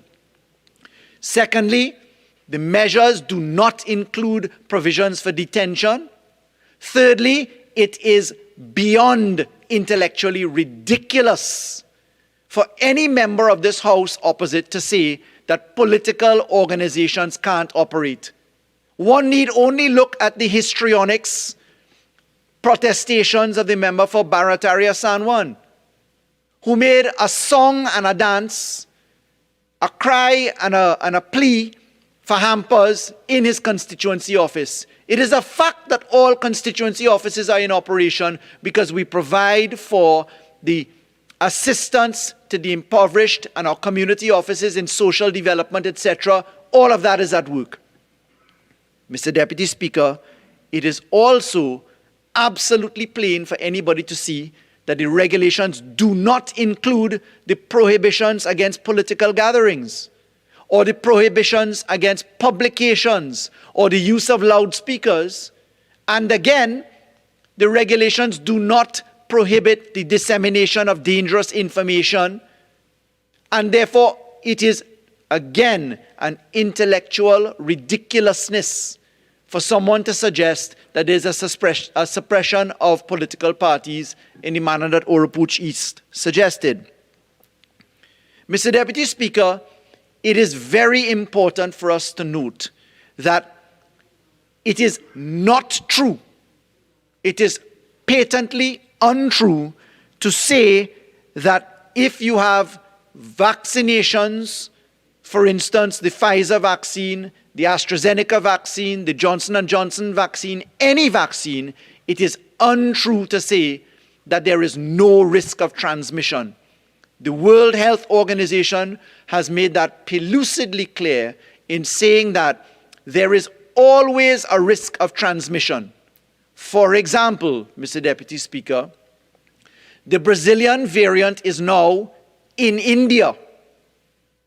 And one needs to ask the question, if the Brazilian variant has now been discovered in India, did Venezuelans crossing the water into Trinidad and Tobago take that variant there? You see, my friends opposite raise the submission about borders. And I join the Prime Minister in condemning the leader of the opposition, Mrs. Persad-Bissessar, the member for Siparia, and any member opposite complaining about borders. Because the fact is that our borders were left unprotected in 2010 when we did not take the delivery of the offshore patrol vessels. Relative to the cry for a plan, again, I find it an insult to the intellect of the people of Trinidad and Tobago to look at the creation of a parallel healthcare system with the specific number of beds, ventilators, independent officers, to look at the rapid expansion of testing for COVID-19 patients, to look at the rollout of a dedicated vaccination program, which includes now the WHO-approved Sinopharm, AstraZeneca as well, to look at the fact that we have a heritage and stabilization fund full of United States dollars, and that we are in direct conversation with all manufacturers of vaccines, and we have indicative orders in from several entities, including the COVAX facility. It is also ridiculous to look at the fact that we have border management improvement coming with the arrival of the hostile vessels, which are on the sea and headed to Trinidad and Tobago. And it is also ridiculous to ignore the economic relief that the Minister of Health, the Minister of Finance, the Minister of Social Development, and the Honorable Prime Minister have all provided full particulars of, and then to say that there's no plan. To say that there is no plan is just a propagation of an untruth. And I genuinely think that the opposition would do well to stop panicking the citizens of this country, to stop frightening the citizens of this country by alleging that this is a situation that does not have a clear trajectory and a clear workout arrangement. Mr. Deputy Speaker, we hear the members of the opposition talk about criminal liability. The member for Oropouche East said that the government could be alleged, in his view, to be guilty of criminal negligence. And the honourable member put that in the context of vaccinations and the gift from India. Mr. Deputy Speaker, why I started off by saying that it would be good to live in the la-la land of the UNC is also because the inconsistency of approach has to be factored in the litigation that has come via the supporters and attorneys at law, including sitting members of past members of Parliament of the United National Congress, in attacking the regulations and the measures designed to protect COVID. Mr. Deputy Speaker, permit me to remind the population that Gerald Ramdeen, Anand Ramlogan, and Nafiza Mohammed are not members of the People's National Movement. Gerald Ramdeen, Anand Ramlogan are frontline members of the United National Congress. They, together with other attorneys, have brought in claims, 7 matters concluded in the courts, all victories for the government and the Office of the Attorney General, and all losses for the opposition leaders. My friend, the member for Chaguanas East, Mr. Rambally, is also Chaguanas West, is also an attorney at law who will be familiar with many of these matters. Lost a few himself, that's right. Mr. Deputy Speaker, when we look to the fact that the litigation brought by the UNC includes, number 1, the case of Free Ian Allen. That was a case brought against the Attorney General's office, the Cora Medical Director, etc. In that case, there was a writ of habeas corpus to ensure that a COVID-positive patient, Ian Allen, was let out of quarantine. We saw the Open the Borders case led by Anand Ramlogan. We saw that Claremont versus Minister of Health and the Attorney General judicial review to challenge the closure of borders. We saw the case of the repatriation of flights, the repatriation of citizens. This is the case of Sasha Singh versus Minister of National Security. In that judicial review claim, the allegation was that there was a discrimination in the repatriation of citizens.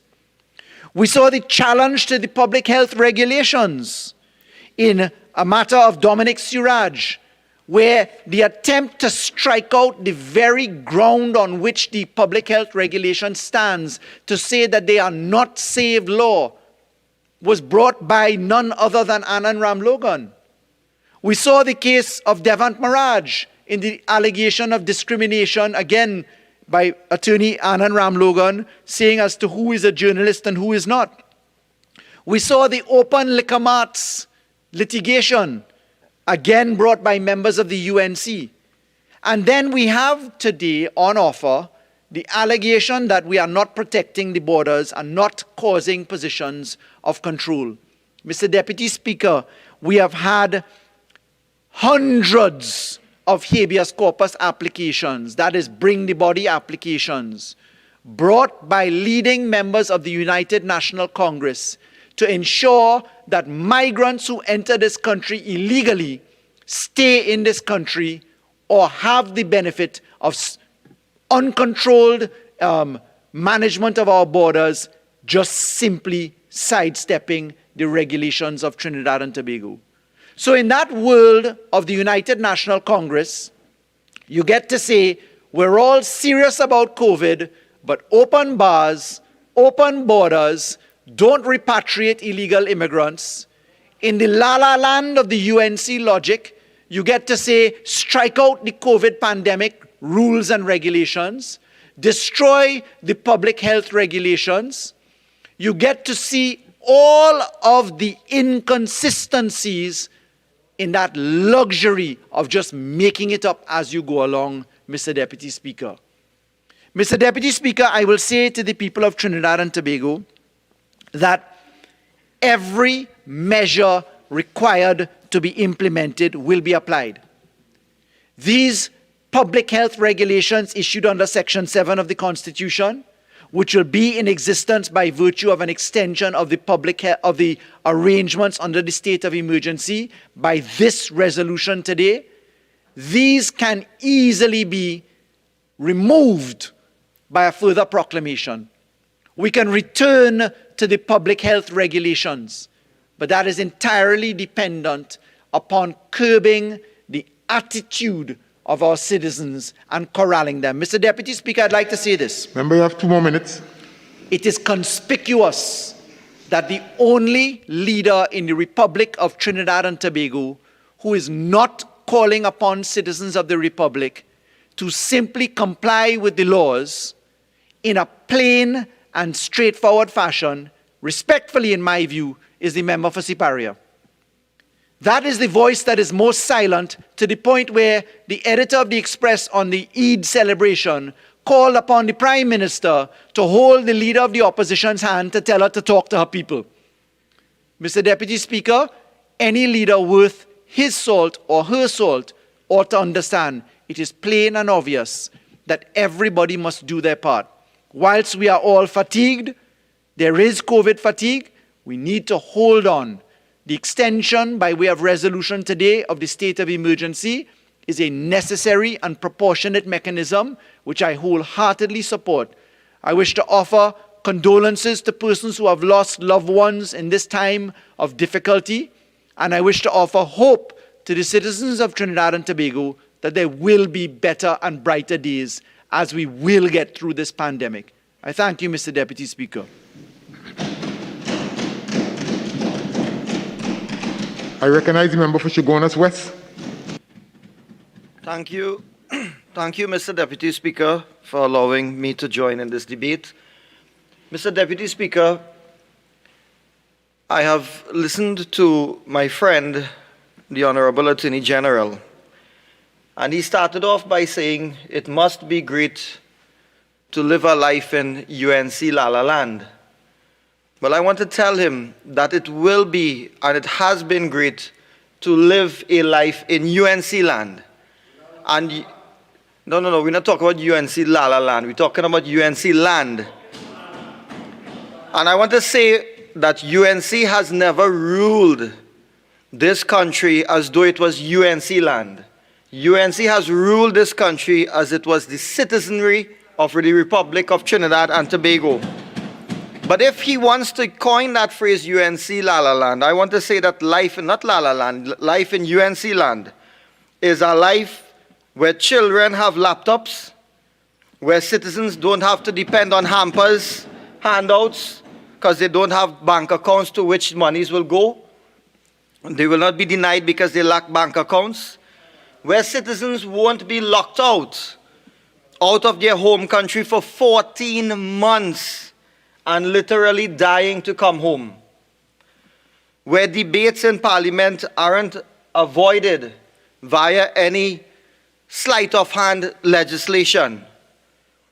So I want to put it on the record that life would be great in UNC land, because we would make sure and look after the citizenry of the Republic of Trinidad and Tobago first and foremost. And it is coincidental that my friend has sought to go down that road, because 11 years ago from today is the anniversary of May 24th, 2010, when the UNC would have come into a position of moving forward under the leadership of the member for Siparia. So I want to put it squarely to my friend that it's not about UNC La La Land, it's about the land of Trinidad and Tobago, the Republic of Trinidad and Tobago, and we as the opposition will do our constitutional duty, and whatever is within our remit, we will make sure to look after the Republic and the citizenry.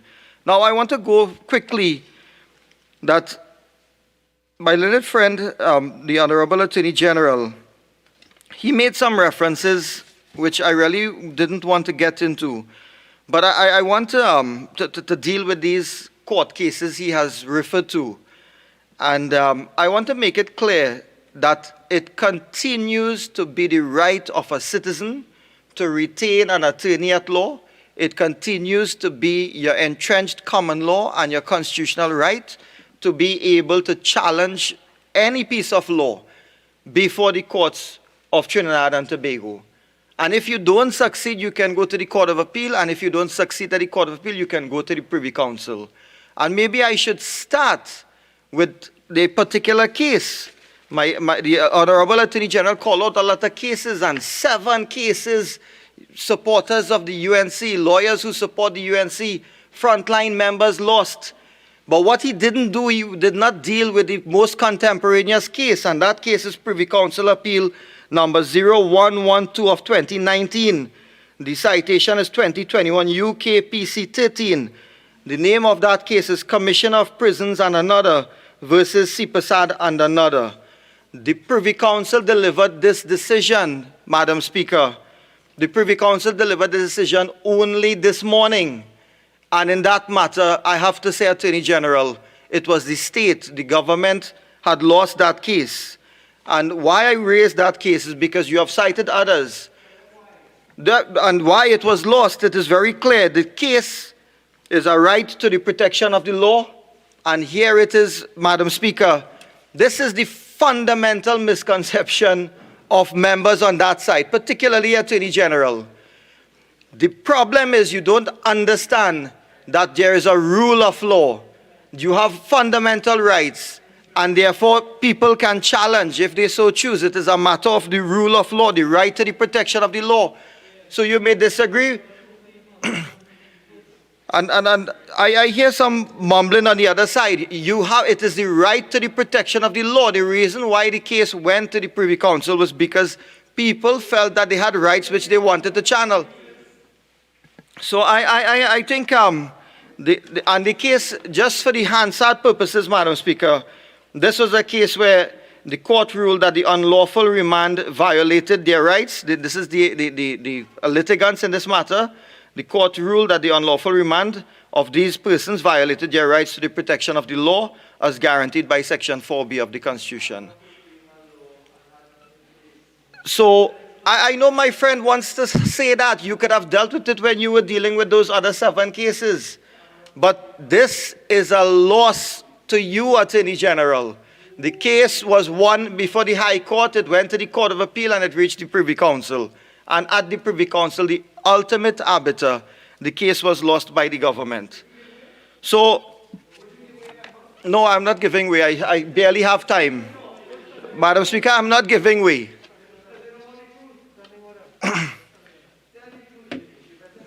No. I think, Madam Speaker... Cluster, please. So, Madam Speaker, so I start with that because I hear my friends going into cases and people, if they feel that their rights are some way infringed, they are entitled to go to the courts. And I don't know that. Again, this is the fundamental misconception that my friends have on that side, that if people choose to exercise their rights, that is somehow they are doing something wrong. They are doing something sinister. It is not like that, Madam Speaker. And we on this side will continue to fight for those citizens who want to exercise their rights before the courts of law. Now, Madam Speaker, I don't like the reference that we on this side only pay lip service to health workers. In fact, every press conference or every meeting or every public statement uttered from this side, we always make it clear that we congratulate and we applaud the frontline workers in health. In fact, we have even extended that group to the educators of this country, that they themselves have somehow become frontline workers as well, having to change in terms of, the normal classroom of, teaching children and moving on to a virtual classroom, which is taking a toll, obviously, on the population when they cannot have proper connectivity and devices. So, Madam Speaker, I want to say that I reject that statement outright.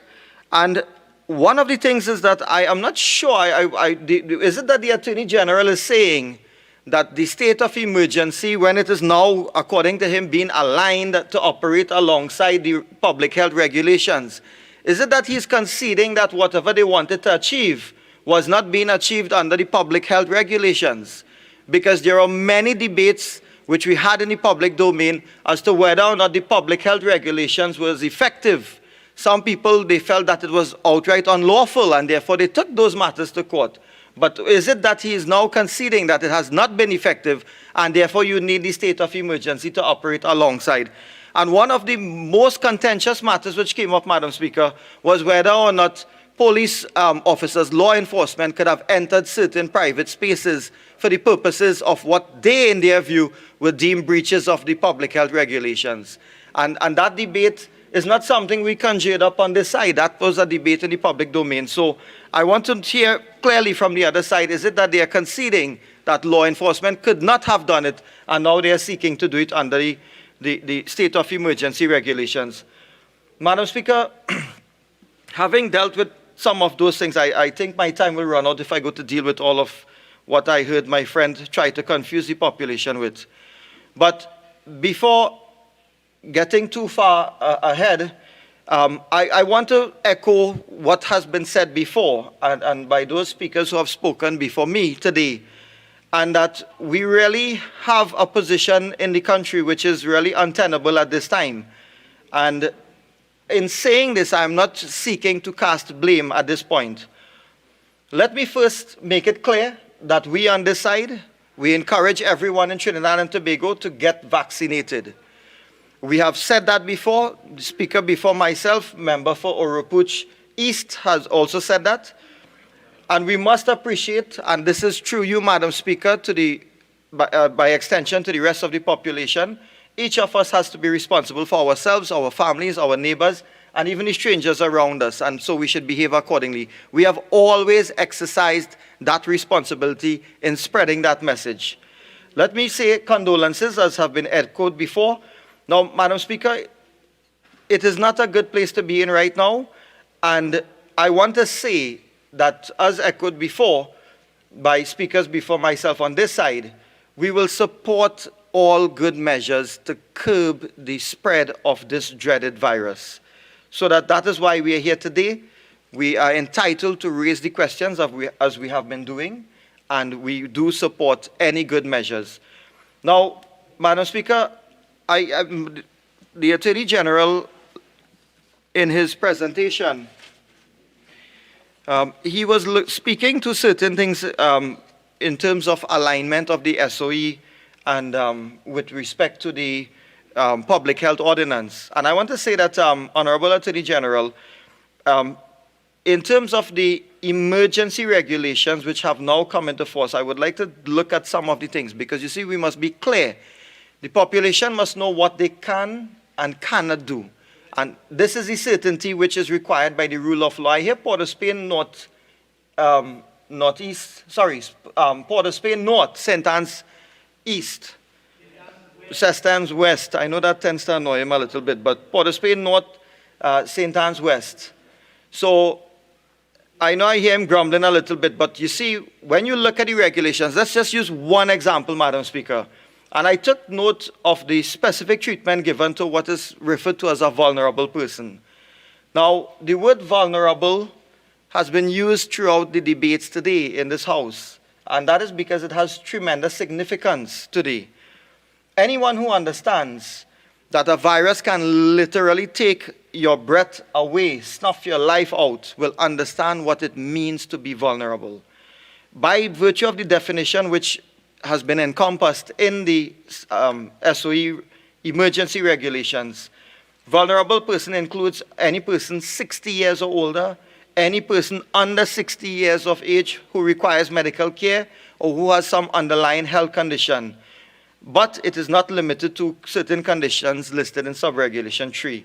It refers to somebody who's pregnant, a person who is otherwise identified by the minister.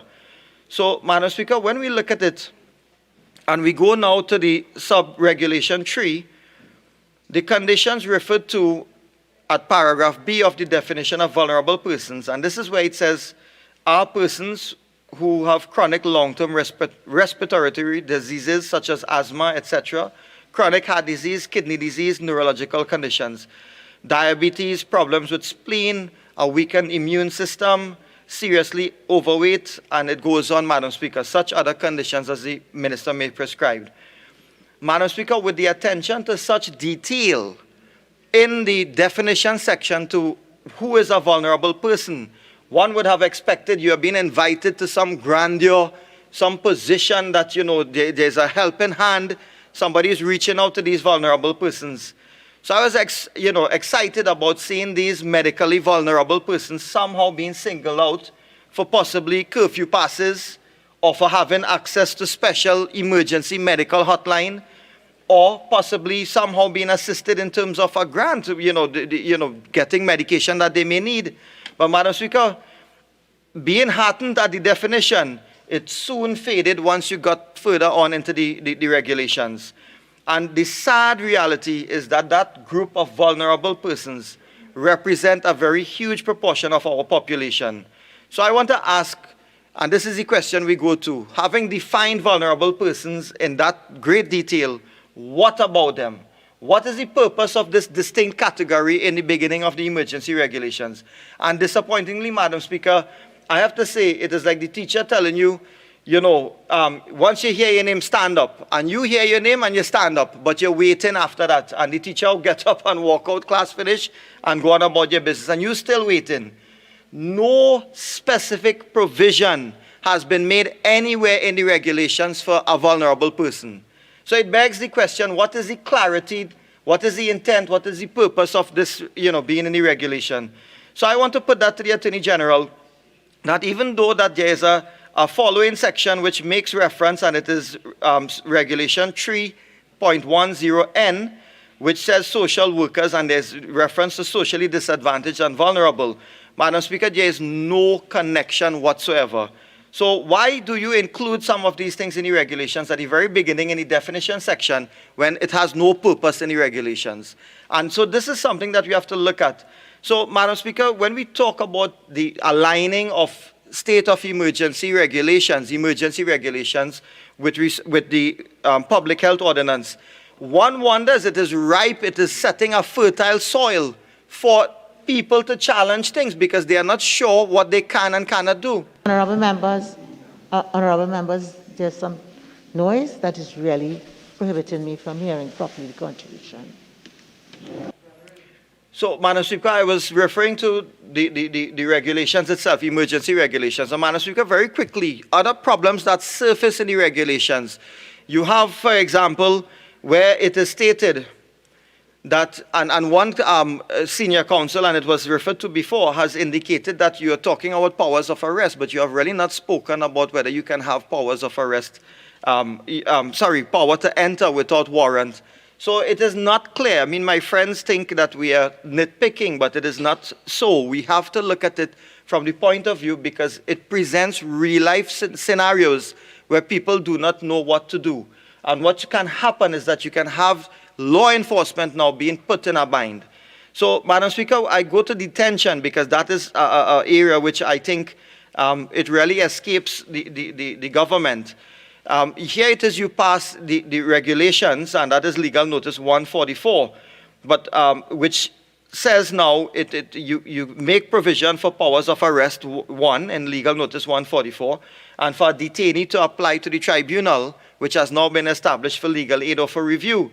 And what happens, Madam Speaker, is that the regulations are completely silent on exactly what basis someone is likely to be detained. So you should set out the parameters for detention. You should also set out on, give a likely, at least when you have put forward the regulations. Up till now, we have not heard of any likely situation where someone can be likely detained. And, my colleagues on the other side talking about cases brought, these are why cases are brought in the first place, because there is lack of clarity and there is inconsistency in the regulations. So, Madam Speaker, getting back to this particular point on the detention, even if we identify the basis for detaining someone, Madam Speaker, there are other unanswered questions. For instance, how long can the person be detained? Is there a first instance of 24 hours? Is there a second instance of a couple days? We do not know. And also, Madam Speaker, usually when we look at detention, we then ask the question, if you are detained for an initial period, who is to now take the responsibility? Who has authority to now extend that detention period? So we don't know which rank of police officer, if that at all is contemplated under these regulations. So I'm saying that it doesn't say anything which can give us some clarity, and it is going to pose problems, Madam Speaker. Madam Speaker, Madam Speaker, is it that I have 2 minutes again? Your time stops at 6:02. Yes, please. Thank you, Madam Speaker. So, Madam Speaker, this is something that I think I have pointed out. You have a definition section which contains a provision which has no place, no direction in the regulations. I'm also talking about the lack of clarity in terms of the regulations, in terms of detention. And, Madam Speaker, I think it sends the clear signal. It answers a lot of what the Attorney General is saying, that when you say you are now marrying or aligning, the SOE regulations with the public health ordinance, it brings me back to the question which I asked at the beginning. Is it that they have now seen that there were certain gaps in the public health ordinance? And I'm saying that even if they have, we are moving forward. Even these regulations pose a lot of gaps. Madam Speaker, I want to say that if it is, we are talking about, moving forward. It has been very painful to witness the grief of persons who lost a breadwinner or a child who would have lost, a beloved family member. I see one of my colleagues getting geared up to respond to me, but if I'm not mistaken, I understand that he as well also lost a very close relative, and so I say condolences to him and to his family, and condolences to all of those who have lost loved ones. It is very painful, Madam Speaker, that I want to point out in equal vein that it is painful for all those families who have people who are unable to return to Trinidad, whether to bury their dead or those who are here unable to fly out as well, because we are not only talking about luxury flying, we are talking about flying out, leaving the jurisdiction, because there are ailing family members abroad as well. So we are not raising this just for raising sake. We are not saying this, pernickety critique. It is something that it exists and it brings pain. I join all my colleagues before and I endorse them. We will support good law once it is lawful and it is appropriate to curb it.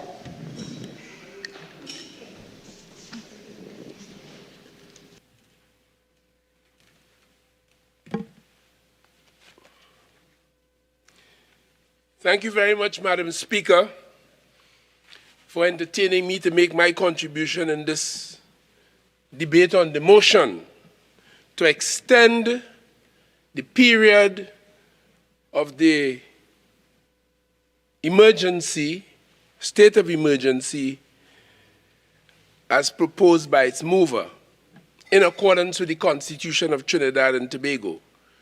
Madam Speaker, the last contributor from the other side found himself in a bit of an exchange with the Attorney General in respect of the matter of the Commissioner of Prisons and another, Sasha C. Persad and others, which was a judgment from the Privy Council, our highest court, was delivered, I think, only today. And it really demonstrated how a human being could be so bereft of the concept of shamefulness. Because the member who just spoke, for those who did not know and listened to him, would have come away with the impression that this government acted in a manner that the Privy Council in this judgment found to be abhorrent and to condemn. Madam Speaker, that case arose back in 2015, before we came to government. The individual, Sasha C. Persad, was committed to what should have been a community residence in accordance with the children's law, and the action flowed from that. The judicial review proceedings which went through the High Court, the Court of Appeal, and the Privy Council, which gave its judgment today in this matter, began before we came to government. Before. So the facts and the action began before. Madam Speaker, would you believe the member for Chaguanas told us a while ago that this government, this PNM government, had a major judgment against it by the Privy Council today. That is the essence, Madam Speaker, of shamelessness. So I want the citizens of Trinidad and Tobago to reflect upon this and to understand why they appear the way they do, why we cannot trust them, why they do not deserve public trust. Madam Speaker, very, very quickly, as I said, the facts began in 2014. On May the 18th, 2015, the Children's Act came into operation. On the 30th of June and the 29th of July, the Chief Magistrate made the order of these, Sasha and others, to the community residences. And you would have heard the Attorney General speak many times about the abhorrent behavior of our colleagues on the other side, led by two former members of Parliament, a former Attorney General, Anand Ramlogan, who acted in this matter, Madam Speaker, and brought an action against the government when we were in power for the government's failure to put these community residences for the youngsters in place before the law was proclaimed. So they went ahead and made the law and proclaimed the law without the residences in place, and that is what gave rise to this action. And as I conclude on that, hear what the Privy Council had to say very quickly. The question raised by this ground is whether there has been a violation of the appellant's rights to the protection of the law guaranteed by Section 4B of the Constitution. I'm quoting the Privy Council. The appellant's case on this issue is based on both act and omission on the part of the executive, meaning the Kamla Persad-Bissessar and Anand Ramlogan executive. In short, I'm quoting again, in short, the executive brought into operation the legislative protections for children in sections 54(1) and 61 and subsection 5 of the Children Act without having first made provision for the community residences as required by these legislative provisions. It was contended that the executive had acted arbitrarily, and the court therefore went on to condemn it. The member for Chaguanas West today, East, comes here to tell the public shamelessly that that was, if you like, and permit me a metaphor, an indictment against this government. How shameless could they be? But, Madam Speaker, we are here today to talk about the extension of the state of emergency. A member from that side, a member from the other side told us correctly that we are in a war, and I think we all know that. And the Prime Minister and the team of professionals from the health sector has from day one communicated with the people of Trinidad and Tobago as to all of the developments in relation to this war, this threat that they say has taken so far about 3 million human lives around the globe, pandemic as it is. But, Madam Speaker, I heard a report only 24 hours ago on the BBC that they're estimating, the World Health Organization is perhaps contemplating that that figure could be 50% of the reality in terms of human deaths in the world. But from day one, with the support of the government, the health team had been at work communicating with the people. And as Her Excellency pointed out in her contribution to the National Day of Prayer yesterday, another very good idea on the part of the Prime Minister. And the citizens are reporting widely that they thoroughly enjoyed it and were refreshed by the communication with our respective gods. For those who see life and have a life view that is different. And as Archbishop Gordon of the Roman Catholic Church tells us, a lot that we are experiencing today has to do with the conduct of some of the citizens of Trinidad and Tobago. It is that conduct that has contributed, no doubt, to the very severe and widespread continuation, burgeoning challenge of this virus.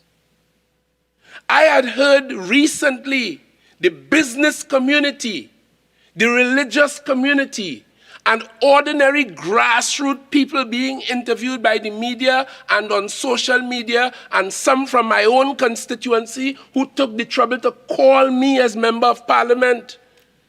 And it is the people who were calling for stricter measures to deal with the behavior referred to. That is what led to the imposition of the state of emergency, which in my disagreement with the member for Oropouche East, he said that this one is different because this is not about public order. I, in fact, disagree with him. This is about public order. The measures of a state of emergency are designed to suppress public gatherings and to suppress public movement. It is all about public order, not finding roots in any insurgency or political threat, but the threat of the virus, insidious, silent, and deadly as it is, like the UNC. And Madam Speaker, when I heard the member for Siparia earlier today in another debate on another motion, which we could have done both together, you know, but so insidious they are, they insisted we must do them separately. When I heard the member for Siparia say she cannot understand, the member cannot understand why a state of emergency every 3-year-old in this country, and one of my constituents, a close friend, called me after she made that statement and said, but what is the member for Siparia speaking about? And I answered her because she's a citizen and entitled to some elucidation. I told her she is the head of La La Land. She leads it. And that is a shortened version of Krishna Lala.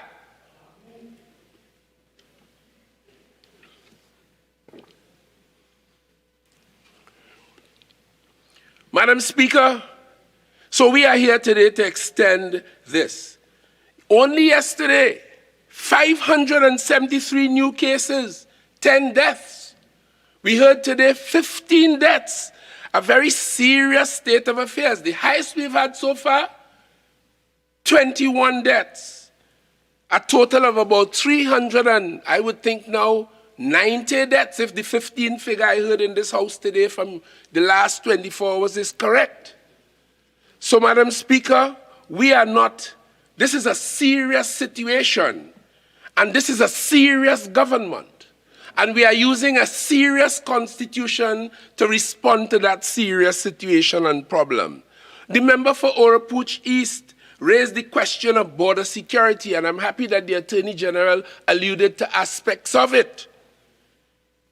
Mention was made of the first identification in Trinidad and Tobago of the Brazilian strain, which they say is more virulent than the regular COVID-19 strain, so to speak. And yes, I said publicly that it was identified in an illegal immigrant only because it's the truth. But that does not mean that his was the first or only case in Trinidad and Tobago. And therefore it does not and could not mean that he would have brought it in illegally through our border. He may have contracted it from a Trinidadian who didn't go anywhere, who may have contracted it from someone else. It is in India now, as a matter of fact, to meet with the Indian strain. So, Madam Speaker, I don't know where they get their logic, but I trust that is the way of La La Land. I trust so. The member for Oropouche East as well spoke about the question of detention and told us and the Attorney General dealt with it, so I wouldn't waste time talking about what the member for Chaguanas East had to say on the subject, because he has gone to court several times, he and another member of parliament in the Senate in this parliament, challenging the COVID regulations, challenging the public health ordinance and its authenticity and its applicability, its constitutionality, and they have lost and lost and lost and lost again. The only thing left for him to do is to come and say, we lost.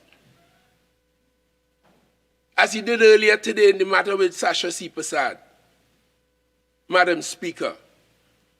But the member for Oropouche East mentioned this thing about detention and said, since this state of emergency is generated from the COVID-19 disease or virus,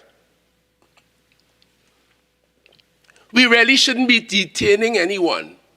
And this is the worst time to detain anyone. In fact, you don't want to detain anyone. So he said, you must leave them, let them run around. So you find a vessel coming in, as he said, no sanitizer, no nothing, no regulation from the health authority, no protocols. They show up on a beach somewhere in Icacos, or anywhere else for that matter, and you don't detain them. You just let them run rampant in the society. That is the recommendation of the UNC. And when we met in a day of prayer yesterday, their leader, the leader of La La Land, tells us that prayer don't help with COVID.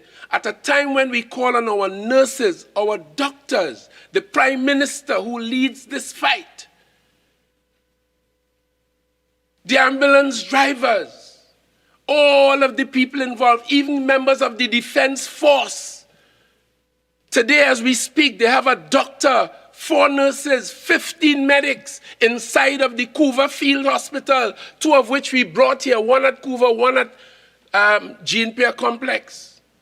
In this fight, and people have to go deep within themselves to call on our gods. Some people say it's only prayer to help us.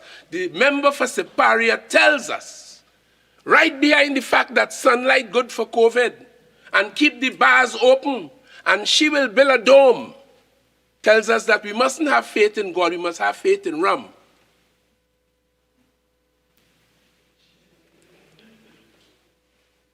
Because prayers can't help us. But that is the way the truth works and God works. It reveals who are the real fighters and soldiers and who are the real devils in the society. Madam Speaker, all we do is motivate and encourage and support our law enforcement personnel, because with the state of emergency, with the army assuming emergency powers, we have been asking them, and the way we see it in the Ministry of National Security, Madam Speaker, is that this national security service that we offer is our contribution to the fight against COVID, by enforcing the law to suppress public gathering and public movement. Because as the Prime Minister made plain today, and it is quite obvious, the virus needs our being close to each other to leap from one human being through the eyes, the mouth of another, the nose of another. So our contribution, the municipal police, the Trinidad and Tobago Defense Force, the Trinidad and Tobago Police Service, every one of them have become frontline in this fight against COVID-19, in this state of emergency environment, equipped with PPE as they must where necessary in order to suppress public gatherings and public movement. Some of the rights under the Constitution that are of necessity to be infringed in this fight, hence the reason for the state of emergency.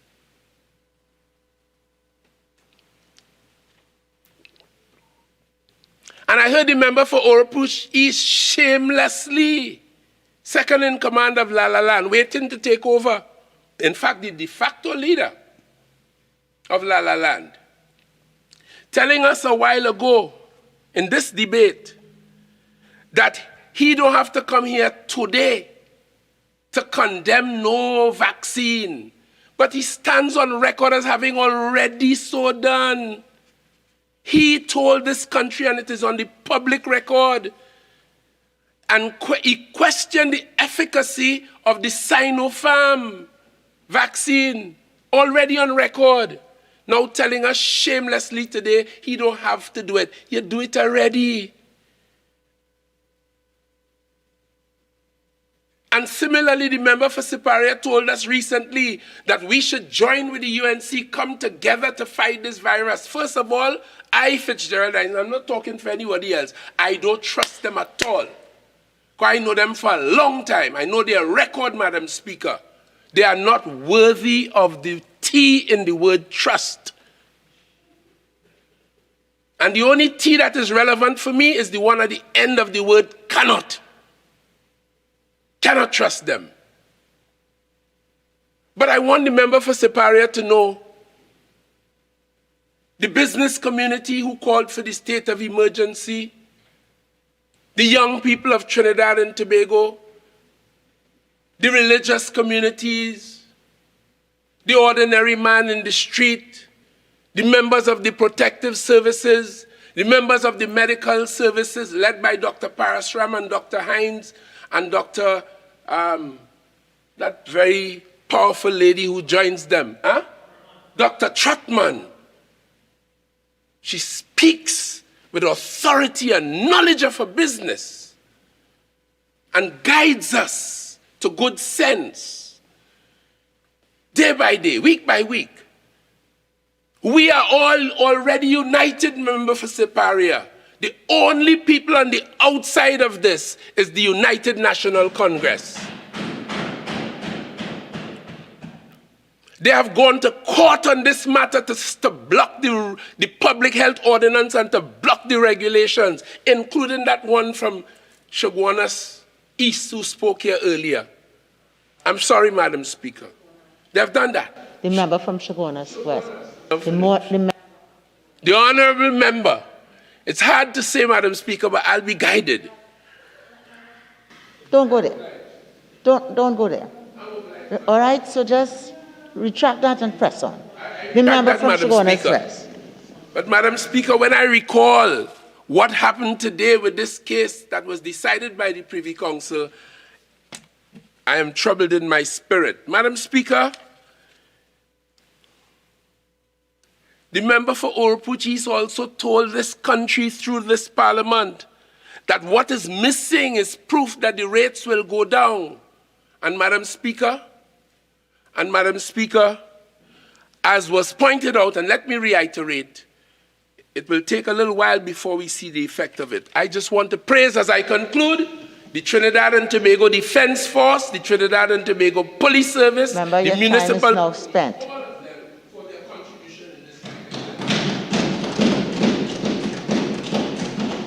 Thank you very much, Madam Speaker. Madam Speaker, I rise to make a contribution on this debate. And it is incumbent upon me. Member, if you're going to speak in the debate, you have to speak from the speaking booth. Oh. Member, I'm sorry, I have to recognize the member for Tabakit who was in the booth. Yes. Thank you, Madam Speaker. Thank you, Madam Speaker.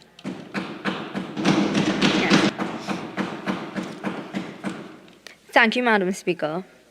I thank you for the opportunity to contribute in this very important debate, a situation that many parliaments before us and many parliaments after us hopefully will never find themselves in, debating a state of emergency and the extension of such.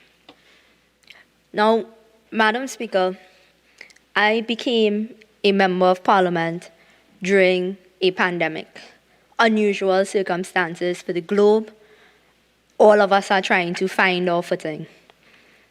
Before the first day of being a member of parliament has been up, I am now here debating a state of emergency. And that is the most important takeaway for anybody looking on at our debate today, that our nation is in a state of emergency.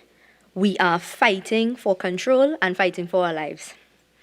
And so, Madam Speaker, I approach the debate with the level of seriousness that it deserves.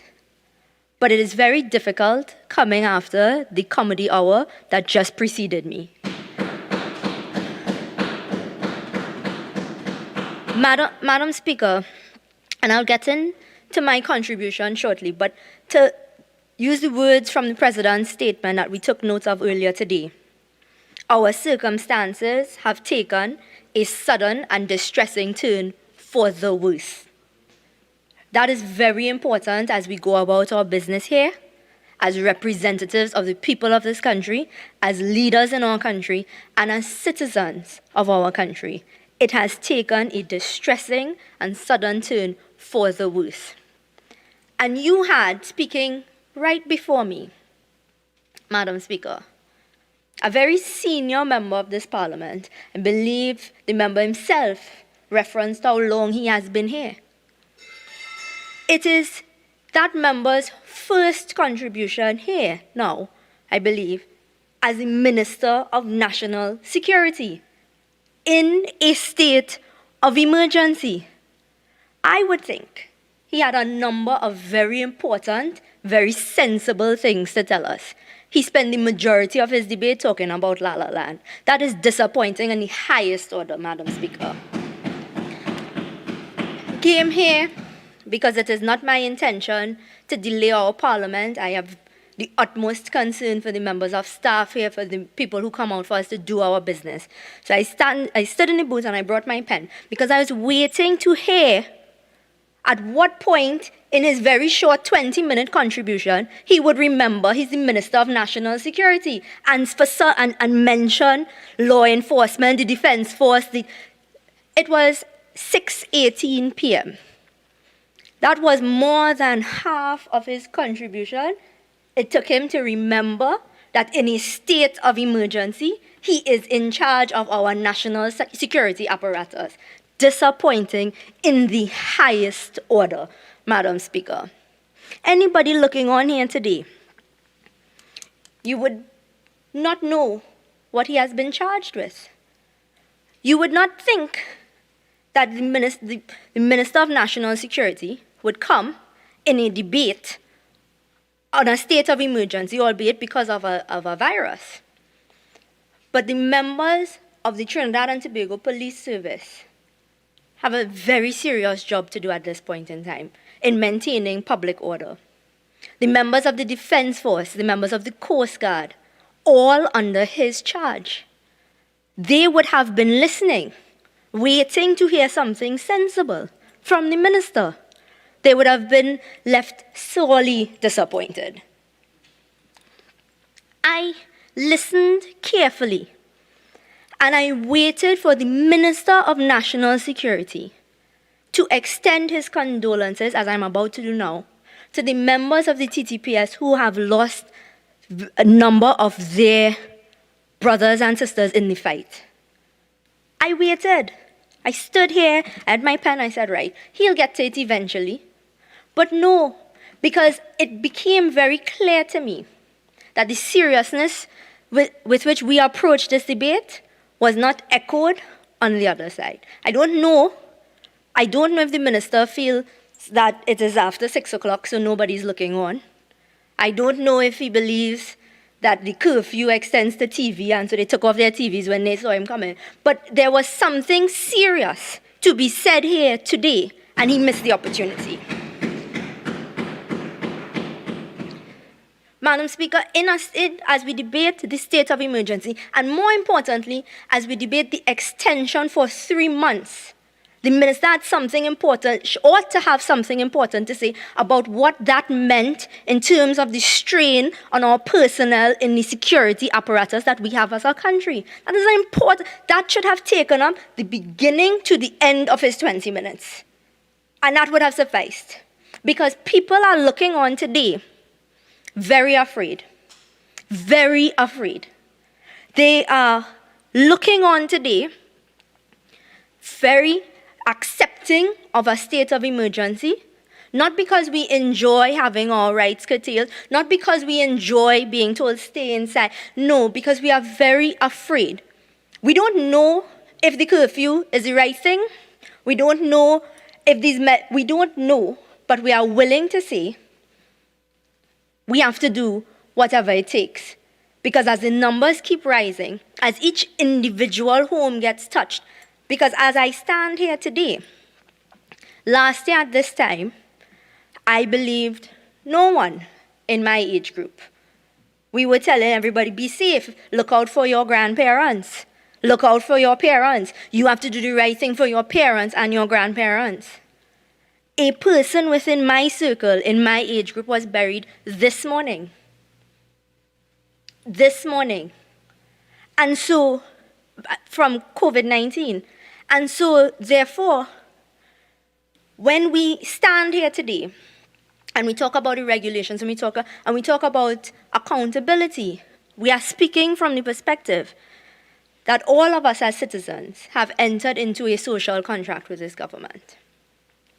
We have all said at this point, it is important to do what we can to protect our citizens.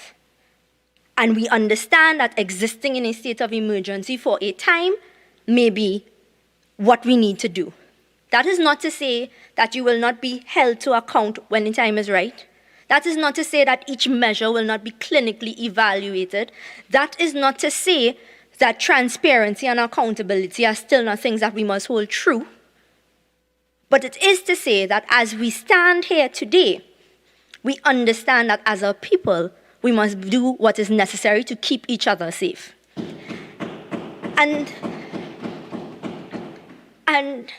Madam Speaker, perhaps it is because I've said it here, said it in the other place, because I am from a policing family, members of the TTPS in my immediate family, my immediate circles, that I was so very, very disappointed in the contribution of the Minister of National Security because he forgot about them from beginning to end, and they are as frontline in this fight as everyone else.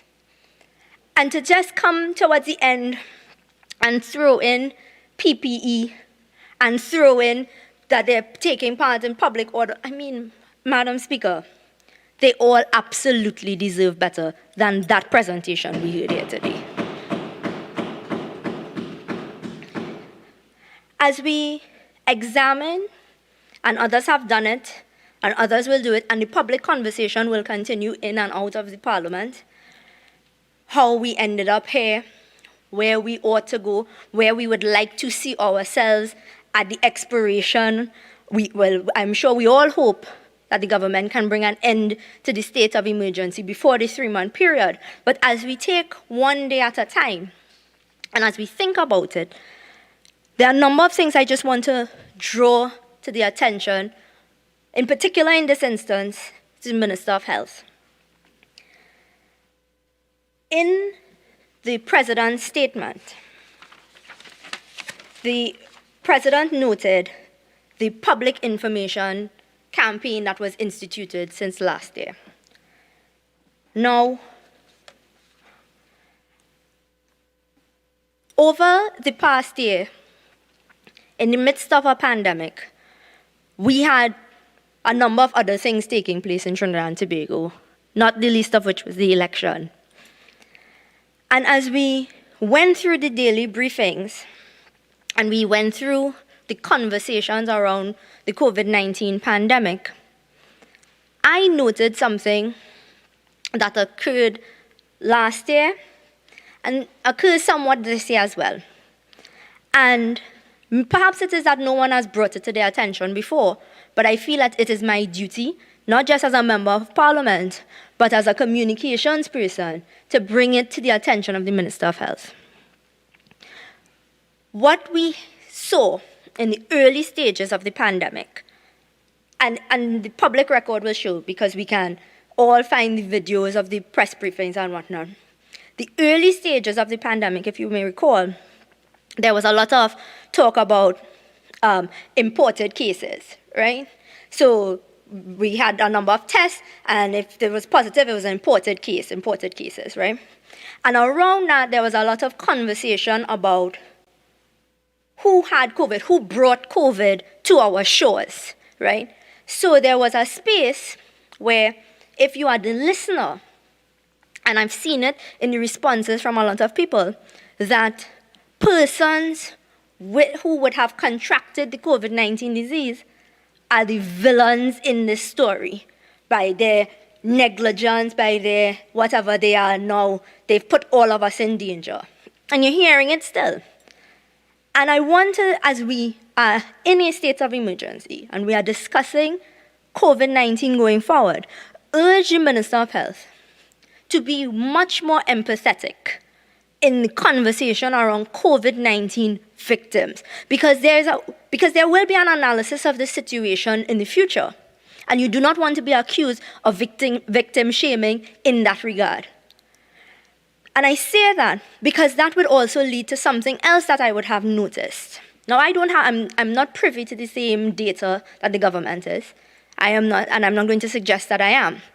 But I will say what I have noticed is that based on the narrative around persons who would have contracted COVID-19, however it happened, there is a certain level of hesitancy to subject yourself to a test.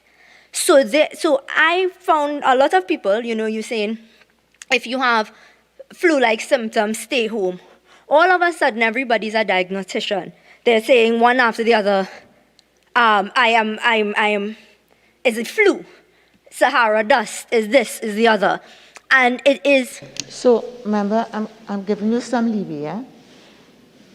But remember, we've finished that other debate.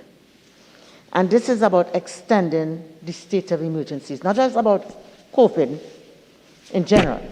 So if you could quickly tie what you're dealing with what is being debated here about extending the state of emergency for 3 months. Okay?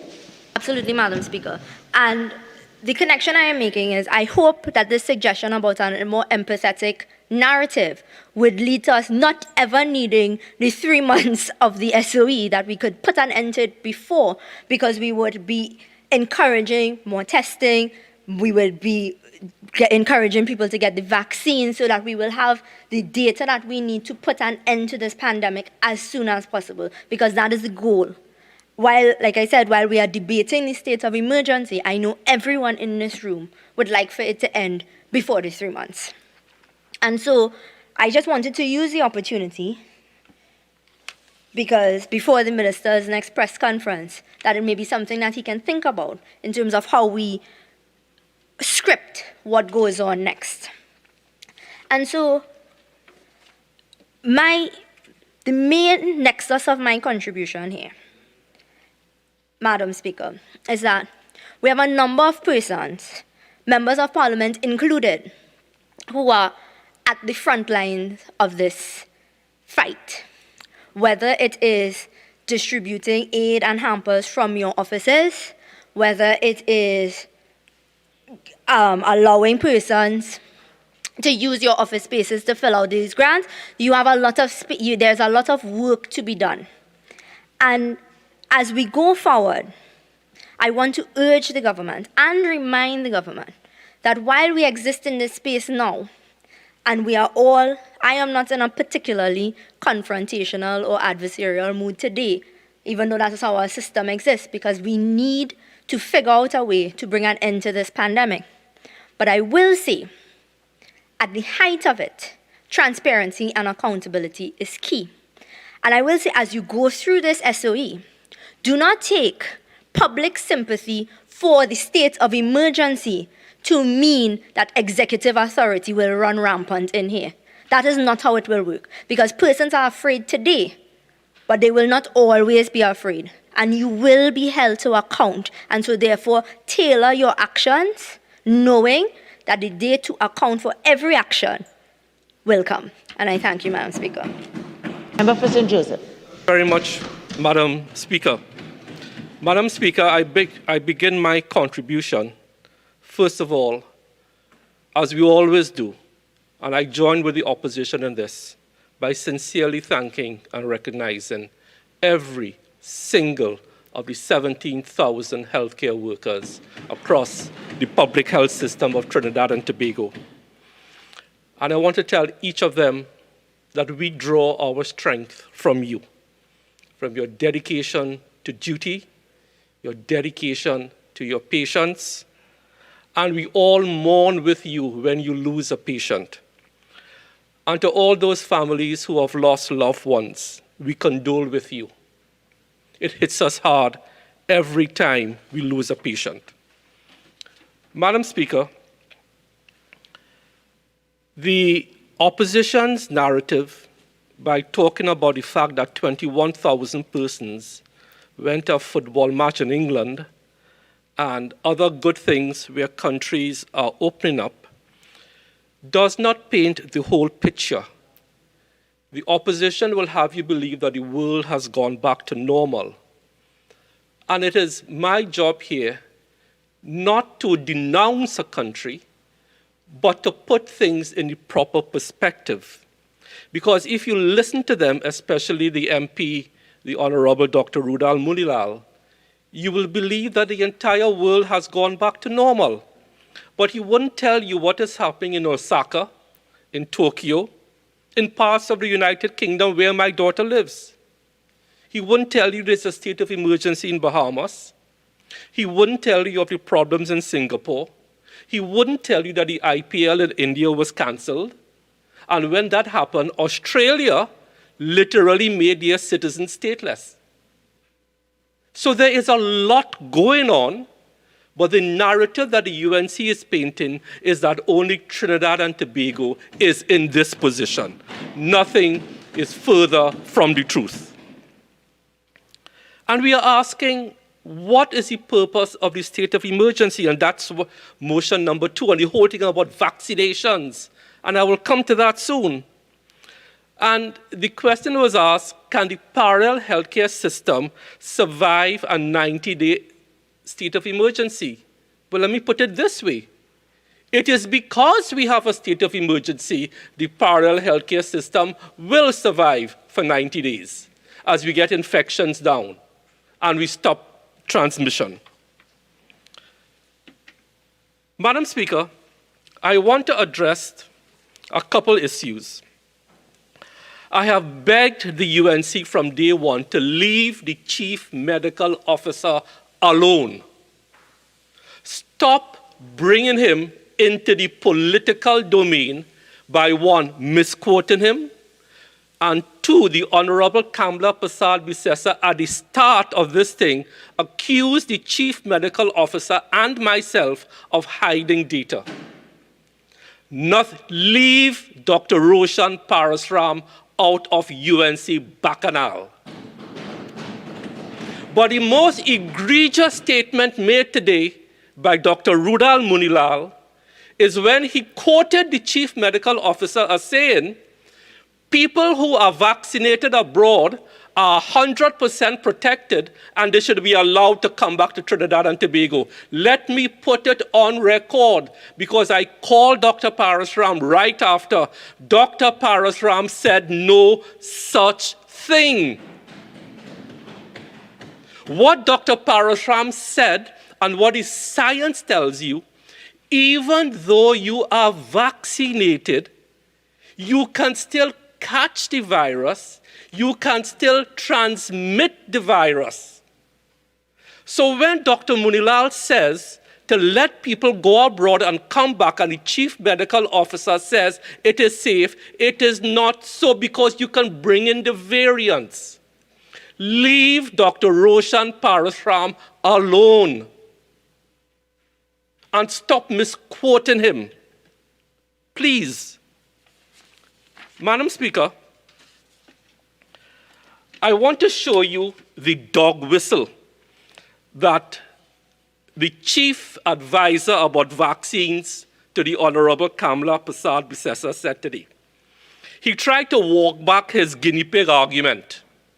You know what he said today? Why don't we bring in high-quality vaccines like Pfizer? Now, he didn't say to join the other high-quality vaccines we have, you know. You know what he's trying to do? To tell the population that what we have is not high quality. That is a narrative. My colleague who went before me spoke about narrative. That is the UNC narrative. The two WHO vaccines we have now, AstraZeneca and Sinopharm, are also high quality. But you single out one that we don't have and call it high quality. Madam Speaker, a lot has been said about vaccinations and what is the date for herd immunity and why don't I go in my kitchen with a pencil with my grandchild. That is how Dr. Moonilal, the Honorable Dr. Moonilal, speaks. So let me tell the country now what is in store for us with vaccinations.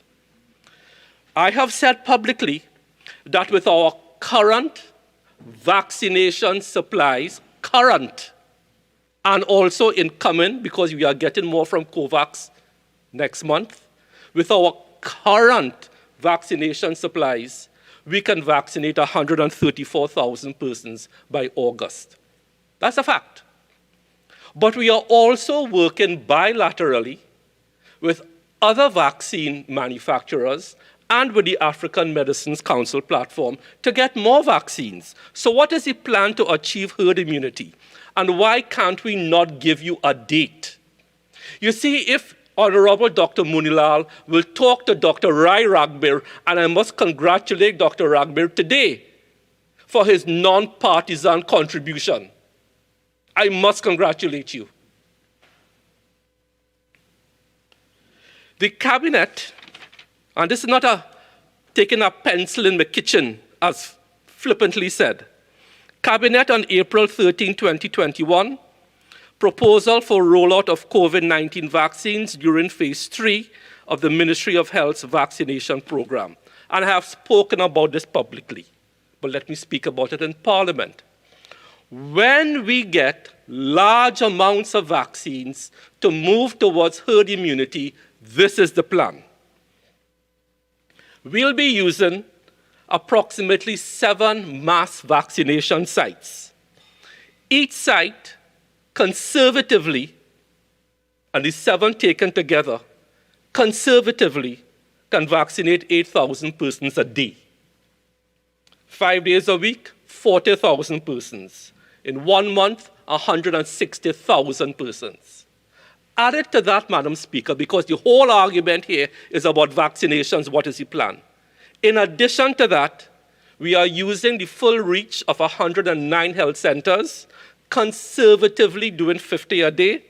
That is 5,450 a day, 27,250 a week, 109,000 a month. So when you add the full capacity of 109 health centers, 7 mass vaccination sites, conservatively, you are talking about 269,000 doses per month. Per month.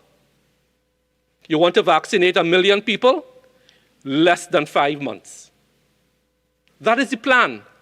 But it depends on 3 things. 1, availability of vaccines. 2, the willingness of the population to accept vaccines. And 3, for the UNC to stay out of the process and stop sabotaging it. But it goes, and why can't we not give a date? Because it depends on the type of vaccine you are using and the interval between doses, as my honorable friend, Dr. Ragbir, will know. The AstraZeneca has to be administered in a gap of 8 to 12 weeks after your first dose. So if we use that, there's 1 date for herd immunity. If you use Sinopharm, the second dose is within 3 to 4 weeks, so the date is actually cut in half. But if we get Johnson & Johnson as 1 shot, then herd immunity is achieved faster. So you can't pin a date on it if you understand the science. But the Honorable Kamla Persad-Bissessar, Chief Vaccine Advisor, is Dr. Roodal Moonilal, who knows absolutely nothing about vaccines. And the plan is, when we reach phase 3, we are vaccinating in age bands using the data from the Central Statistical Office. So how will this go? For instance, we know between the ages of 50 to 59, there's 165,000 persons. If you want to get 50 to 60% of that, you're talking about 70, 80,000 persons. We could vaccinate that age band in a week or two. And that's how we achieve herd immunity. And once we do one age band, then we go to 40 to 49, where there are 187,000 persons in that age band. We are using the Canadian model, which worked well. So that is the plan, which I have said publicly, to achieve herd immunity. But it depends, as I said, on three things: availability of vaccines, willingness of the population to accept the vaccines, and for the UNC to stop sabotaging the national vaccination plan. So that's the plan. Where are these 7 sites going to be located? Queen's Park, Savannah, Napa, Sapa, Tacarigua, Diwali Nagar, a site in Pinal. Yes, a site in Mayaro, and other sites will come on stream. That is the plan which I have said publicly. So we will be using the full extent of 109 health centers and between 7 to 8 mass vaccination sites. But vaccines are scarce all around the world. To hear the UNC speak, you could go into a store and pick up 1 million doses of vaccine. They love to quote Singapore. They love to quote Singapore. Asia Pacific News, May 16th. But the speed of Singapore's inoculation program is being limited by the pace of vaccine supply arrivals. Singapore. Experts are studying whether to give 1 dose of the vaccine and extend the interval between shots. The world is facing a vaccine shortage, which has been made worse by the situation in India, where SII, which was supposed to be the vaccine supplier to the world, now can't even supply enough vaccines to their domestic population. So UNC, please wake up to the facts, both scientific and both supply and demand. Madam Speaker, in addition to the COVAX facility, we are working assiduously with bilateral talks with at least 2 to 3 vaccine manufacturers. We have signed non-disclosure agreements. What is a non-disclosure agreement? It means the vaccine manufacturer wants to protect its intellectual property. I cannot speak about the formula of the vaccine. I cannot give out anything to do with intellectual property. I cannot speak publicly about pricing or quantities at this point in time. I urge all, let us at the Ministry of Health continue these talks. Every day that we talk, we get closer and closer and closer. And when there's a product that is ripe for consumption by the public, we will come to the public and say, we have procured X at Y price and will be delivered at M date. But for now, because of non-disclosure agreements, we cannot disclose anything to do with intellectual property, pricing, quantities, and/or delivery dates. But the government is working hard on behalf of Trinidad and Tobago. Madam Speaker, so I hope I have cleared up everything to do with vaccines. I just want to spend a little bit of time, because it was mentioned about the parallel healthcare system. We need this extension for the state of emergency to do several things. One, to modulate the public's behavior. I mean, the Guardian front page today and I don't want to go into it in all that detail, but it speaks about the fact that the Commissioner of Police had made certain statements about people gathering more during the state of emergency than without the state of emergency. We are asking people during this extension, which is motion number 2, to please limit your activity outside of your homes to going to work, going out for essential supplies like the grocery, the pharmacy, dropping off food for the elderly. Do all that. Visit your grandparents during the day. But please, please do not congregate. We are still seeing persons having luncheons, teas, and early dinners, and bringing groups of people together. The state of emergency is to modulate one's behavior, to recognize that the less we congregate, the less chance for the virus to jump from an infected person, whether asymptomatic or symptomatic, to a naive person who catches the virus. That is the purpose for this extension for the SOE. And if persons comply with these requests, we could start to see by the end of this weekend, because people will are asking, what is the value for the SOE because cases haven't come down yet? If you understand the science, as we have always been saying, and my colleague again, the Honorable Dr. Ragbir said it, it takes about 14 days before you see the positive effect of any measure. The SOE is now about 9 days old, 8 days old. You are not going to see an immediate positive impact in number of cases until about this weekend.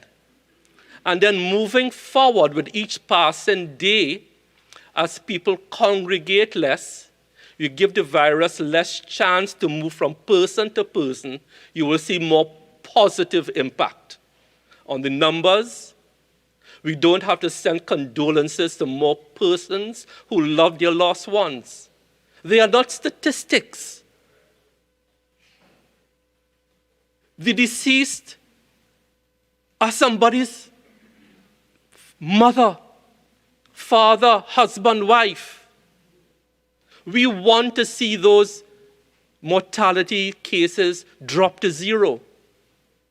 But we can all do our part by being responsible as politicians in our public utterances, and by leading those who look to us for leadership, which has been lacking from the UNC, because your followers look to you for leadership. So the government, led by Dr. Keith Rowley, the Honorable Dr. Keith Rowley, goes in one direction, following the science, asking persons to behave responsibly. But then the UNC is saying, last year, the good figures were due to sunlight. Well, let me ask, do we not still live in a tropical country? What has become to the theory as promulgated by the Honorable Kamla Persad-Bissessar that the good numbers we had last year was due to sunlight? And every medical doctor on the UNC twisted themselves like a pretzel, with the exception of Dr. Ragbir, to back up that claim. Dr. Tim Gopi Singh did it. Dr. Lakram Bodo did it. And that is the leadership that is missing. Because when your followers hear it is sunlight, it means they don't have to wear masks, they don't have to social distance, they could go to the rum shop still. So you have one part of the country Madam following the Speaker, science. 48-1, please. I really don't know where the minister is going with this.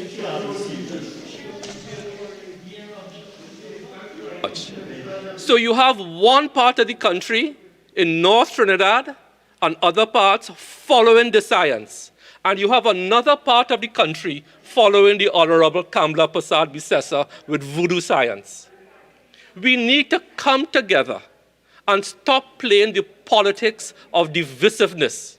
Madam Speaker, with those few words, I thank you, and I look forward to joining forces with the UNC to fight this virus together. Vancouver South. Keep on.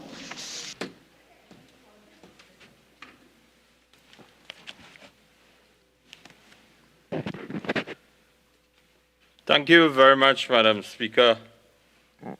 As I join this very important debate here today on the motion that has been piloted by the Prime Minister, and after I've listened to the member for St. Joseph and the Minister of Health,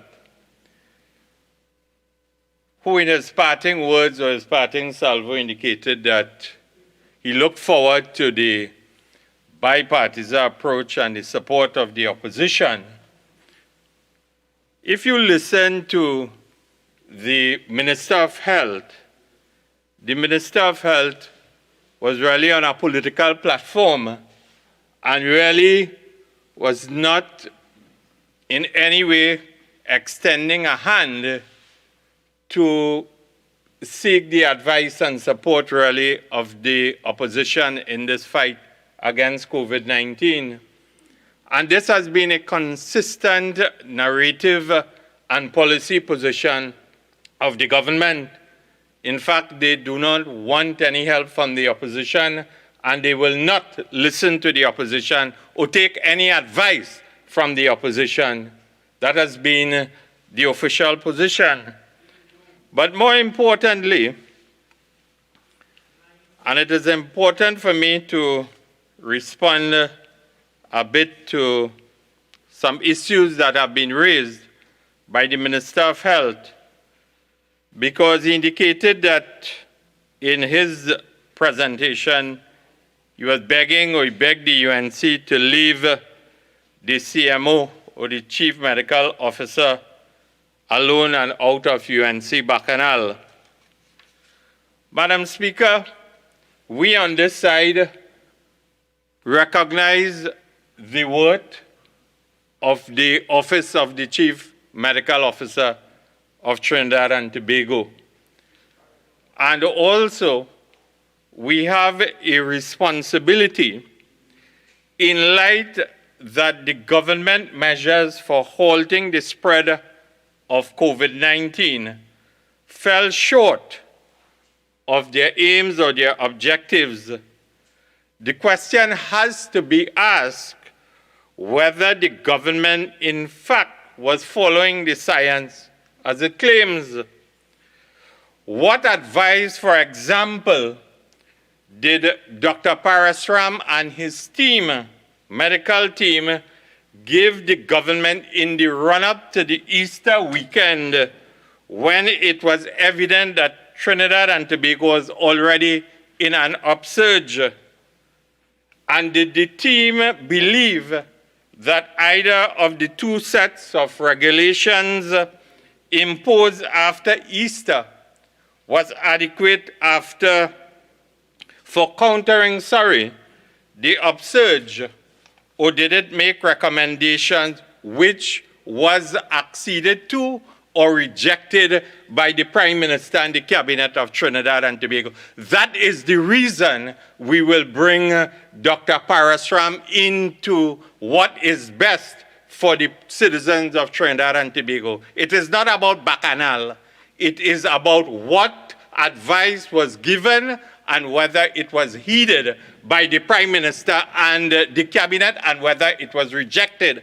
And I hope that in winding up, the member for Diego Martin West and the Prime Minister can answer that question as it relates to the health of the citizens of Trinidad and Tobago, Madam Speaker. And Madam Speaker, then the Minister of Health indicated that the UNC was engaged in a narrative that we only want things that are bad for Trinidad and Tobago. and that those on the opposition alluded to a football game being played in the United Kingdom and so on. It is not that we are trying to make Trinidad and Tobago, we want to paint a picture that Trinidad and Tobago is bad in terms of the state of affairs. We are dealing with the reality, and at the end of the day, we want all of our citizens to be in a position to go back and watch football, for our children to go and engage in outdoor exercises and outdoor activities. We want the elderly to be part and parcel of Trinidad and Tobago society. And this is why we will hold the government to account. Because at the end of the day, Madam Speaker, when a government is elected to lead a country, they have a responsibility to plan. You have a responsibility to administrate, execute, and implement for the benefit of the people of Trinidad and Tobago, Madam Speaker.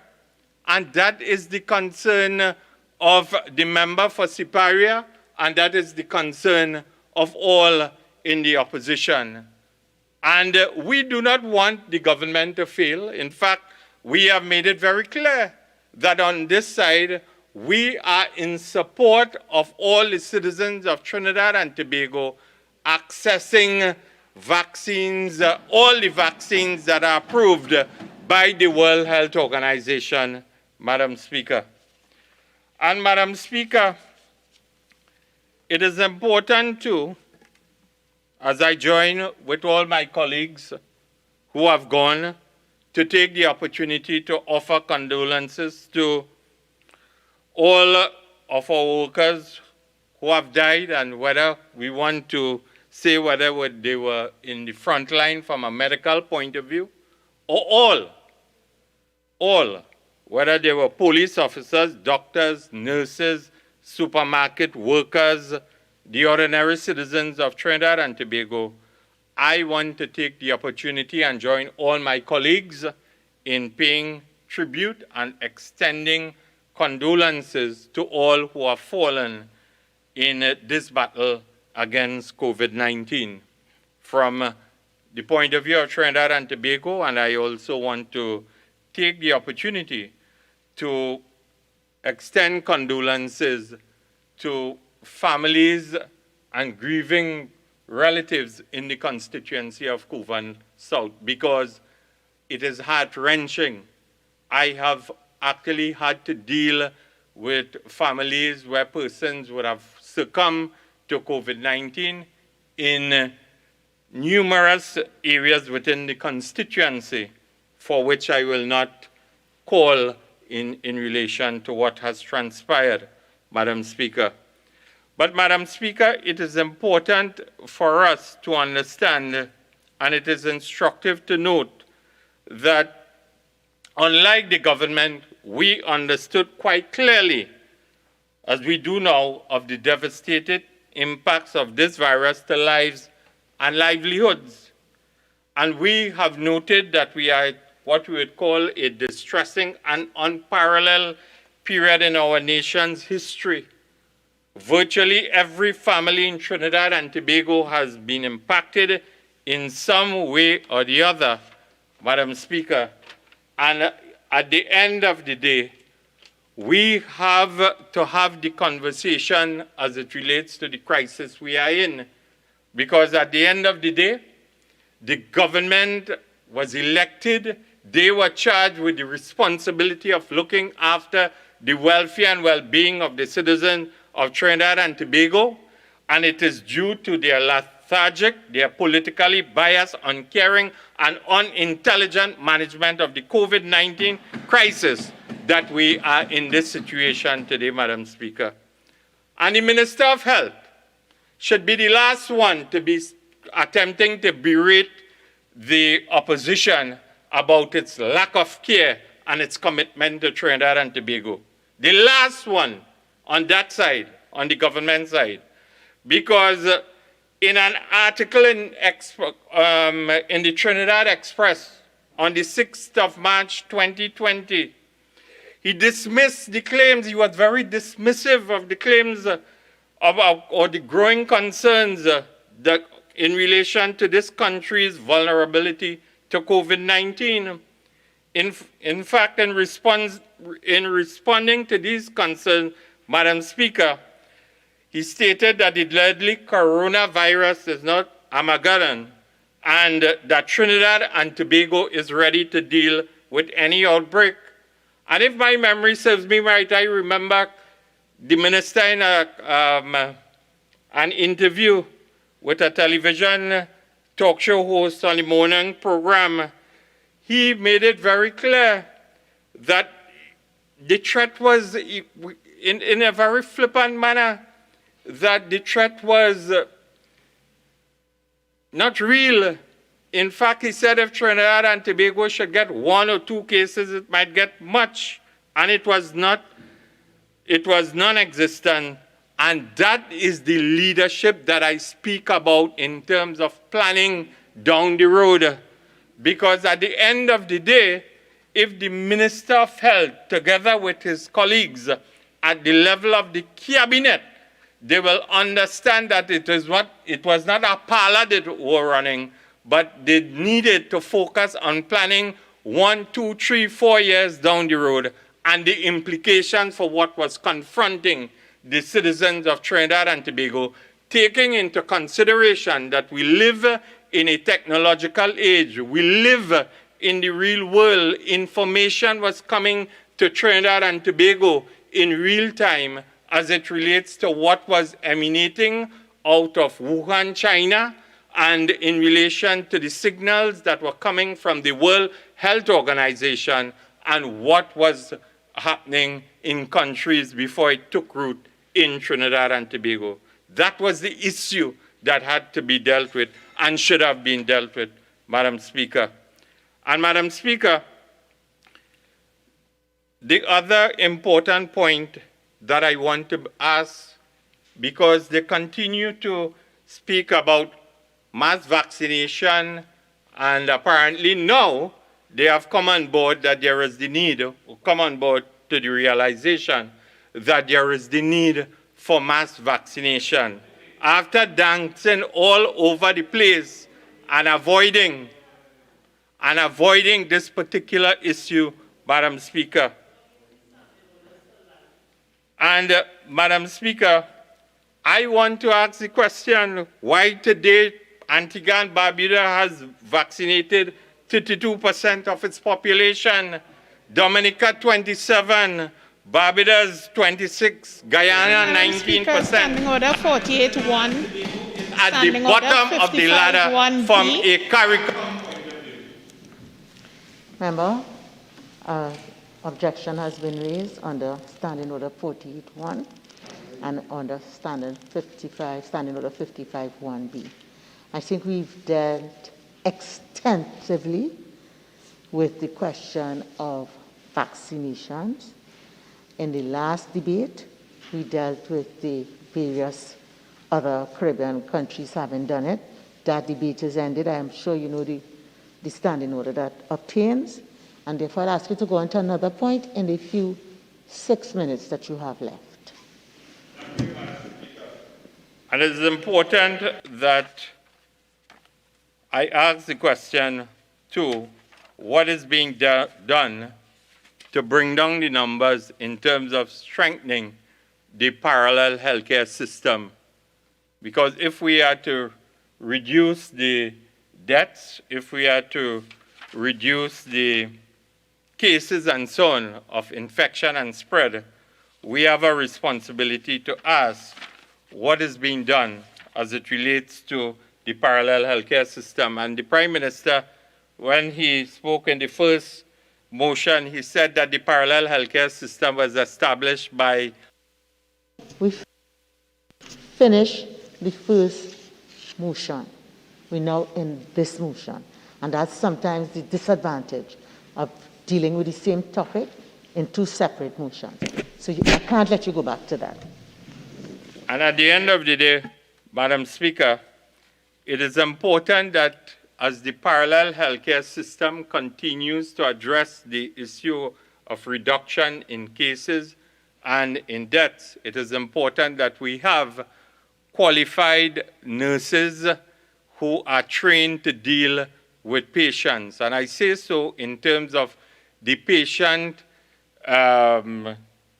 nurses-patient ratio, and the very fact that we have heard from the Trinidad and Tobago Registered Nurses Association, we have heard from a number of articles about the state and the pressures that nurses are being subjected to. And today, I hope that the minister could assure us that those who, because we could create the bed space, but if we do not hire the necessary doctors, we do not hire the trained nurses, especially in this particular fight, it is important, it will be remiss of sending the whole parallel healthcare system in another direction if we do not have the competent trained nurses and so on. And it is important, too, that we ask the government to clarify the position as it relates to the rotation of doctors out of the Cuba healthcare system. Because at the end of the day, Madam Speaker, the government apparently did not leave the politics out of the boardroom as it relates to what transpired, as it relates to this particular issue. Order 48.6, please. Okay, so I'll ask you to find another way to bring across the point you'd like to make, Member for Cuba South. The important point is that we are in a crisis. You need your most experienced doctors on board. You need the generals in a war. And I am saying that at no point in time, the Minister of Health, who has the line responsibility as it relates to the regional health authorities, should not have allowed the senior doctors in the midst of this battle against COVID-19 to be transferred out of the health system out at Cuba, and whether there was politics at play and who gave the instruction for this policy to be implemented via the Chief Executive Officer of the North Would you give Central way so I can Region. reply? Would you give way so I can reply? Speaker, would you give way so I can reply? You see? Okay. Madam Speaker, as I wind up, as it relates to my final couple minutes in this particular presentation, it is important, and we on this side, we are calling for the Minister of Health to ensure that there's an increase in the rate of administering the vaccines to at least 5,000 vaccines per day by creating new centers and increasing nursing and medical personnel. We want to see the improved speed of testing with results not more than 24 hours, preventing patients waiting in tents for 3 to 4 days, not getting to even lay down while awaiting results. We from the opposition want to see that the government purchase at least 300 oxygen concentrators to distribute to the centers to assist in oxygenation, have pulse oximeters for all COVID patients who have tested positive, Madam Speaker. And at the end of the day, I want to reiterate that call not to rotate senior medical personnel, and we call upon the government to establish an actively functioning task force, inclusive of the Ministry of Health, Education, Planning, Social Development, National Security, and the opposition still remains at its disposal to ensure to establish joint teams with the opposition and other stakeholders, such as the business community, such as the interreligious organization, such as the joint trade union movement and so on, so that we can have meaningful dialogue to win the war in this battle against COVID-19. I thank you, Member for Madam Port of Speaker. Spain South.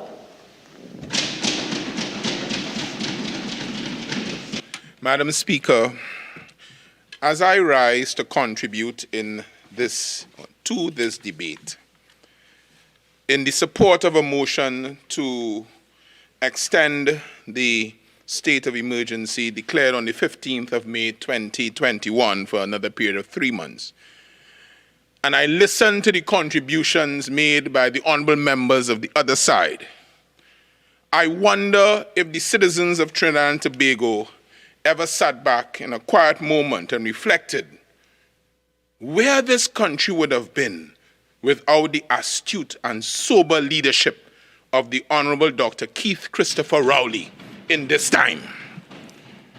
Madam Speaker, there's a seasoned member, the Honorable Member for Couva South, a seasoned campaigner in the sphere of industrial relations, and he knows that things such as rostering of doctors under the RHA are the responsibilities of the Director of Health, and in this case, in the person of Dr. Ojoro, and that the Honorable Minister of Health has nothing to do with the rostering and the transfers of doctors.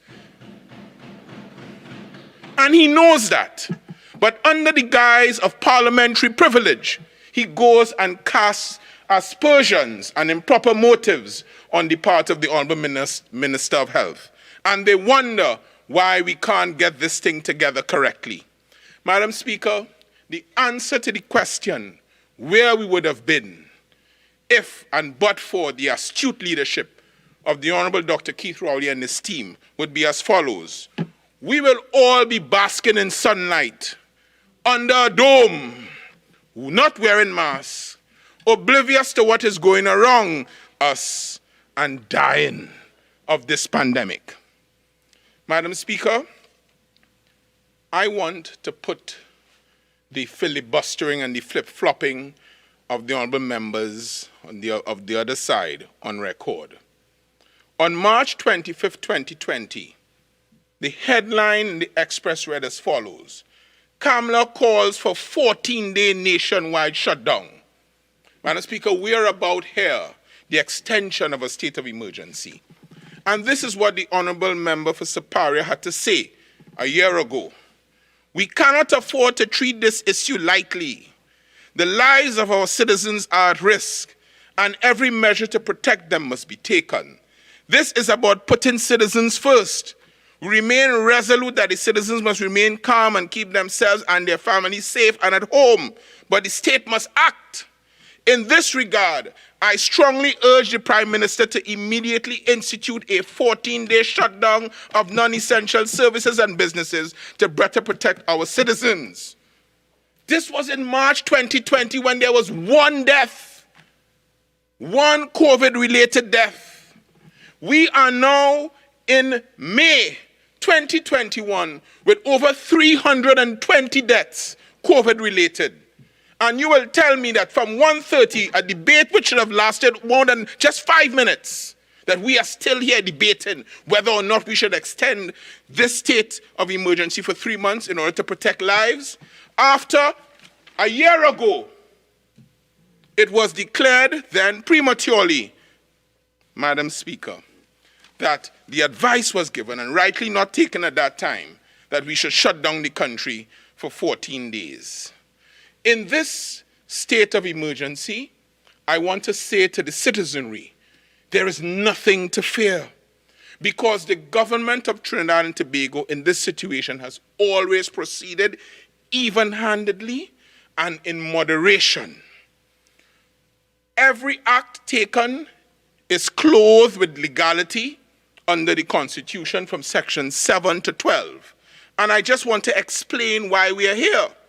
When the initial state of emergency was declared on the 15th, Madam Speaker, there was an option, because it comes to an end in 15 days.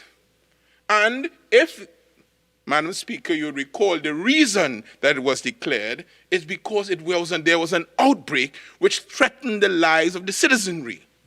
The question now comes or falls to be determined whether this outbreak and this threat is still live and imminent. And the answer is yes. And it is supported by the medical data.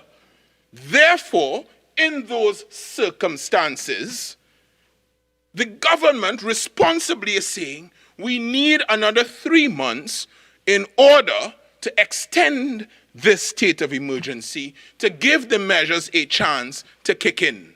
It is that simple. And pursuant to Section 9, we have come to the Parliament, rightly so under the Constitution, in order to seek and to have this issue ventilated. There is no threat to any other fundamental rights and freedom. There is still the freedom of speech. Everybody could say what they want and criticize. Everybody. There's freedom of religion. We're not going to church, but you can have your Zoom. There's freedom of expression. There's freedom to enjoy your property. And most importantly, there is freedom of your right as a citizen not to be deprived of your liberty except by due process. That is why, out of an abundance of caution, if you are detained for some reason under the state of emergency, you not only have, Madam Speaker, you not only have the magistrates court, but you have the tribunal there, headed by none other than former Attorney General John Jeremy, Senior Counsel Ian Benjamin, and Ravi Rajkumar. Everything is in place to show even-handedness. So then, what are we really saying now? We are saying, Madam Speaker, that this government continues to show sober leadership without any unnecessary inroads into the rights, and we are dealing and we are extending this state of emergency solely for the purpose of dealing with this raging pandemic. Even in all of this, on the 29th of April 2021, I was very in tune. The Honourable Prime Minister said that in this rounds, we will not be in a position to be as helpful as we were at the beginning of this pandemic in 2020 because we simply don't have the money. But that being said, they turn night into day, squeeze something from stone, and between the Honourable Prime Minister and the Honourable Member for Diego Martin Northeast, they have still come up with assistance for persons who are vulnerable. It means, Madam Speaker, that even now, when we don't have, we are still looking after the vulnerable, and that will continue for the 3 months ahead. Where is the consistent approach from the members, the honourable members on the other side? I heard the last speaker say that they're supporting total vaccination. Madam Speaker, I could have sworn, but I know sometimes that I daydream, that the honourable member for Oropush, he said that they will not be guinea pigs and no one will support the taking of the Sinopharm vaccine from China. That must have been a nightmare. But I thought I read that in the newspapers, and up to now it has not been denied. Where is the consistency? Where is the consistency with the members on the other side? Where? Now, Madam Speaker, I want to add this to this debate. In extending this state of emergency, the main purpose, Madam Speaker, is to save lives. We say on this side that all lives matter in Trinidad and Tobago. And we try, despite political persuasion, race or religion, to adhere to that policy. So, Honourable Member for San Juan Barataria, your life matters to us. Honourable Member for Couva South, your life matters. And that is why we are here today, to ask the Parliament to extend the time of this state of emergency so that we can save lives, not just the lives of the citizenry, but the lives of each member in this honorable House. It means, therefore, that we have to stop all of this filibustering and petty politics that exist and support this motion wholeheartedly and not waste our time 4 hours hence. Staff have to go home at 7:30, but we here debating something that the Honorable Member Superior called for a year ago when there was only one death. And Madam Speaker, this is the unkindest cut of all, to me. The unkindest cut of all, I will say it now. Yesterday, a day of national prayer was called for. And I heard something that to my mind was unbelievable. I heard, Madam Speaker, that it was said that prayer and lockdown, I've already showed you, Madam Speaker, where the Honorable Leader has already called for a lockdown a year ago. But it was said that prayer cannot help. Madam Speaker, as unworthy as I am, I still lift my eyes unto the hills, you know. Because I know something might come down on an unworthy person as me. How could that be said in a time of need, in a time when we are trying to get every iota, every sinew in our body and the national politic to fight this variant? When we think we have it down for Easter, it rears its head again. When we think it's a Trinidad variant, it's a Brazilian variant. And that will be the words of encouragement from someone who leads, according to them, the popular vote in this country. That was not so. That prayer will not help. Well, Madam Speaker, I reject that. I reject it outright. And I say that more importantly, this government is doing more than just praying. We're just not sitting down praying, you know. We acting, and here's how we acting. Today at 1:30, I missed it at my constituency. But thousands and hundreds of families throughout the country, including San Juan Barataria, can come on an afternoon and you'll get some dasheen, some cassava, some plantain, some squash, some pineapple, some citrus, some pawpaw, cucumber pepper, tomato, and some chicken. That is what we're doing. We're helping in a practical way. And it's not just for PNM constituency. It's for every constituency in Trinidad and Tobago. The 41 constituency. This is a government for all. And the Honorable Dr. Keith Rowley is a man for all seasons. And do you know, Madam Speaker, I thought about it, you know. It is not a novel thing with the PNM. Start with the Honorable Dr. Eric Eustace Williams, who took us out of colonialism. George Michael Chambers, who took us in a time of transition economically. Patrick Augustus Manning, who brought developmental plans, and then comes the man for all seasons, Dr. Keith Christopher Rowley, who has taken us through this pandemic. So, Madam Speaker, what we say, 3 months is what we ask the support for. We say wear your mask. We say sanitize. We say get the vaccine. We say keep your distance. Stay at home if you do not need to come. And at the end of the day, as the learned member, my honorable friend for Couva North would have said, if he remembers, we shall overcome even this virus. Madam Speaker, I end my contribution.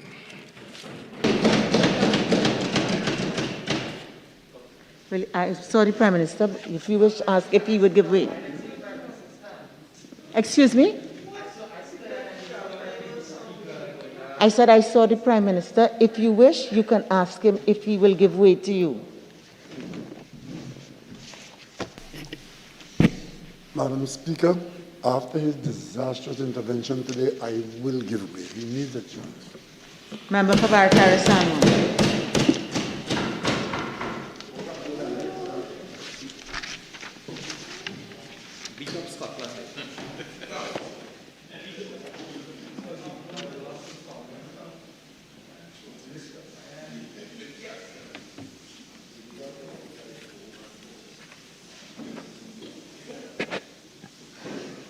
Thank you very much, Madam Speaker, for the opportunity to join this debate on a motion to extend the state of emergency by a period of 3 months. And Madam Speaker, I listened to the member for Port of Spain South. And in his contribution, he started off very powerfully by asking where the country would have been without the leadership of the Prime Minister, the member for Diego Martin West. Well, Madam Speaker, let me tell you where we would have been. We would have been vaccinated, we would have had laptops, and we would have had open hospitals for the people of Trinidad and Tobago. Madam Speaker, the parallel healthcare system that the government currently boasts on stands on the shoulder of the People's Partnership Government led by the member for Superior. The construction of the Couva Hospital, the Arima Hospital, the Point Fortin Hospital, Madam Speaker. Madam Speaker, these are the institutions, the National Tennis Center that is used as a vaccination site, Madam Speaker. These are the ideas and the brainchild of Kamla Persad-Bissessar, the member for Superior. And that is where we would have been. It took a pandemic, Madam Speaker, for them to open that hospital. It took a pandemic. We raised this matter several times from the period 2015 to 2020. And the government just failed to open the hospital. It took COVID-19 for that to happen. And on Standing Order 55(1)B from the start to now. Fifth speaker to say this, Madam Speaker. Okay, so, Member for Tancoo, I'll give you 1 minute to wind that up and go on to a fresh point. And when I mean fresh, nothing we've heard for the day. It's late in the day. Thank you. And Madam Speaker, the member said we are here today because of the sober leadership of the member for Diego Martin West. Madam Speaker, under the sober leadership of Dr. Keith Rowley, the member for Diego Martin West, we are in a state of emergency. We have a virus that is completely destroying our country, where we have 375 citizens dead under the leadership of the member for Diego Martin West. Guys, under Standing Order 55(1)B, with the imminence of a state of emergency curfew, Madam Speaker, for the sake of the staff. So, again, Member for Tancoo, as I said, it's late, and I've asked you to do something that is completely fresh. Even though you feel you may be answering, that was in answer to points that were made, so it's no point answering an answer. Please have in regard to the time and the fact that this is tedious repetition. Please carry us to a place that we haven't been. Madam Speaker, I'm mindful of the time, and I'm also mindful as a member of this Parliament, I'm allowed to contribute for my time, so I want that point to be brought across to the Attorney General. You know, I really don't think you've heard yourself, all right?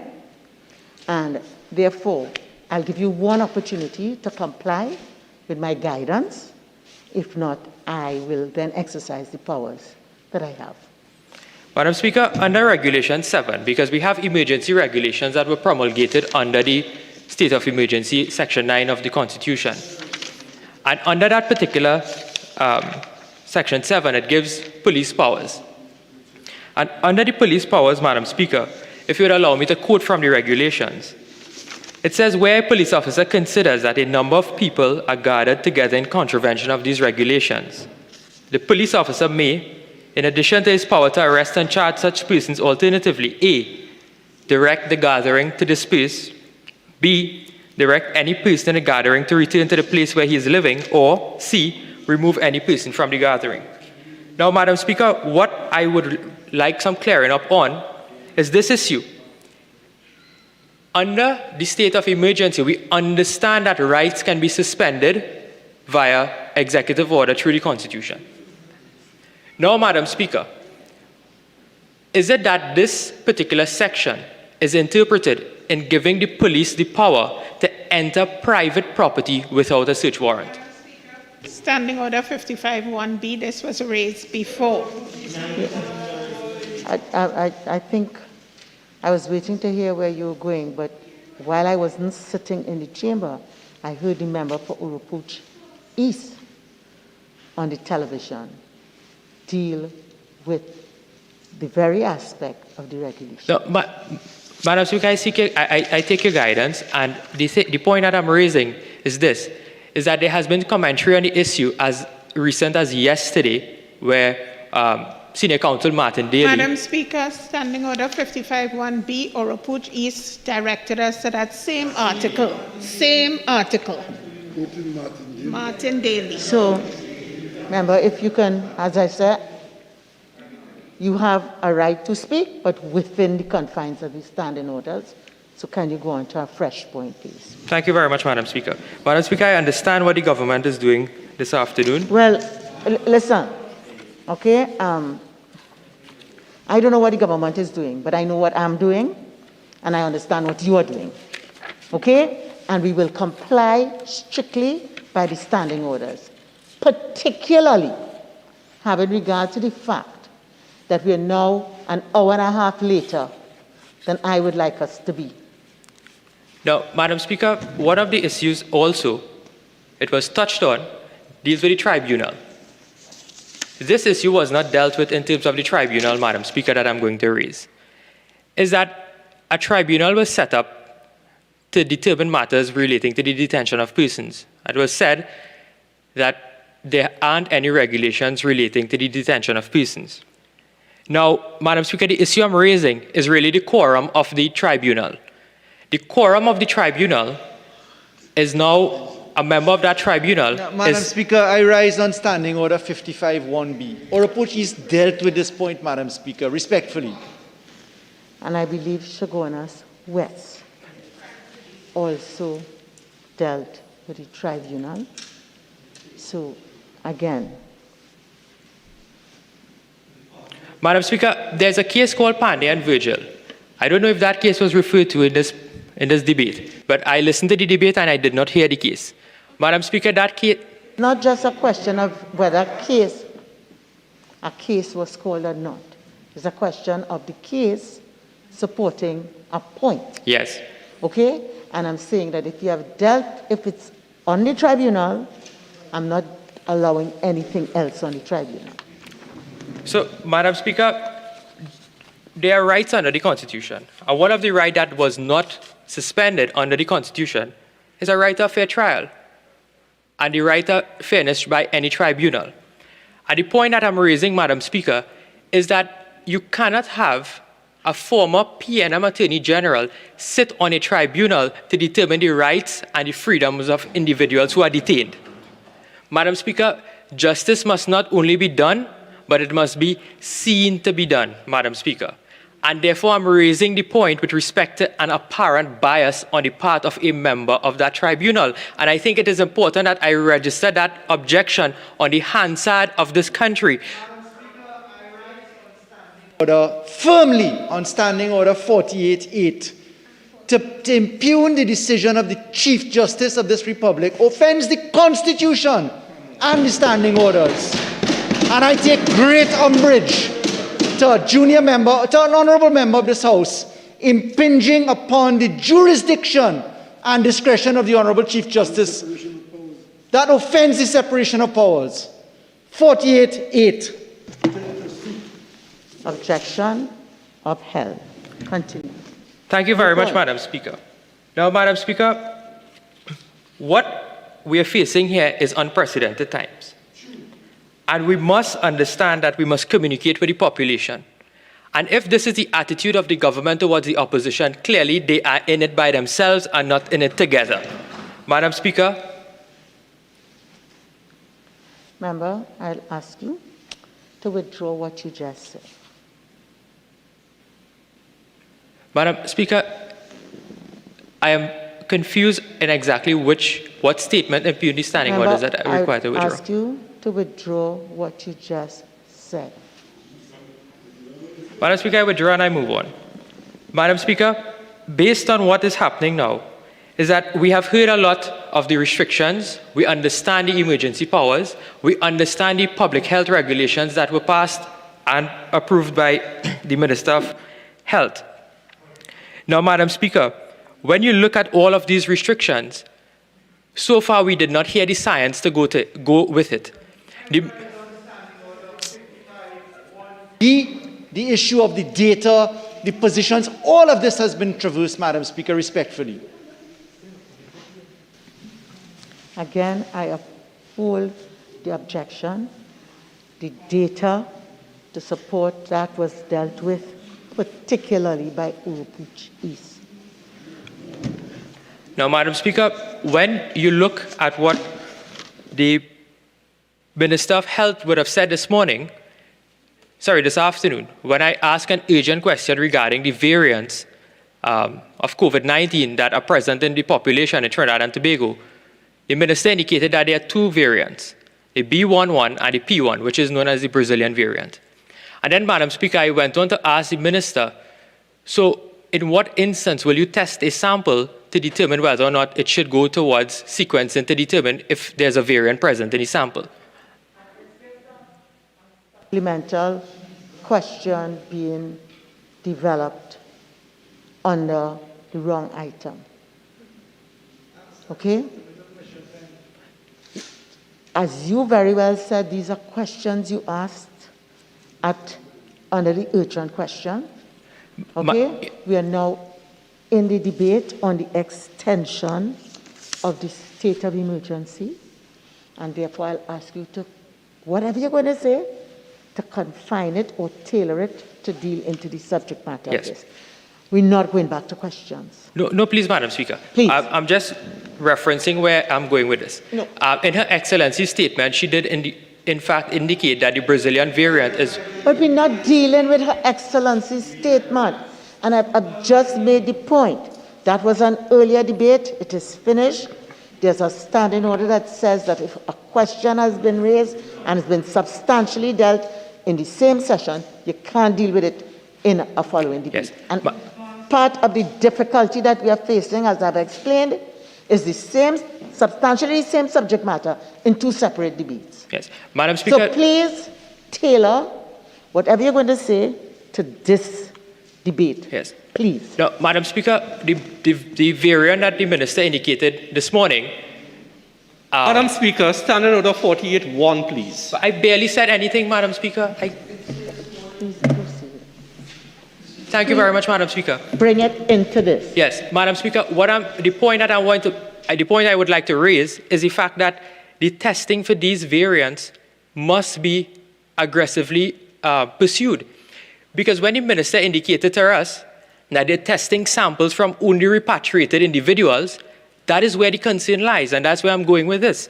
Because, Madam Speaker, as the Minister of National Security would have informed the population, is in fact that the Brazilian variant was found in an illegal immigrant, which is part of the community of Trinidad and Tobago that did not come through the legal ports of entry. Standing Order 55.1b, and on the revival of motions and questions already passed, Madam Speaker, respectfully. Yeah. But certainly in terms of if you're going to deal, and I'm going to give you a little leeway because it's already been answered and addressed in this debate about the Venezuelan illegal immigrant. It came in the concept of borders and all of that. So please, very quickly, make this relevant to this and not amount to tedious repetition. Madam, I understand the point with respect to the borders. The point that I'm making is with respect to the sequencing of those COVID-19 samples that were taken to send to the lab at the UE. Madam Speaker, this is ridiculous now, Madam Speaker. Madam Speaker, it is an abuse of the stand. Could you let the Attorney General make his point? Thank you, Madam Speaker. I rise respectfully on Standing Order 48.3.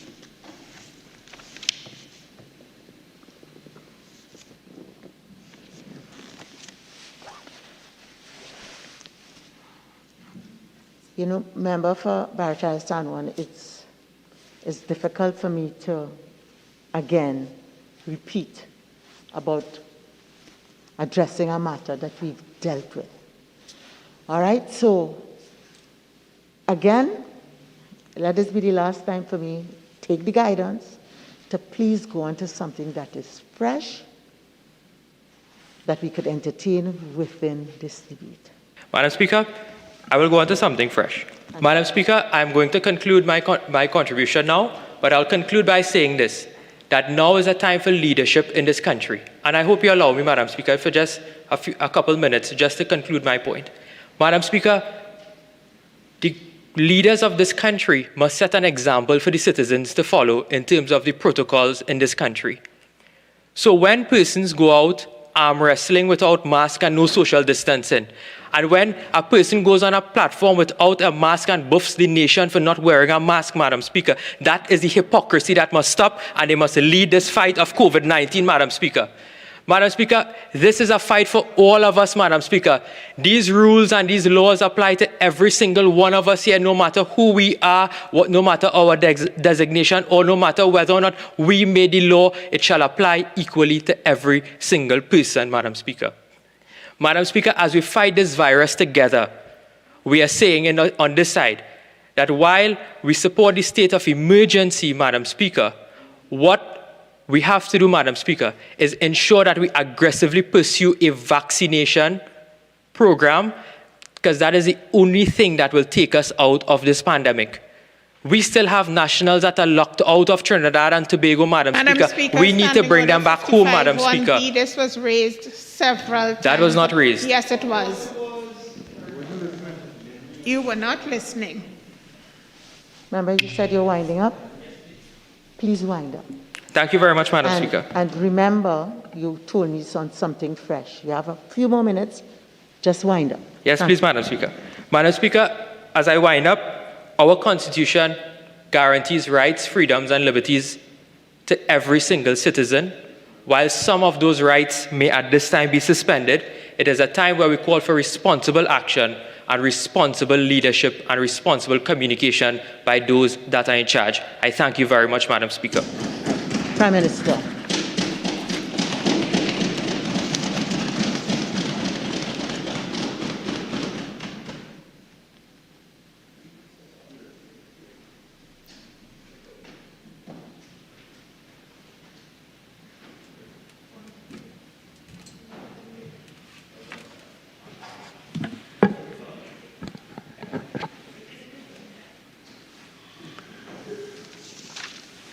Thank you, Madam Speaker. Madam Speaker,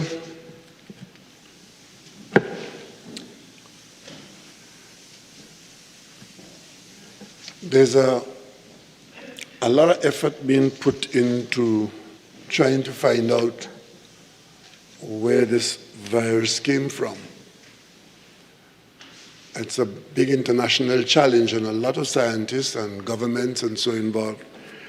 And I today think we missed an opportunity, because we could have become very famous, Trinidad and Tobago. But I think somebody interfered with the process before one of my colleagues answered that question as where the virus came from, by simply letting the world know it was created by the Prime Minister of Trinidad and Tobago. I have been accused of allowing the virus to come into the country. I have been accused of allowing it to kill people. I have been accused of causing it to make people lose their jobs. But Madam Speaker, I understand all of that, because I was in the opposition too. But the one thing I always knew is that if I didn't have something reasonable to say, I wore my seat. Madam Speaker, as we ask for this extension, it is my view that any reasonable citizen seeing us being in a state of emergency for the purposes as outlined in detail today would know that we cannot reasonably expect that in 7 days' time things would so dramatically improve that we would not need the circumstances, the emergency conditions that we're asking for. Madam Speaker, I want to quote from an earlier debate in this House when a state of emergency was called because there were some murders in the country, unwanted development, of course, but arising out of the murders in Arima, I think it was, a state of emergency was called in Trinidad and Tobago. Not that a handful of people in an area were threatened or a handful of people had a couple of guns in their hands and had created criminal conduct and we got a state of emergency, you know. This time, it is every single citizen in the country that is threatened, and simply by standing in the presence of the breath of another person. And in declaring that a public health emergency, we could easily have spent 10 minutes today dispensing with this matter. But of course, the opposition has to do what the opposition has to do. And of course, to give the impression that the state of emergency in Trinidad and Tobago is unwarranted, unwanted, or too late, or is supported. Madam Speaker, we in Trinidad and Tobago approach the fighting of this virus by not going to a state of emergency. In fact, we are among the last of any country to go to a state of emergency. Not for fashion or for flair, but because our circumstances now are requiring it. And it's only now that we have got to that situation. As I speak to you now, Madam Speaker, there's a debate taking place in another Caribbean country where they are seeking to extend their state of emergency by 6 months. Not 60 days or 6 days, 6 months. And they are telling the people in that territory that seeing what has happened in Trinidad and Tobago and in Seychelles, it is clear to them that they would need a period of about 6 months to keep the country in a certain response level, to hold the virus at bay, to be able to bring the population to a safe landing. Madam Speaker, so for those who believe that this state of emergency is something that ought to be fought, something that ought not to happen, and it is because the Prime Minister of Trinidad and Tobago somehow fall down on the job, well, it has to be the whole world fall down. Because, Madam Speaker, I will take the moment to tell you exactly where state of emergency is being used or has been used as a fight against the COVID virus in a pandemic. Canada, Australia, Portugal, Japan, Colombia, Argentina, Egypt, Dominica, Chile, Peru, Chad, Pakistan, Cambodia, Burkina Faso, Bulgaria, Philippines, the Czech Republic, the Dominican Republic, Barbados, Bahamas, Jordan, Botswana, India, the Maldives, Italy, Mauritius, Vietnam, Romania, Uruguay, Slovenia, South Africa, Greece, Georgia, Honduras, Cyprus, Brazil, Morocco, Finland, Antigua, Jamaica, every corner of the world, Madam Speaker. So my colleagues who stand in opposition to the government, that is their assignment, to try to make a case that Trinidad and Tobago is in this group because of some failing on the part of the government or the Prime Minister. I wish you good luck with that. Madam Speaker, when we set out to confront this virus,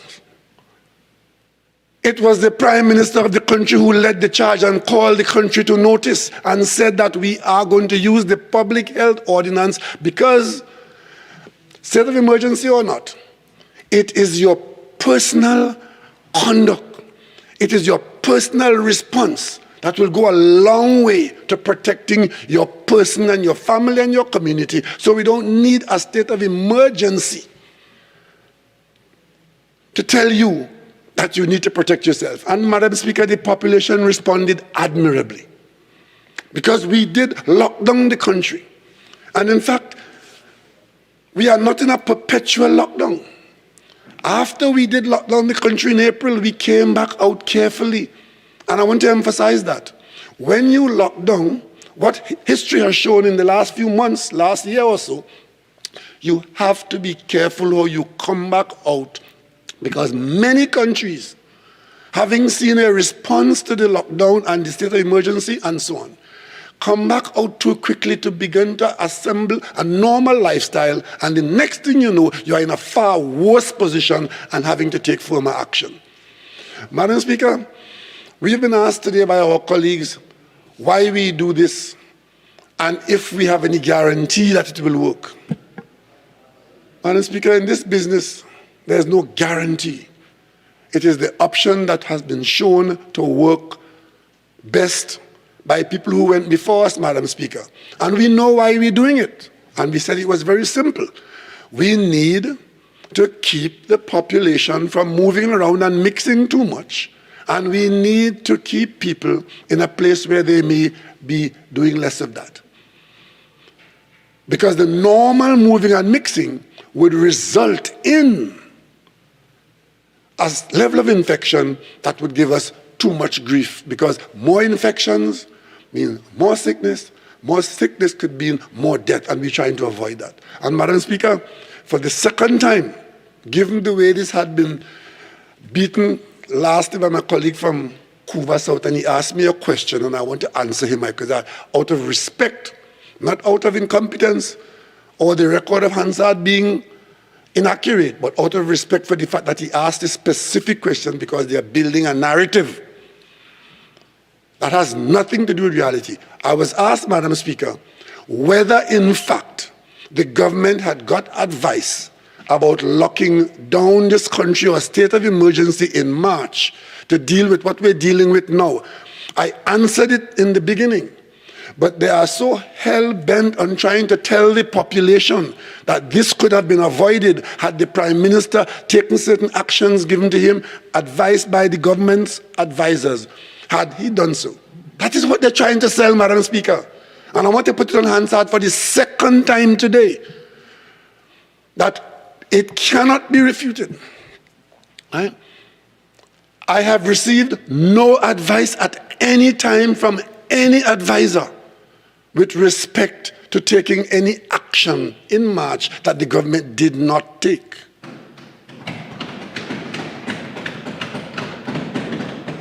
And I will go further, Madam Speaker. As I manage the team responding to this virus, I have been in the forefront in encouraging the actions that we take. The same actions, Madam Speaker, the same actions that some people, as soon as I take them, jump out on the television, rah, rah, rah, rah, my restaurant, my restaurant, my restaurant. Madam Speaker, Toronto restaurants have been closed to diners for over 360 days since the start of the pandemic. Restaurants in Toronto, among the longest ban on indoor dining anywhere in the world. And it's not only Toronto, you know, Madam Speaker. Montreal, Los Angeles, Paris, New York, London, Singapore, Hong Kong, and Seoul. Only this week, this weekend, New York restaurants open. And if you check those countries, Madam Speaker, I am not the Prime Minister of any of those countries. It is governments and states taking action in the face of the one thing we have in common. We are all fighting the same virus that's having the same effect. Whether you're black, you're white, you're Indian, you're Chinese, you're a cold country. Madam Speaker, this week, COVID-19 shut down the climbers on Mount Everest. Of all places in the world, 27,000 feet up on the mountain, the base camp, reporting COVID community spread. So, Madam Speaker, when my colleagues come here and spend the whole day trying to tell people in Trinidad and Tobago, is the Prime Minister that caused it, is the Prime Minister that caused it, I simply take that to mean they have nothing useful to say. Because they've been given the opportunity around a table to tell us useful things. They had nothing to say other than to buy hydroxychloroquine. They come out on a million platform every night, Madam Speaker, and we get the advice publicly. As we get the ridicule, we get the advice publicly. Don't close the bars, they have to sell chicken. Don't close the border, bring everybody home. You're making them stateless. Madam Speaker, we were being accused of making people stateless when we closed the border to protect those of us who are home. When Australia closed their border, they told Australians, if you come home, you go to jail and pay $10,000 on top of that. We didn't do that, Madam Speaker. But of course, if you listen to my colleagues here, I mean, we couldn't be more ridiculous. We know that there are hardships outside, and when they make that statement about those outside, they never mention once that this government has sent cash outside to some of our missions to help those who are in difficulty. We've sent money to New York, to Miami, to London to help those persons who find themselves, right? But people wanting to come home is not a reason to come home in a pandemic, Madam Speaker. And let me get to the point about what we can do and will do. When we close to those persons who live abroad and said, hold on in place until it's better, we, Madam Speaker, can now say, the same way they could go to football matches because all the fans in the football match in England are vaccinated people with vaccines that their government control. We don't have that position. And it's the same thing with many of our people abroad in a country where they are now vaccinating in a big way. We can now say very soon, Madam Speaker, that once our vaccination level reach up to a certain height, because so much vaccination has taken place in North America, then easily, Madam Speaker, vaccinated people can now travel from one country to another. So we will see scheduled transportation between Trinidad and Tobago and the United States and Canada as soon as there's some improvement in our vaccination here. But that's a long way from where we were when we closed the border. And Madam Speaker, we still have to be careful because the variant in India, in South Africa, in the United States, in England, had become a feature of the management. South Africa had to stop using a particular vaccine because their variant was not responding to it. The British government is shutting off access from India because there's an Indian variant which they feel threatened by. We felt threatened by a Brazilian variant, so to the extent that we could prevent that from happening, it makes good sense so to do. And that is why today I took note of a member of the House here coming and saying that the chief medical officers say that once you're vaccinated abroad, you're 100% safe to come into Trinidad and Tobago. Madam Speaker, it's either he wasn't paying attention to what was being said or what the country is doing, or he was deliberately seeking to mislead the population to their detriment. And I wonder why members of parliament would do that. And again, I come to the conclusion that the reason why our colleagues on the other side have to resort to this kind of behavior is because they have so little to work with that they have to create that kind of scene, Madam Speaker. Madam Speaker, when the state of emergency was declared, this is what the then government said in 2011. We are not an irresponsible government. I say the same thing today. And they said that the state of emergency is called on the basis that it is a significant tool to restore stability and ensure public safety. Madam Speaker, I adopt that statement today. And of course, Madam Speaker, the person who piloted the bill on that day, he said, we in this parliament are not expected to make statements to incite discord or subtly induce discontent in our society. Madam Speaker, that still holds.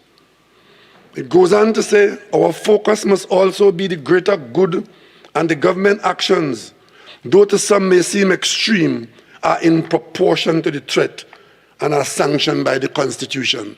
Madam Speaker, I endorse that too today. Madam Speaker, it was also said in that debate by those who are in opposition today, 15 days drawing nigh.